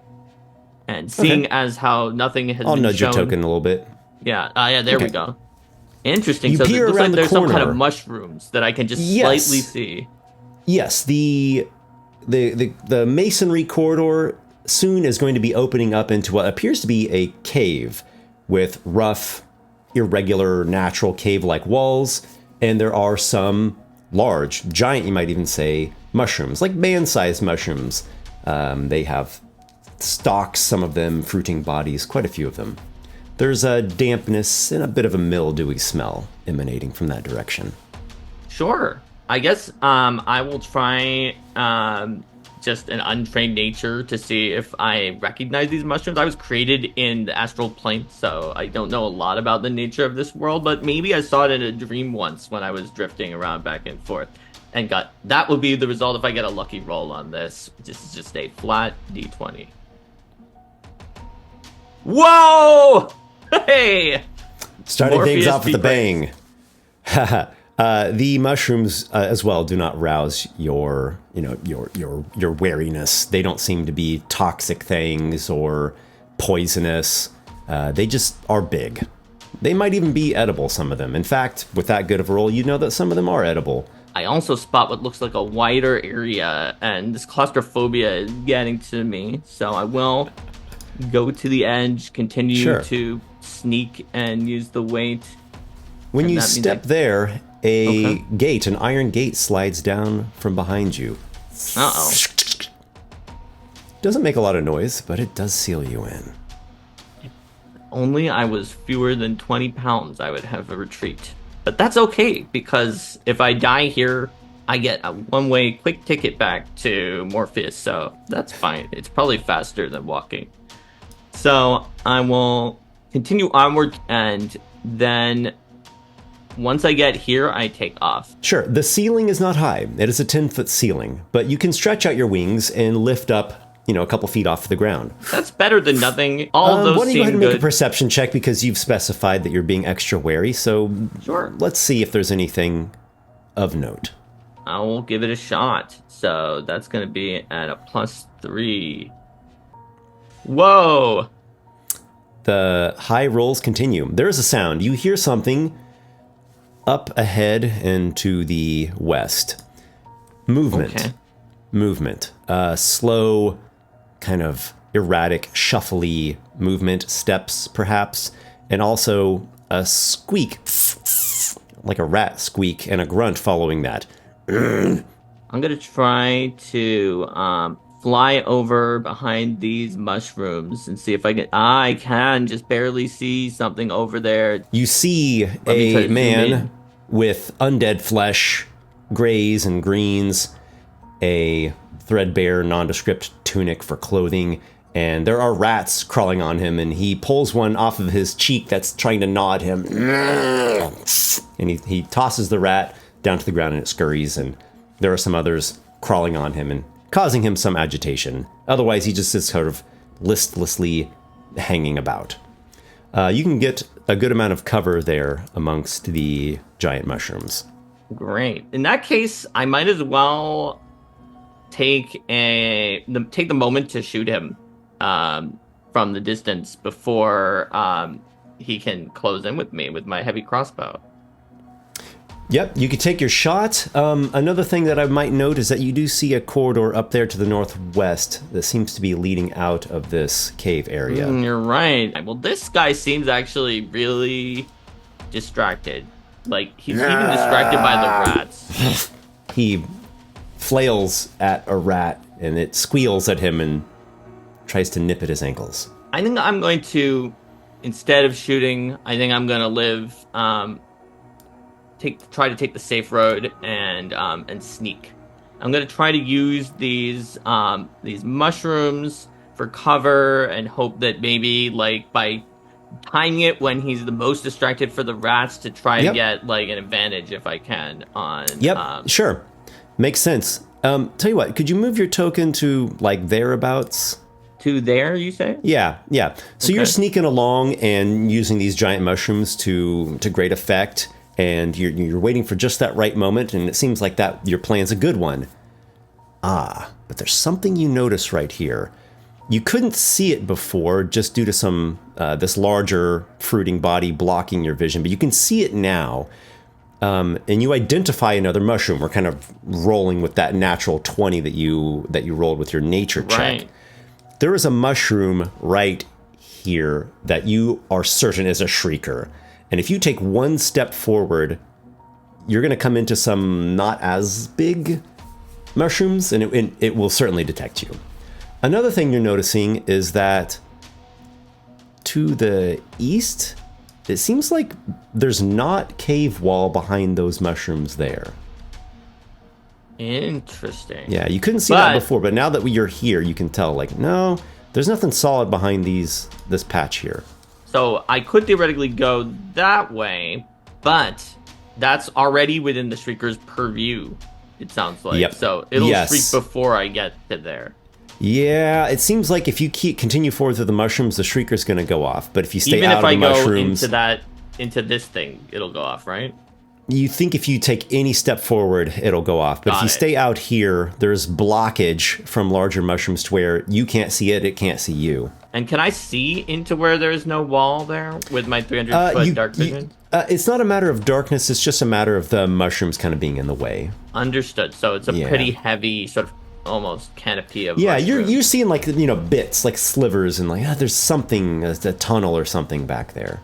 Okay, that could be dangerous too. For all I know, there are dangerous mushrooms back there that can't be seen because of the normal mushrooms that are blocking it off.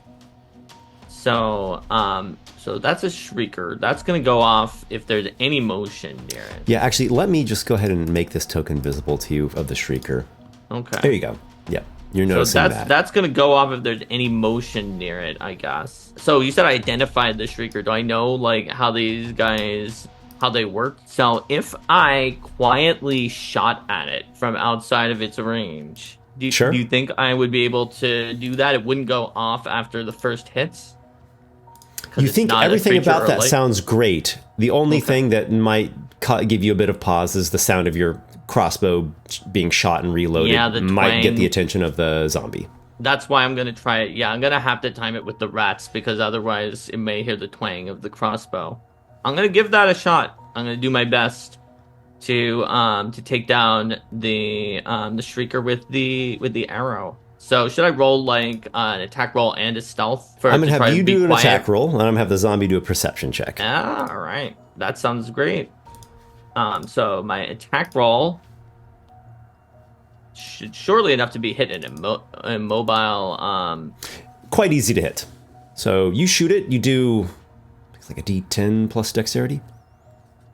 Yes, I do. So sorry, I should roll the damage. I was too busy being worried about the zombie over there.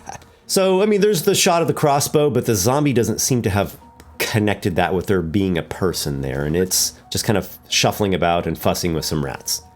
Okay, that was a good shot. You think just one more of those, and you'll have destroyed the shrieker.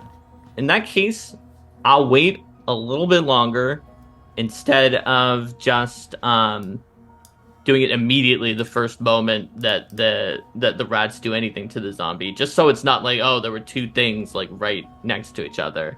And then after maybe 2 or 3 more distractions with the rats, I'll take another shot. Okay, take your shot, and zombie will repeat the perception check. And if I have advantage on stealth, will that help? Oh, right, it changes my passive up by 5, right? Yeah, you're certainly I probably would have used, or not. Sorry, if I have a plus 1d4 on a stealth check, that wouldn't help my passive stealth, right? I really wouldn't worry about the passive stealth. You take your shot, you destroy the shrieker. It's not going to function anymore, and Excellent. the zombie turns his head in your general direction. All right. It takes some shuffling steps out and starts looking around. Go ahead and make a stealth check. Well, we'll do my best. Oh, no! What was that about your best? I don't know. The zombie seems to have noticed you over there, crossbow owlish man, and I need you to make an initiative check. And yes, it was even better. Okay. So you wildly beat the zombie's initiative. No big surprise there. It looks like it's starting to move in your direction, having noticed you. Okay. What do you do? I think I'll have to actually just attack it and then fly back to my previous place behind the mushrooms. You can shoot at it. It's going to be mushrooms giving it quite a bit of cover. There's fruiting bodies and caps and stems all over the place, and they grow up almost all the way to the 10-foot ceiling. But you can take your shot if you want. Does that put me at disadvantage?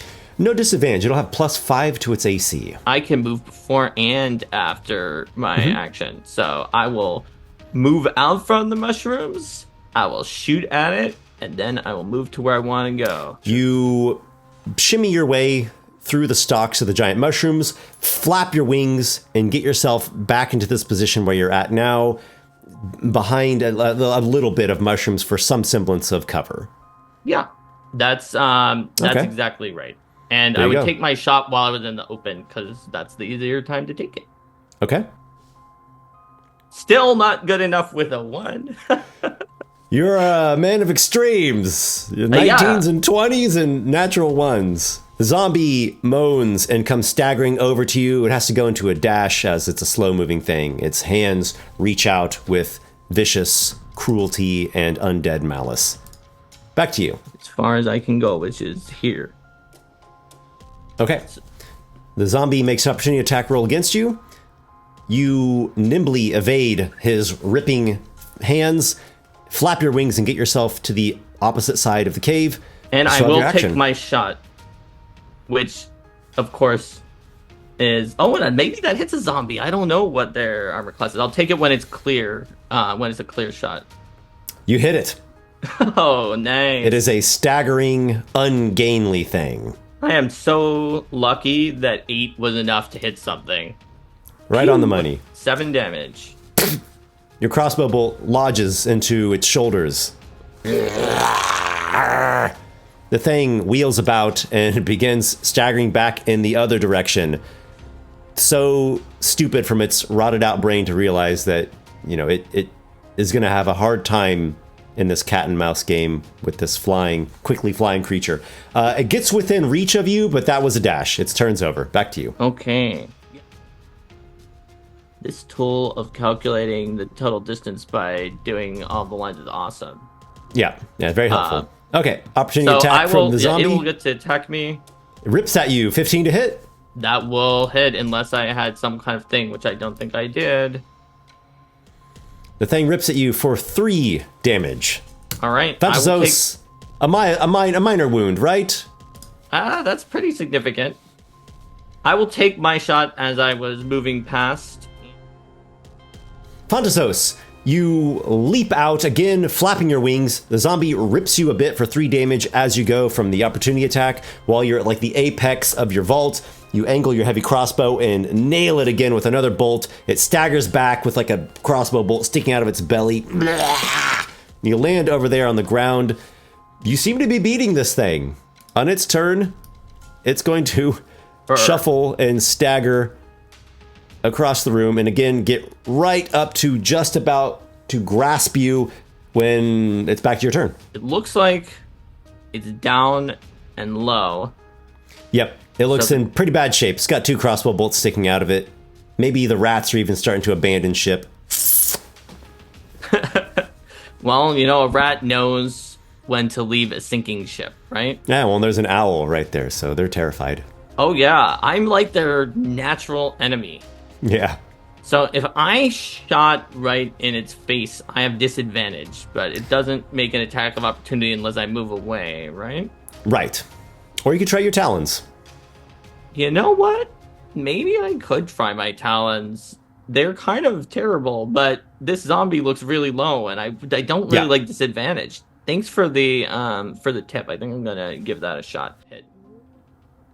Oh no, I got it. All right. So, you rake the zombie with your talons.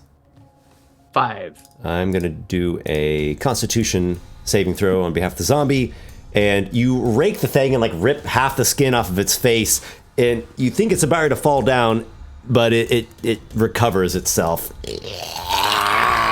Oh no. It's still going. Undead Fortitude is keeping it in the game. That is what I get for not actually trying to identify the zombie. Can I just sort of step a little bit behind the mushrooms and then call it done?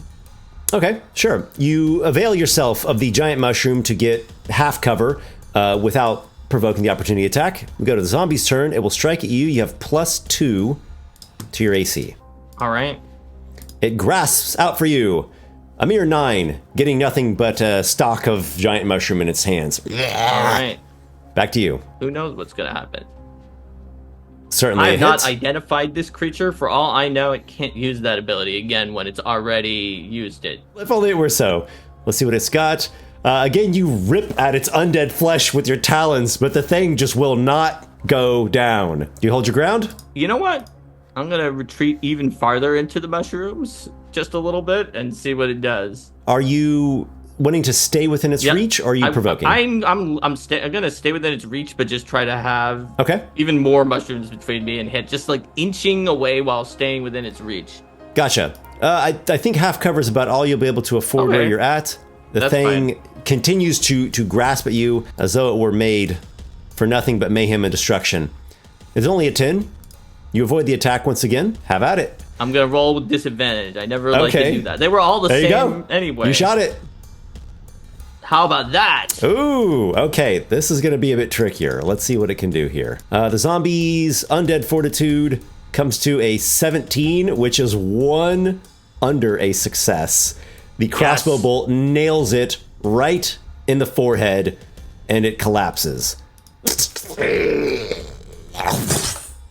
Morpheus has guided me to this victory. You feel that your divine patron's hand is at work. Truly, his blessing must be upon you. All is quiet and still, except for a few, last scurrying rat getting into whatever hole it crawled out of. He's decided that he's going to examine what's going on in the tunnel and the corridor first, in case there's like some kind of minor scrape with poisonous fungi or something like that for healing up.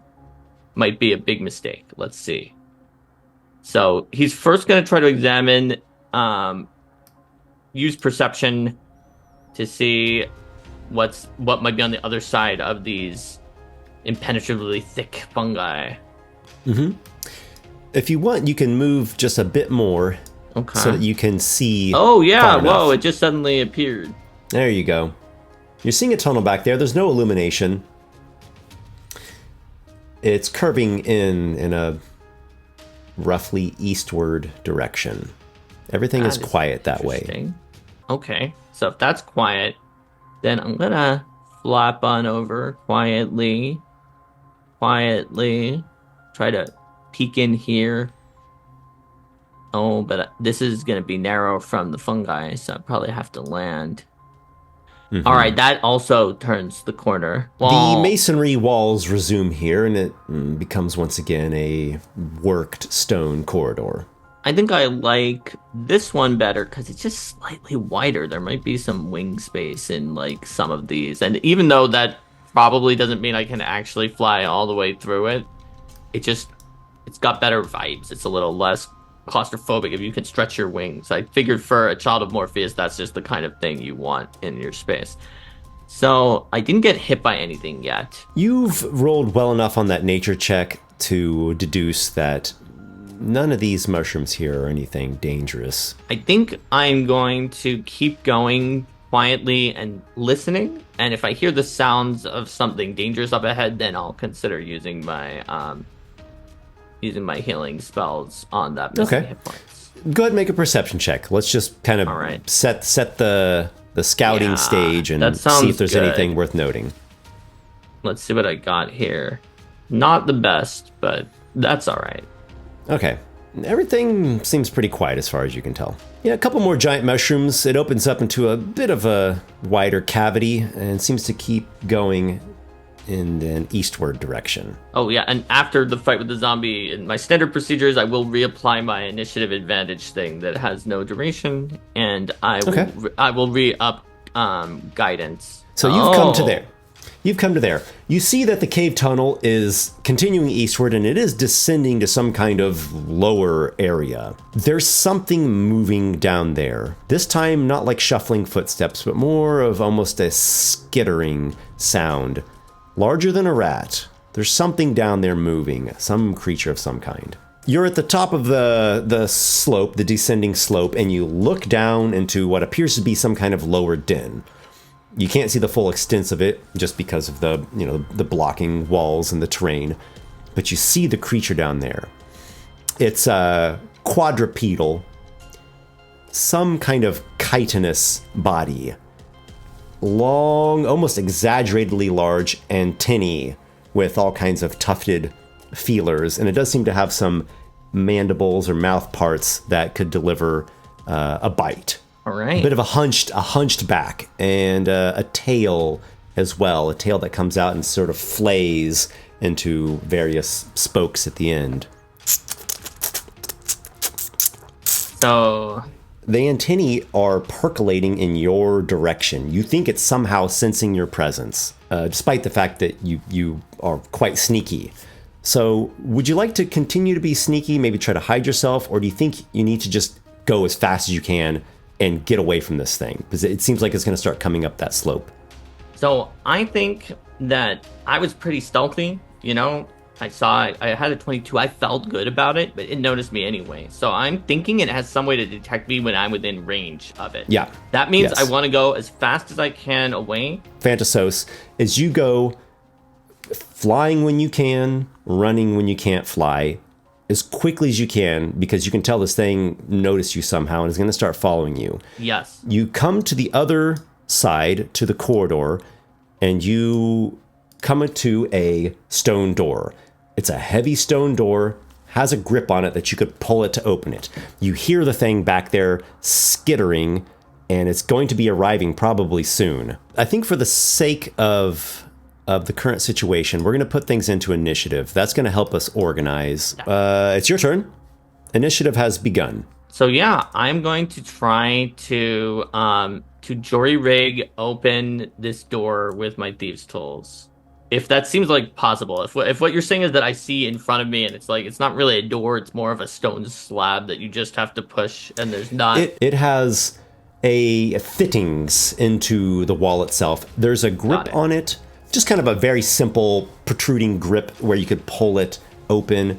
When you gave it like a little careful test, it just didn't budge with a minimal amount of pulling. It seems like, oh, this is a heavy thing. I need to haul So this. basically, in game parlance, it's not the free interact on your turn, but it takes your action to open. It would take an action and you'd make a strength check.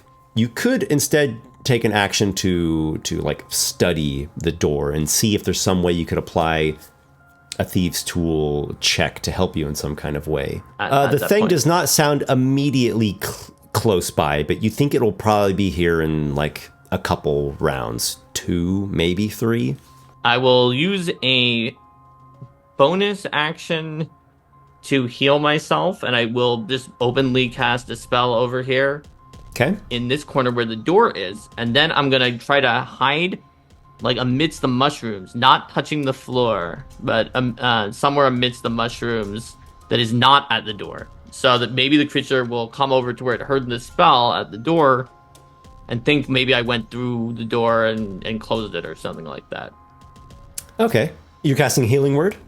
Yes, as a bonus action. That will heal me to full no matter what I roll, but I'm okay. I'm happy So we'll to just put you at full hit points. Makes sense. And then I'm basically going to turn when I'm hiding in a place that is not a good place to be hiding because it'll come right past me. Not touching the... Okay, so you're like... Yeah, I'm hugged going to try up. to be standing on the mushrooms because they go 10 feet tall, so they should be high enough to do that, hopefully. Very well. Okay, so All right. let's see what you hear of the creature's movement. A scuttling, skittering noise.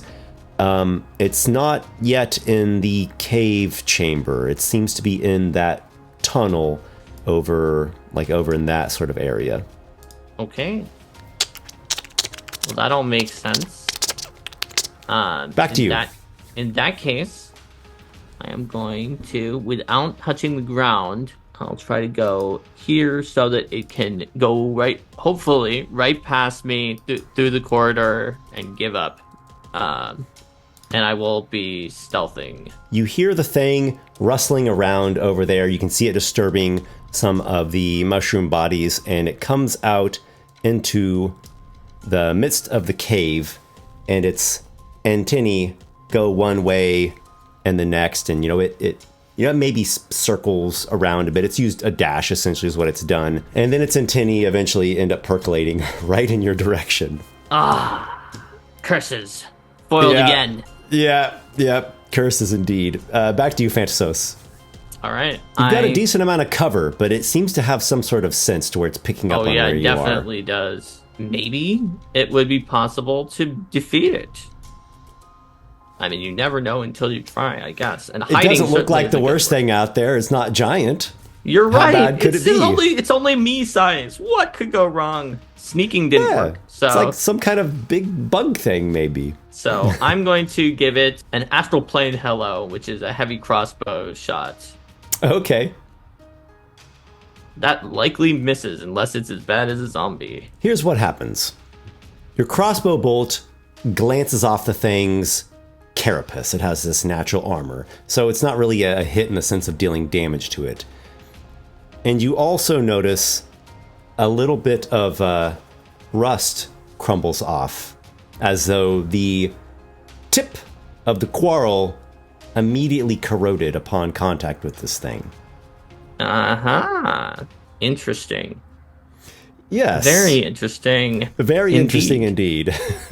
All right. All right, the creature is going to come scuttling towards you. It scurries over, and its antennae focus onto your crossbow upon the head stock area, the metal area, the actual bow part. But you obviously don't like that. Make a dexterity saving throw if you'd like to avoid it touching your crossbow.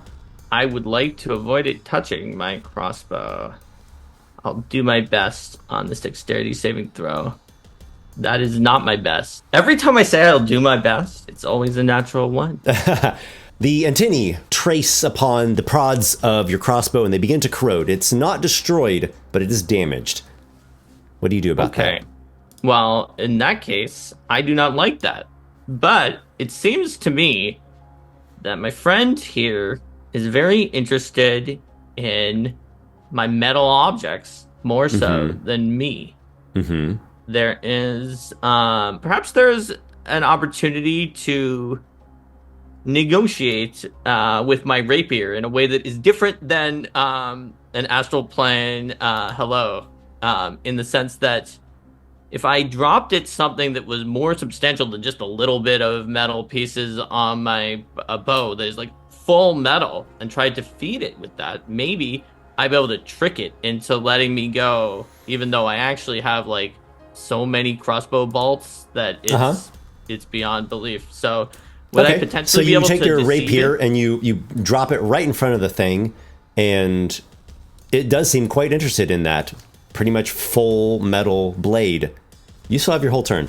Action, speed, everything. So, but like, if I moved away, it wouldn't like start. I think it wouldn't start flinging its antennae at me and my my other stuff. It seems still more interested in the rapier because it's right in front of it, and the thing's pretty much made fully of metal. Well, in that case, don't mind if I do. I will dash, and looks like I would probably only be able to get not even there because too many of those were mushrooms. All right, so you flap over to there. The thing seems more interested, and it begins to work on corroding the rapier. What do you do next? I'm just gonna continue this way. I can actually get to his old lair down here. I'm hoping this isn't a dead end, because otherwise I have really done myself dirty.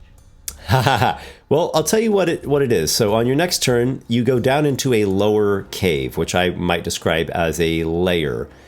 Okay. Two things of note.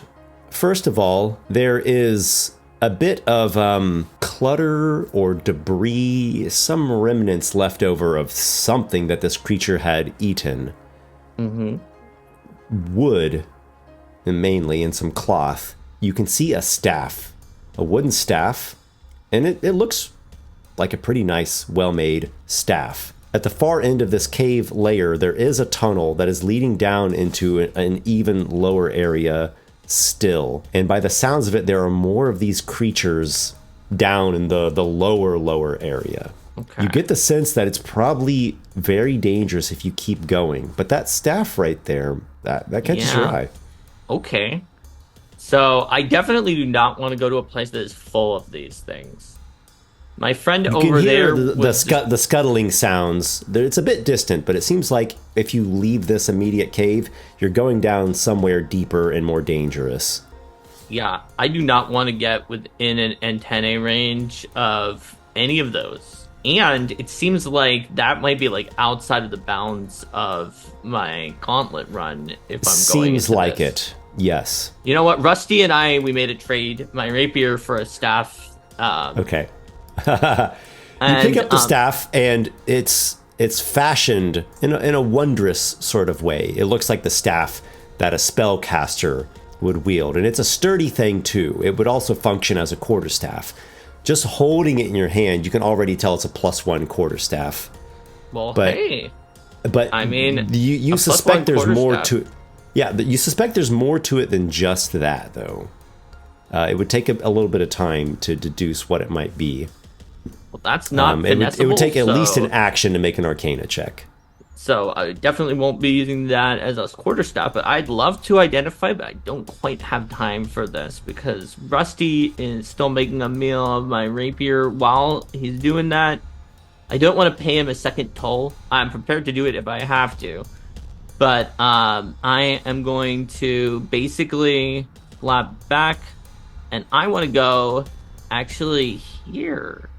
It's like more than 30 feet, more than what looked like his antenna range from the entrance to his little cave. So maybe he's full from my rapier. Maybe I'm out of his antenna range. And if I hide here, I will pull out my crowbar instead of that so that if he does notice me, even though I have this theory that his antennae will come from my crowbar and not finish off the job on the crossbow. Let me ask you this. Yes. He's about finished up with the rapier. He's corroded it into rust and eaten the rust. He's going to start looking around again. The antennae are going to pick up on you. Are you willing to sacrifice that crowbar?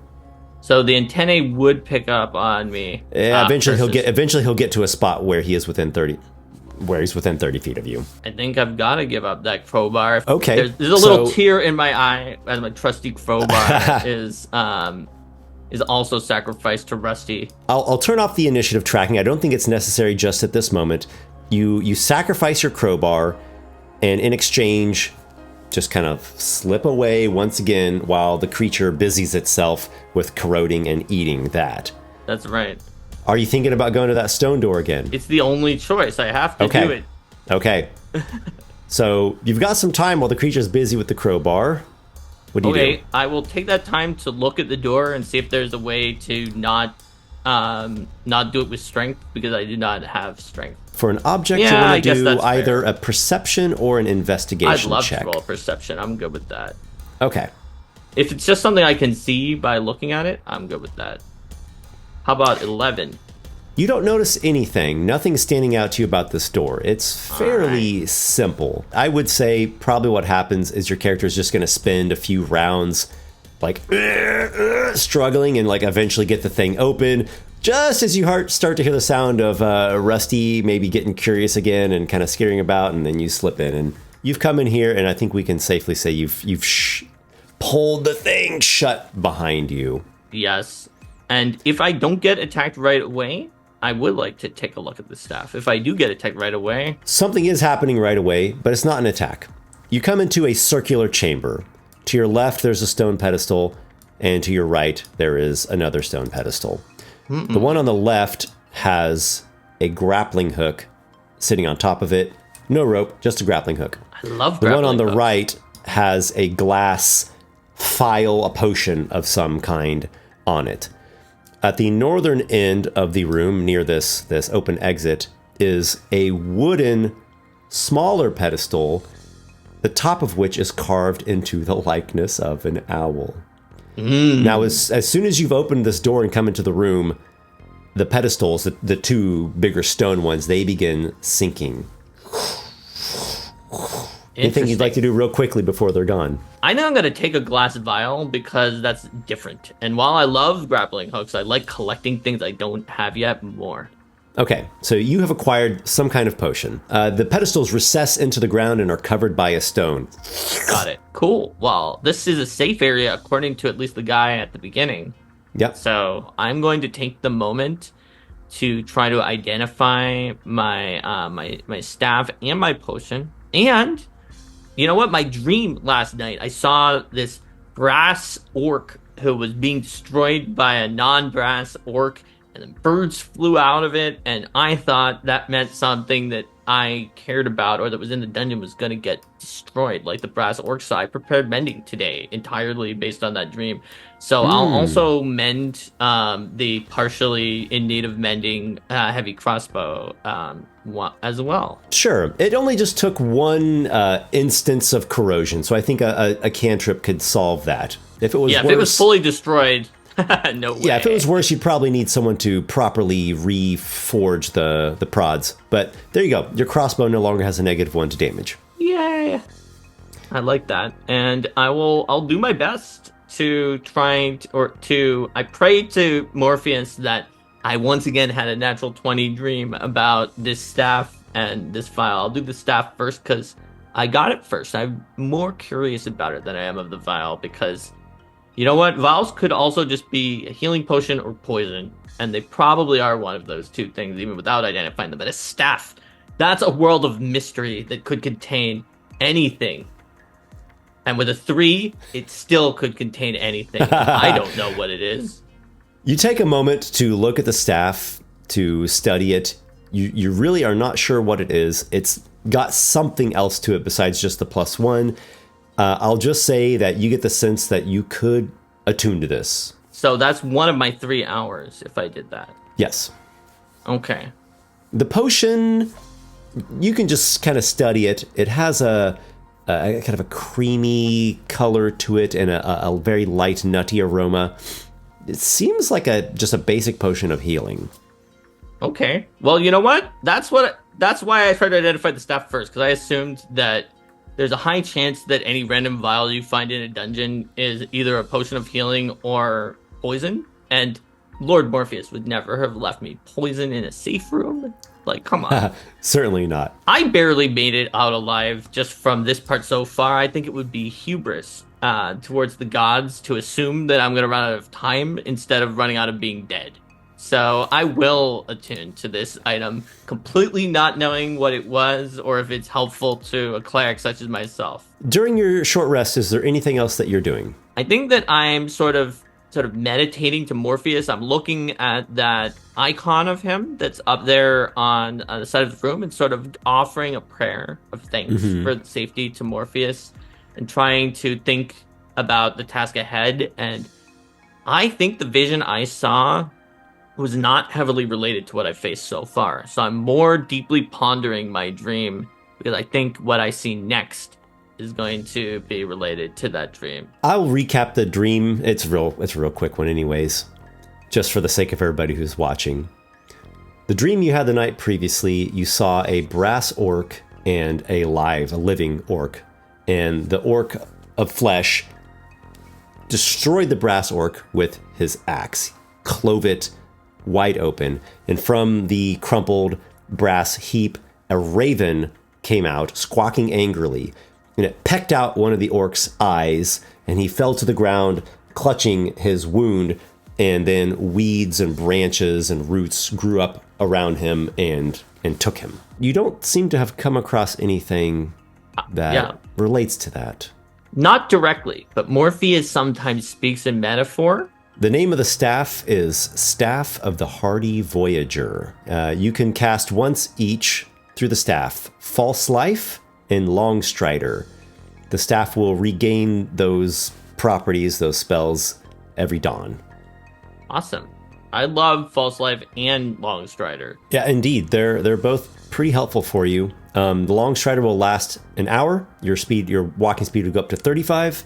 No concentration. False Life gives you 2d4 plus 4 temporary hit points, and those will just last until they get eaten up or until you complete a long rest. Sounds like, to me, like we should have Long Strider and False Life. Excellent. Go ahead and roll up the temporary hit points. I will roll 2d4 plus 4. There we go. 1 point below average. There you go. You have 8 temporary hit points. Excellent. That's almost like a full health bar. Fantasos feels just this feeling of being like that shrouded, like his entire life is almost like doubled up by this magic. And even though the staff probably was just some dead wizard who got killed by the monsters in the trial, he thinks maybe Morpheus left it to him, so he offers a nod of praise to the owl for this. And then he's gonna continue onward. Fantasos, you have a new confidence in your stride. What do you do next? I will peek once again. I'm confident but still stealthy, so I will peek around this corner. Ooh, look at that. Fantasos, you creep through the corridor cautiously, and you're seeing a bigger area. And across the way, there is a door that you notice, a nicer looking one. It's wooden and has some brass fittings. This large room that you're seeing before you, the ceiling is actually substantially higher. It's a 25-foot high ceiling. On the ceiling, there are a number of stone giant spiders, as though petrified giant spiders fused to the ceiling. At the north end of this larger room, you see 4 alcoves, and each alcove has a stoneware urn resting in it. Before I even enter, I'm going to just try to take in the vista and take a look at these spiders and urn and try to use perception to just kind of look at them, give them that big owl eye. If you make a perception check, make it at disadvantage. Oh, I will roll another one. It's We'll just dark. you'll use the worst of the 2. Yep, that's fine. That is the worst of the 2. Okay, It's much so worse. it's totally dark. You're not making out any details. Just 4 alcoves, urns in them. Hold on, I should add the D4. So it's a total of 10. Nothing else stands out to you. Okay. So yeah, nothing else stands out.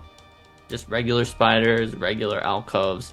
Just I'm good still- old regular petrified spiders. Yeah, I'm still a little Giant. skeeved by regular petrified spiders. Are they like all across the ceiling, or are They are. Yep. Hmm. So there are a number of them. And they're like about me sized? They are large size. Ooh. Okay, that's spooky as all get out. And there's these urns, and there's nothing obvious like to do with the urns that I noticed. Because I was looking at the spiders. Was that the same perception check for looking at the urns, or should I roll a separate one? Yes, on the urn? yes. We'll just consider that you did a Short thing. scan over of the room. And the disadvantage was also on the urns too.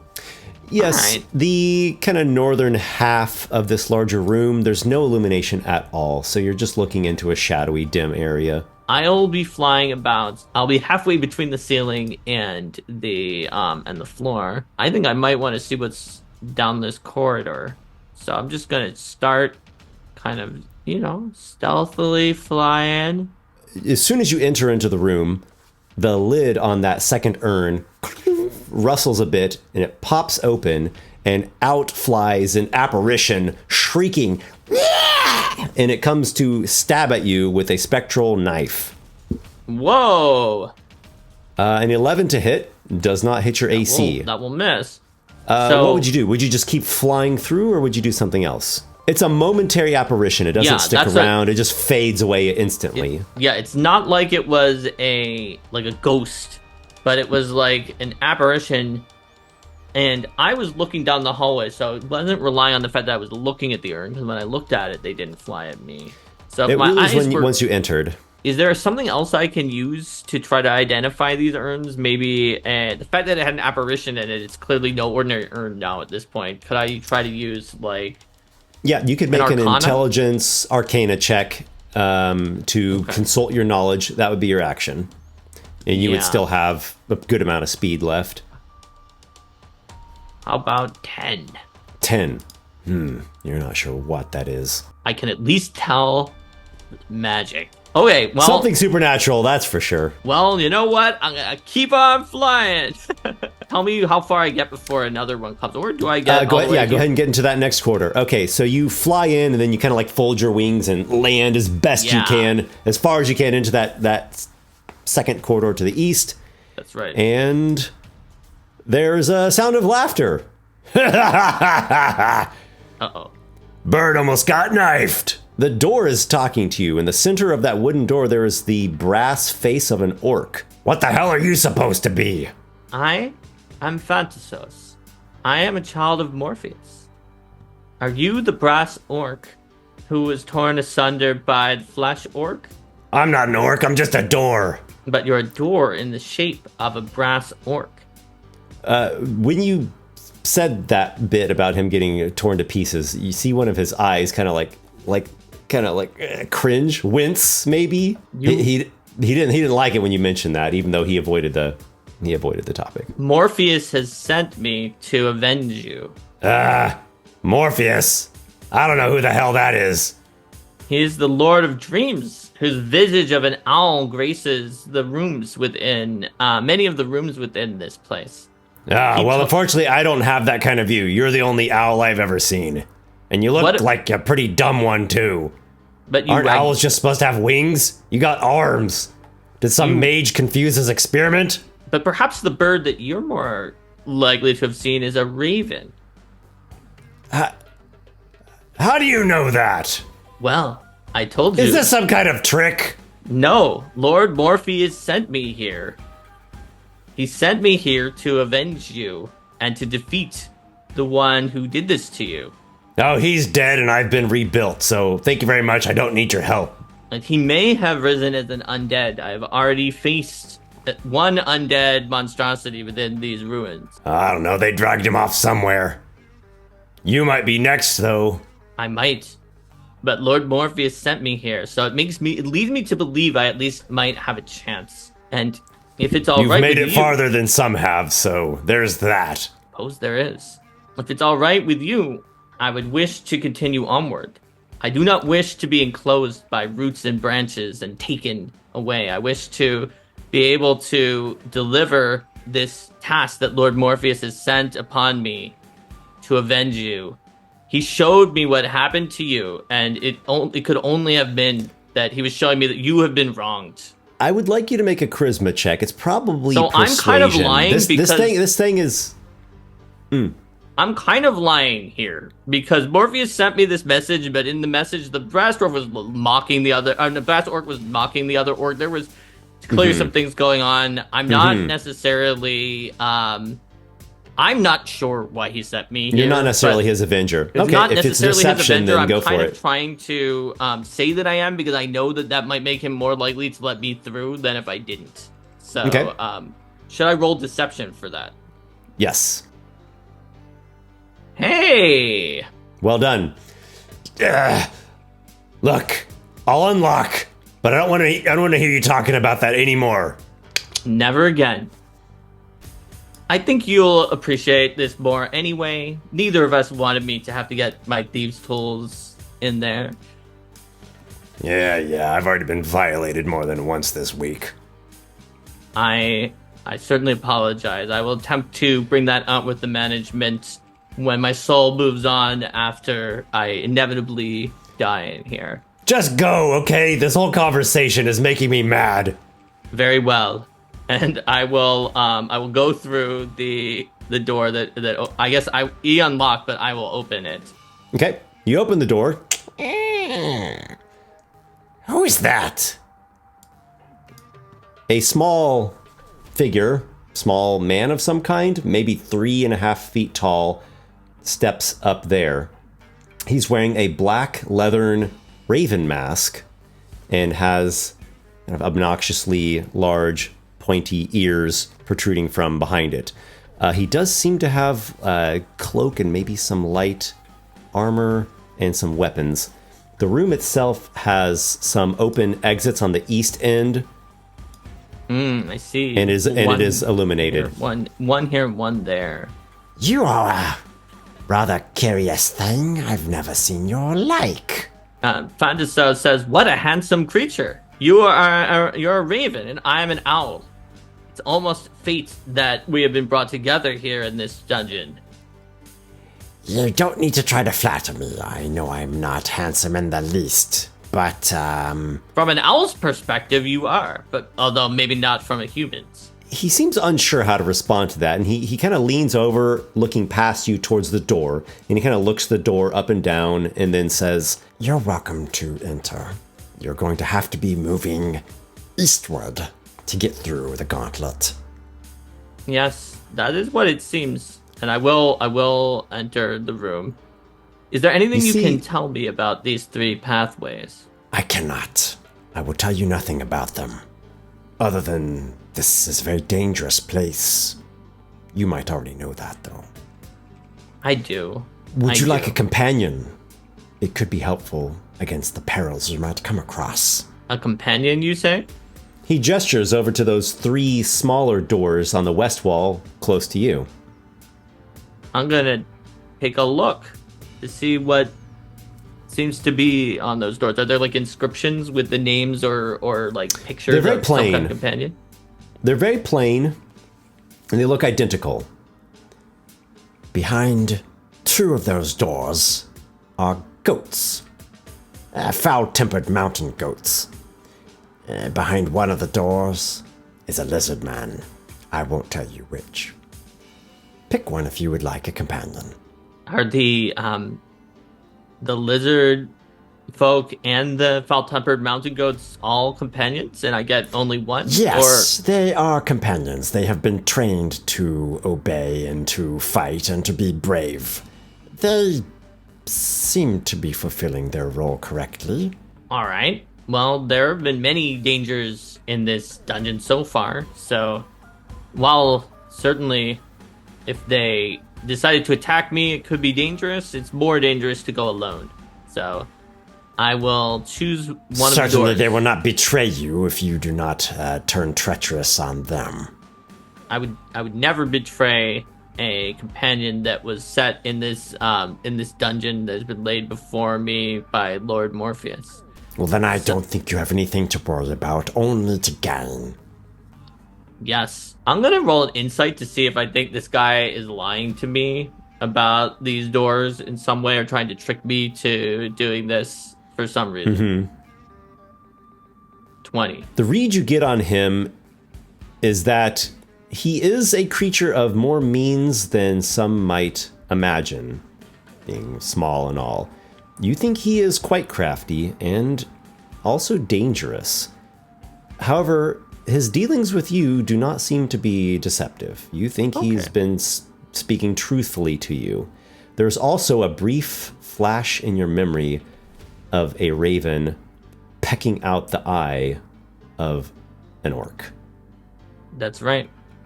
And the raven that fluttered out of the broken brass orc and pecked out the eye of the other orc. Yes. That is the what raven I was thinking of when I was talking to the door before. So I got the sense that he seemed to be on the up and up, even at first, but wanted to use insight in case he was giving off any creepy tells. Yeah, it seems like as long as you're not crossing him, then he's dealing with you through some sort of official role that he's been assigned to. All right. So there are no inscriptions or other indications. There's just simply 3 doors, one on the left, one on the middle, and one on the right. Yeah, pretty basic looking, simple wooden doors. I'm going to try to use dream logic on this one. So in a dream, sometimes things fit together in a way that you wouldn't expect them to. So I think maybe the right door is the right door, because sometimes that kind of word association can happen in a dream. And so I'm going to try the door all the way on the right to see if I get a mountain goats or a lizard folk. So I will just check it for traps just in case with a perception check. Before you open that door, allow me. And Raven walks over to here and he unlocks this door and he shows you inside is a goat. Just a goat behind this one. I will give you one chance if you would like to change your selection. Would you rather open the middle door? I'm going to use insight on him to see if he's giving off any obvious tells. But we'll go ahead and let your previous inside ride. Oh, yeah, sure. It's still pretty much the same exchange. Okay. You still don't think that he's using any kind of deception. Fair. You think that there's a arrangement or a station that he is fulfilling, and he's kind of doing a duty. Well, I could switch, and I do thank you for that offer, but then I'd be twice as likely to get a goat, and I'd rather have a lizard folk. So He I will goes stay with over my here original. and unlocks this door and opens it. Hate small closets. A scaly man steps out. He's brandishing a carapace shield with spikes fastened to it, and he also seems to have some javelins in a sheath. He steps out, stretches his limbs, his tail swishes back and forth behind him. We go. Yes, we shall go, says Fantasos. So, Well done. Well done. The way ahead is threefold. Choose as you will. Indeed, there are 3 exits out of this chamber. To the north is a corridor of masonry with bright illumination. To the center is what looks like a more natural tunnel with a dim illumination.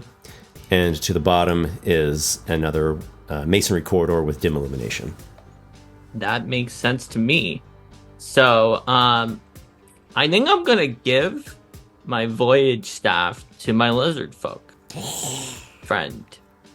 Here you go, my friend. I want to show you my sincerity by giving you this magic item that's attuned to me. Big talk. No good. And Raven interjects and he says, You might want to speak to him in simpler ways. The common tongue doesn't come to him so easily. Good stick. This good stick, magic. So he will give the quarterstaff to him. he'll wield it in one hand as well as he can. So has the Raven guy backed off at this point? Like he's not saying anything more about these other 3 paths? Well, he seems to be tight-lipped on where those paths lead. He's observing you and, the lizard man and just kind of watching and waiting. Fantasus is going to take the one that was across from the lizard, since the lizard one was correct before, so maybe the one that's across from the lizard is also correct. He'd like his lizard friend to go a little bit ahead, because the lizard friend is melee, and Fantasus will kind of bring up the rear on that, since this is a tight squeeze. I go. Brave I. How close do you want to stay behind Skeekdas? I think that I would prefer to be generally about 10 feet behind like this. But when we're around corners, I'll want to come up to the corners so that I can keep an eye on him. Sure, that gives me a general idea. As you both have entered into this new section of Masonry Corridor, another iron gate slides down from the ceiling. Uh-oh. It curves eastward at the end of this stretch. Skeekdas peers around the corner. He will make a perception check. Whoa! Good work. Room. Plant. Quiet. Yes, says Fantasos. We found the brass orc and the raven. So now there will be plants. Then he tries to say it in a simpler... That's true, your dream, your vision. Yes, it was all in the vision. So he tries to say it in a simpler... Moving. He becomes suddenly quite agitated, and he grips that quarterstaff and actually takes a few steps forward. That case, Fantasos will follow... Okay. Yeah, you can do a quick move there, and then we're immediately going to be going into an initiative count here. And it seems that you've actually won the initiative. There are 4 plants that are emerging from these pots that they're in, and they come creeping along on root structures and stems and whatnot, and their branches and leaves are shuffling back and forth. Go ahead, Fantasos. All right. Well, so I think I'm just going to take my shot with my heavy crossbow at these plants. How about a 13? Hit. That's going to be 6 damage from here. Okay, it resists piercing. Your crossbow flies into essentially a bunch of branches and leaves and just doesn't stab as it would with a more, solid mass creature. Okay, so this one here is doing it's a dash, so it creeps along more slowly than a legged individual, and Skeekdas grips bravely the magic quarterstaff, or just staff I should say, and he swings it. Whap! That is a 20 to hit, which is a success. Nice. He's wielding it in one hand. D6 plus 3. He's got this carapace spiky shield in the other hand. Okay, so that is 6 damage fully. And he has a second attack he can do. Piercing. It's all piercing. Okay, so he shield bashes the creature, the plant creature, with the spikes, and doesn't really have a very good time of it. And then the shrub that is closest to him comes shambling in, and it strikes with a leafy branch. That does hit Skeekdas, and he is going to take some slashing damage, 3 of it. It scratches him somewhat on his scaly hide. Then there is a 4th one down here. It comes in. Oh, I don't think it can quite get there. So we'll say it's a dash to kind of close in and surround the lizard man. And then the shrub that you had shot, it also comes into the fray. Back to you, Phantasos. All right. Well, There's a cluster going on here. Yeah. So I'm gonna try to shoot the really, really hurt one with my crossbow on the ground that it's possible, even with the resistance, that I'll drop it. Okay, I'll give it half cover. Go ahead. A hit. All right. They don't seem particularly difficult to strike. They're just shrubs. They're not very How dexterous. about that? Eat 5 after having the damage on the really injured one. Yep. You slay the thing, and the crossbow bolt stabs into its central mass, and it just falls over. All right, Sikos wields the staff once again, and he will swing at we'll go with the damaged one. Seems like a good choice. 10 is actually still a hit, and Awesome. he clubs the thing for, 5 damage, which actually leaves it pretty well battered, and then he will do the second attack from his multi-attack, right. shield Fingers bashing crossed. it, and he bashes it into oblivion. Excellent. So far, And so he'll hold his good. ground there, and he is going to be assailed twice by animated shrubbery. The first one is miss. Okay, they're both misses. They just kind of flail against his scaled hide and his carapace shield and do not injure him further. Back to you, Phantasos. All right.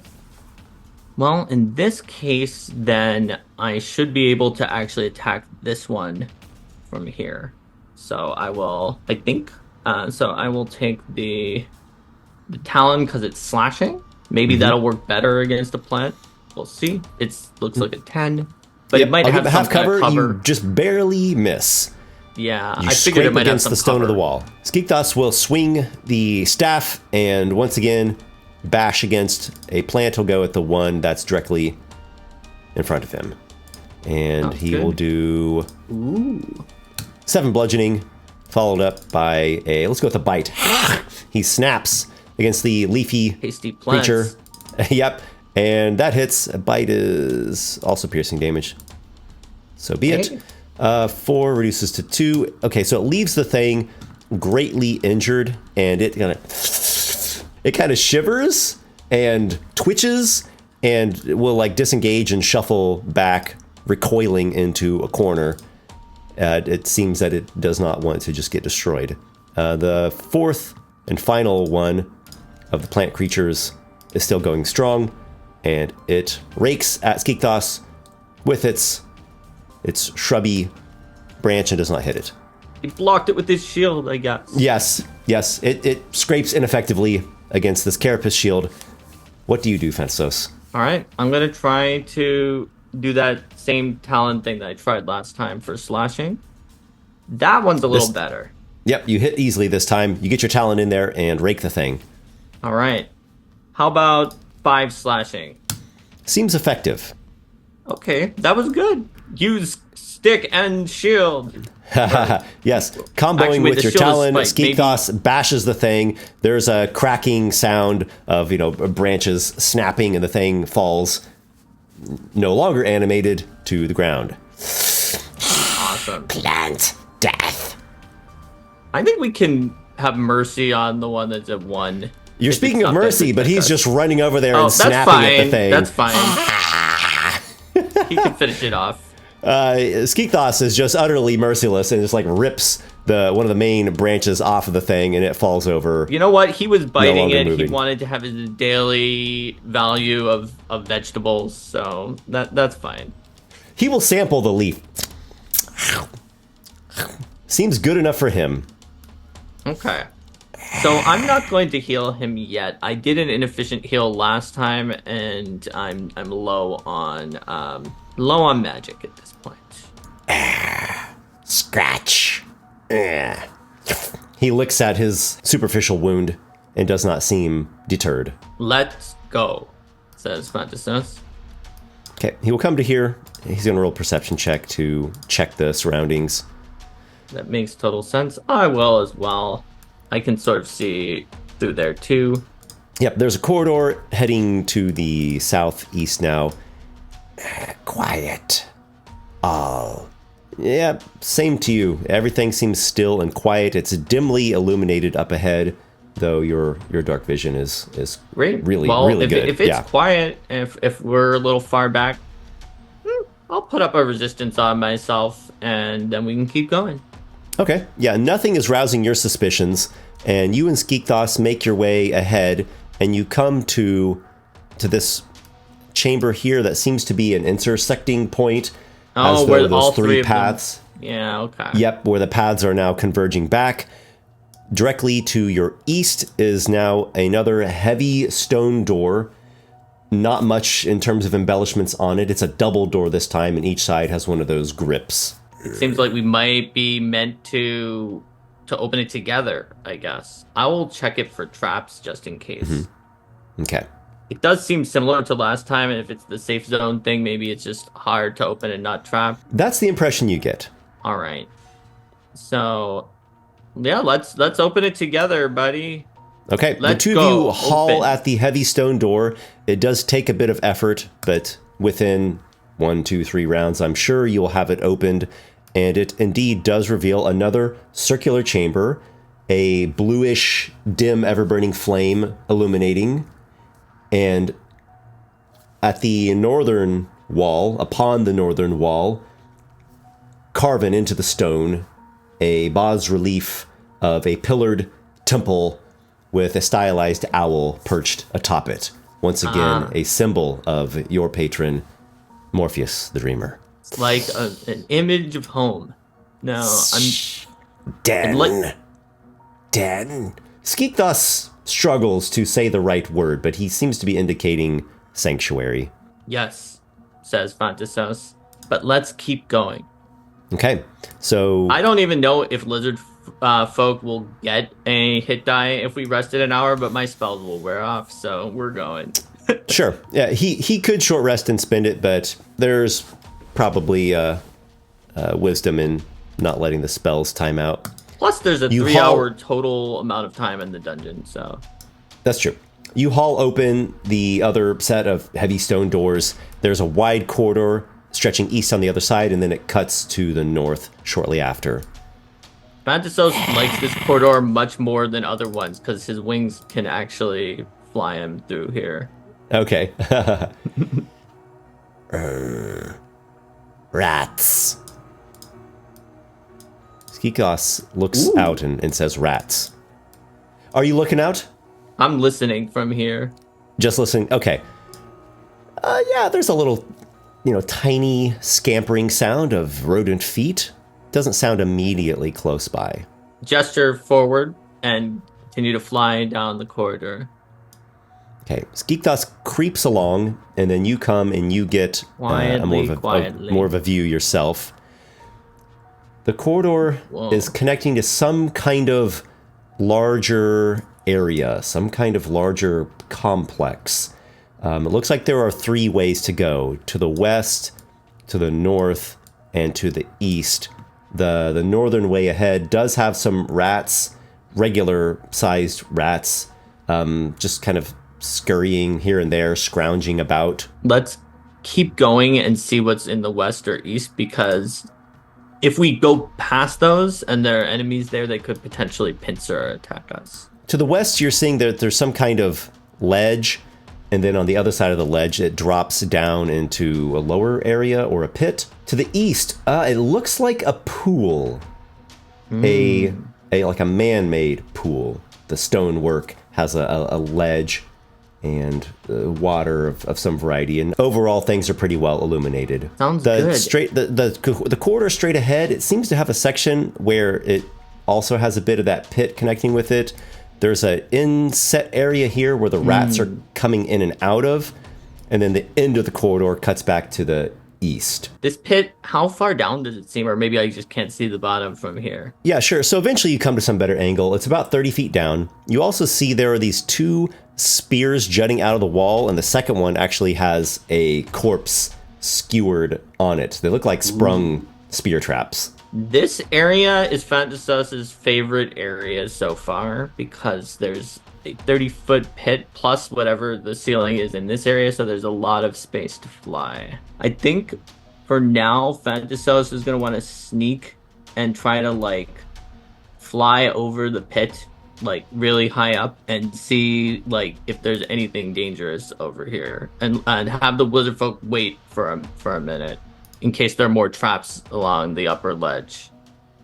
You go flapping your wings now, flying over this area that drops down to a lower section. And it seems that this western sector does continue on. It bends to the west and then goes back to the north. You hear some sounds kind of farther on to the north by northwest, some scuttling sounds, like insectile scuttling sounds. Nothing that sounds heavy, though. Okay. And the rats are coming from the east over there. So if I go to here, I should be able to see a little bit better.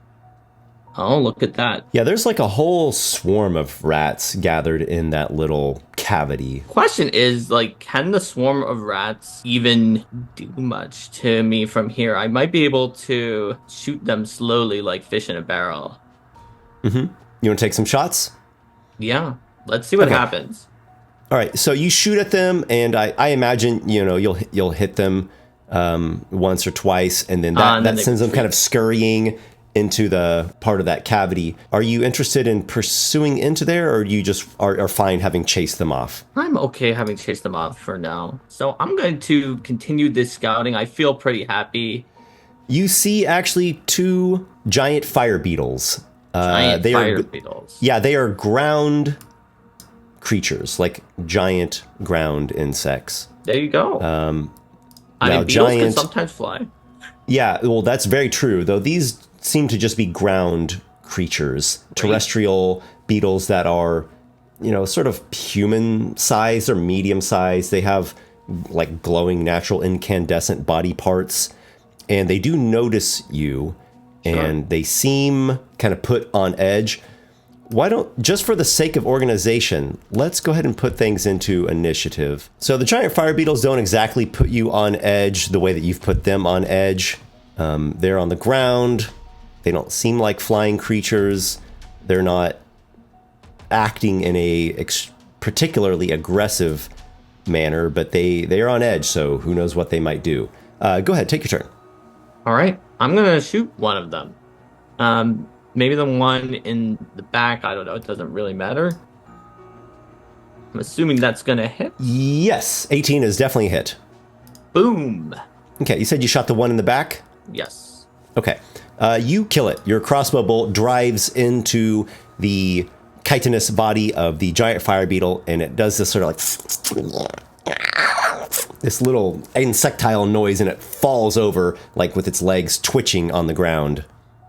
Then I will go to like here so that I can't really be seen in case something else comes out from around that corner. Of course, very well. I can't see it either. So I'll just listen as I quietly flap over the pit. Okay, so you go flying over there. Skeekthos comes along. He gets to this first spear, and he's a little hesitant about it. He looks like he's looking over the spear and the ground and the wall, and he just seems concerned for the area that he's at. So his turn is sort of like a studying, searching, a bit of moving kind of turn. That makes sense. That area is probably trapped anyway. So nods at him. The second or the other of the giant fire beetles it moves away from the doomful owl that is shooting deadly things at it, and it goes over that way, right to the north. Venisos is back to you. Sounds good. Yeah, you peek out and you see the dead fire beetle, and then the other one has, like, you can hear it scuttling away. So it sounds like it's getting away, perhaps fleeing in terror from the deadly owl being. Oh, before you move, make a perception check. It's just a free one. How'd I do? Okay, again, nothing to see here. Nothing to see. Move back to my buddy over here. Basically 50 to come here. And then I will attach my rope so that he could potentially climb down. You extend some rope down to Skeekthos, and he looks at it.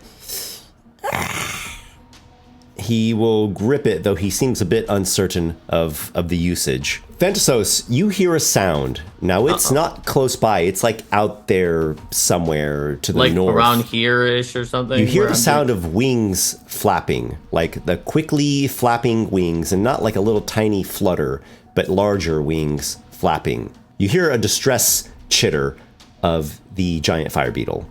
Oh, something might be eating the giant fire beetle. Skeekthos gingerly makes his way over the sprung spear trap, and he's holding the rope that you've lowered down to him, and then he gestures to the north. Go. More go. Go down. Down. You're gesturing down the... Yeah, I have Down the drop? dropped the rope sort of down the 30 feet so that he can just climb, like braced against the wall for an easy climb down to the bottom. Oh, okay. Are you... maybe he would fasten the rope onto the spear, because it's jutting that's out sort from of the what wall. that's why I went over to the spear. I was Okay. trying to attach So- it on there to try to make it easy for him. Okay, so his action is going to be like utilize, and he'll fasten. He'll get the rope secured onto the spear, and then start descending down. He can't go very far just yet, but on his next turn, he'll probably cover a good amount of ground. There is more of this like distress chitter of the giant fire beetle, and you're not sure what exactly is going on over there. But it doesn't sound like it's having a very good time. We're back to you, Okay. Fentasos. Well, I'll wait for my friend to get to the bottom, and then I will take back the rope. I'm going to give you and Skeekthos another free perception check, because something has happened that's changed from the last time that I called for it. Oh, sure. I just can't say what. I'll roll. You got an 8. 10.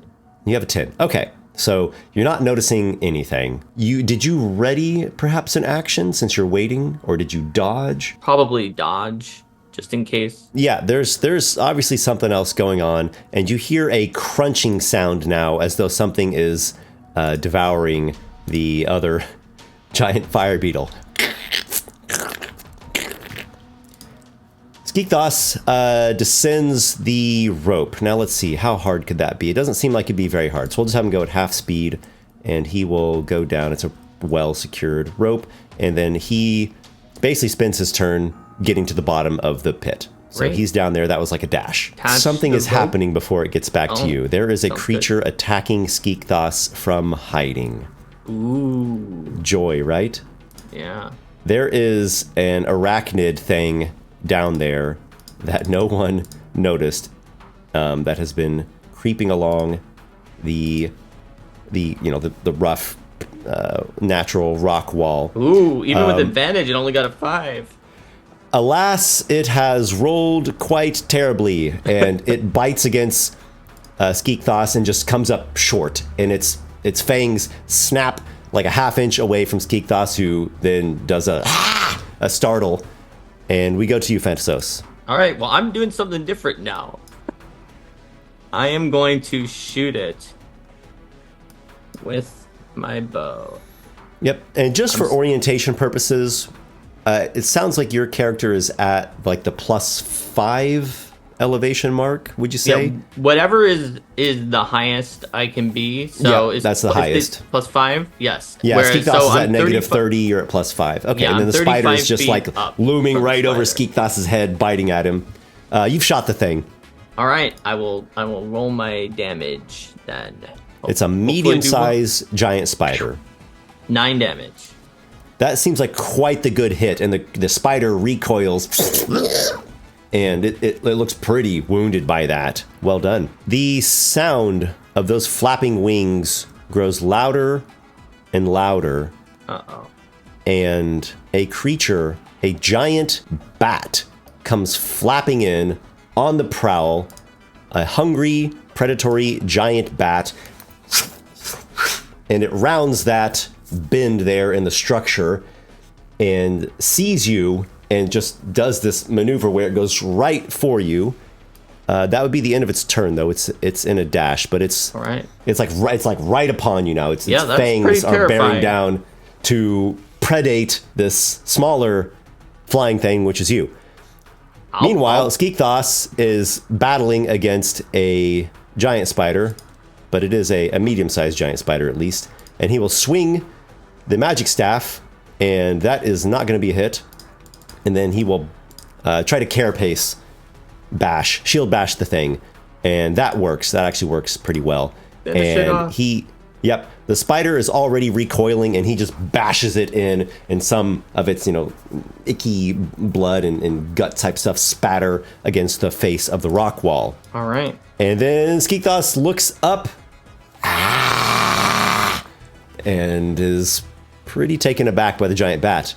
Fantasos, so what would you do as this giant bat's mouth is open and it's like flapping in at you? I think I'm actually going to withdraw down next to my friend to try to avoid being hit by an opportunity attack. I will withdraw down all the way down to -30. Okay, so you land down there behind Skeekthos. That's right. Okay, the bat just continues its motion and re-angles its wings and then comes swooping down there. So it just seems dead set with you as its echolocated target, and its bat-like chitters are now echoing into your owl ears. It seems pretty voracious. 23 to hit. That will easily hit. The thing bites you. It's painful. You take 6 piercing damage. That is nasty. It is now Skeekthos's go, and then he will swing the staff. He batters the thing for 6 bludgeoning, and he will bite at it. His reptilian jaws snap the giant bat and deal an additional 7 damage to it. Okay, I think that was... The bat squeals in pain. What do you do, Fantasos? Honestly, I think dodging is the best bet. I'm going to dodge. All right, you go on the defensive. The bat will snap at you once more. With disadvantage this time. With disadvantage. And we'll see if that was to any avail. 14 to hit? That misses by 1. Haha, there we go. All right, so it just basically gets some feathers in its mouth and doesn't actually cause you any damage. Skeekthos will respond with a staff strike, and he hits the creature for 5 damage, bludgeoning the thing. Now it looks like it's actually seriously wounded, and its demeanor is beginning to shift. He snaps at it with his reptilian jaws, this time missing. Fantasos, what do you do? All right, I'm going to actually attack with my talons. I've used them a lot more than I thought I would. Maybe this is hubris. Maybe I should have dodged again, but... Your talons rake the giant bat. 4 damage. You rip open a gash in it, and it just falls. It just in a heap to the ground and, squeals there, bleeding out. All right. Well done. Well done. I did lose a lot of my temporary hit points for that, but I think that was well done. So, yeah, well, imagine if you didn't have the temporary hit points and your actual hit points would be down into like a little red sliver. Fantasos praises Skeekthos' bravery. Bat. He actually bites out a little bit of its wing membrane. I will detach the rope now that we seem to be safe, unless there could be another giant spider. We don't know. And fly up over here just to see if anything else has come out since then. Nope, still just the beetle corpse. Nope, you don't notice anything, and it sounds pretty quiet. Maybe just a couple muffled squeaks of rats from off in that cavity, but otherwise things are still. Do a quick look. Oh, yeah, sure. 6. Everything's fine. So you help Skeekthos get back up out of the pit, probably fasten the rope once again. It's just a safer bet than climbing, and you eventually get yourselves both out of this pit area, and you go along warily, but there's nothing to rouse your sense of danger. You eventually make your way to this, again, kind of conjunction spot at the north end of this complex. You see to the northeast a stony door, and it is marked with a symbol of exit, as in like etched into the face, a symbol of exit. All right, you and your ally go, and the door does not make you feel worried in the least. What's Again, that it's black a heavy stuff over there? There's a pool, it looks like. A smaller pool. All right, let's stay away from that in case Okay. like a giant shark comes off and bites. Stay back. Yeah, Skikos is already working at that door. He seems to be on edge about this place. And he gets it very hauled worried. open. His eyes widen. On the other side is a corridor leading to stairs that get you out of Ratsfray. You have made it all the way through the dungeon. Wow. Thank Congratulations. You, Skikos. Victor. Mark, great job, man. You did really good. I believe it. We did it. We You were very wary, and you seem to like think about many different factors. So you've got a lot of adventurer cunning and a lot I of tried like, to use wisdom. calculated strategies. Yeah, I was trying to use wisdom, which is hard for me because in real life I usually use intelligence. So if I was just doing it myself, I would have been like, well, I know the Monty Hall problem, so I'll always change to the other door. But it's much harder for me to play the character with high wisdom. In essence, I think all of the times I've done really well with a high wisdom character, I've also kind of gotten lucky that the things I did to try to be wary and wise turned out to be a good idea. Yeah, it worked out. And I like that the character just kind of went with his gut instinct hunch on the door. I think that was better than the like calculated probabilities. Yeah. Well, thank you once again for playing, Mark. This was a blast. Really cool to have you on board with this. Congratulations on making it through. Your character is going to be gaining a level to 2nd level. Thank you. I can't believe it. You know, I was expecting Phantasos to just die off pretty early. Even he thought it was just a dream. He would be back in Morpheus's halls. And so he's excited to see what else his god has in store for him next. Yeah, that your wisdom and your faith have led you through. All right, thanks everybody for following along. I look forward to seeing you in the next installment sometime soon. And until we meet again, may your adventures be many.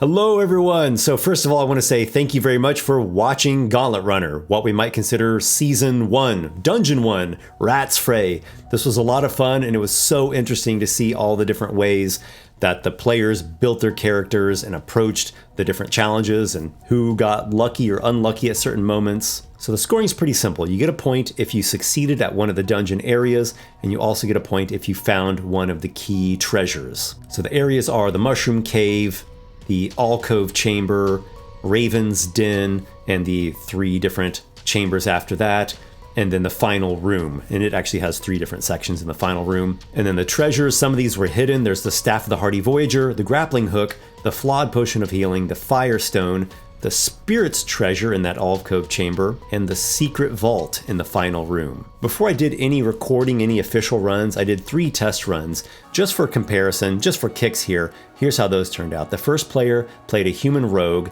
and he actually died in the first room in the Mushroom Cave. Actually, on the first round of combat, the zombie came right out and scored a critical hit and killed him. So that was a very brutal and short run. The second test player played a human ranger, and he made it through the Mushroom Cave, he got the Grappling Hook, he made it through the Alcove Chamber, and he got the Spirit's Treasure. He died after that though, so he only got 4 points. He didn't get the point for Raven's Den because he just destroyed the door, bulldozed his way in there. Raven didn't give him a companion. The third test player played an Orc Barbarian. He made it through the Mushroom Cave, he got the Grappling Hook, and he made it through the Alcove Chamber. He also destroyed that brass orc door and almost got killed by Raven. He got into a fight with Raven, and he took a sneak attack from Raven, and that nearly killed him. And so he backed off of that. So he only got 3 points. And now on to the official runs. We had Tabletop Bob playing an orc fighter. He succeeded at the Mushroom Cave. He acquired the Flawed Potion of Healing and the Firestone, and he succeeded at the Alcove Chamber and at Raven's Den for a total of 5 points. Then was Adam playing an Orc Sorcerer. He succeeded at the Mushroom Cave, and at the Alcove Chamber, and at Raven's Den, acquiring a total of 3 points. Next up is Professor DM playing a human fighter. He succeeded at the Mushroom Cave, got the Grappling Hook and the Flawed Potion of Healing, made it through the Alcove Chamber, Raven's Den, the Giant Rat Encounter, and the final room, the east section of the final room. He got a total of 7 points. Then Mark Seifter, playing a child of Morpheus, essentially an Aarakocra cleric, and he succeeded at the Mushroom Cave, found the Staff of the Hardy Voyager, got the Flawed Potion of Healing, succeeded at the Alcove Chamber at Raven's Den, overcame the Awakened Shrubs, and also overcame the final room, taking the western section. He also had a total of 7 points. And last, Baron Drop, playing a gnome wizard. He succeeded at the Mushroom Cave, found the Staff of the Hardy Voyager, acquired the Flawed Potion of Healing, overcame the Alcove Chamber, got the Spirit's Treasure, succeeded at Raven's Den, barely, and in the final room overcame the challenges in both the east and the center sections, acquiring a total of 9 points. So I hereby declare Baron Drop as the winner of dungeon number 1 of Gauntlet Runner. Ratsfray was your victory. Well done. Congratulations to you. I'll be contacting you shortly and you can make your selection of prize. I want to thank everybody who played in this dungeon. I want to thank everybody who watched. I look forward to dungeon number 2. Hopefully we'll be seeing returns of some of these players, if not all of them. And again, I want to encourage you all to go follow Gauntlet Runner on Kickstarter, show some support and some love.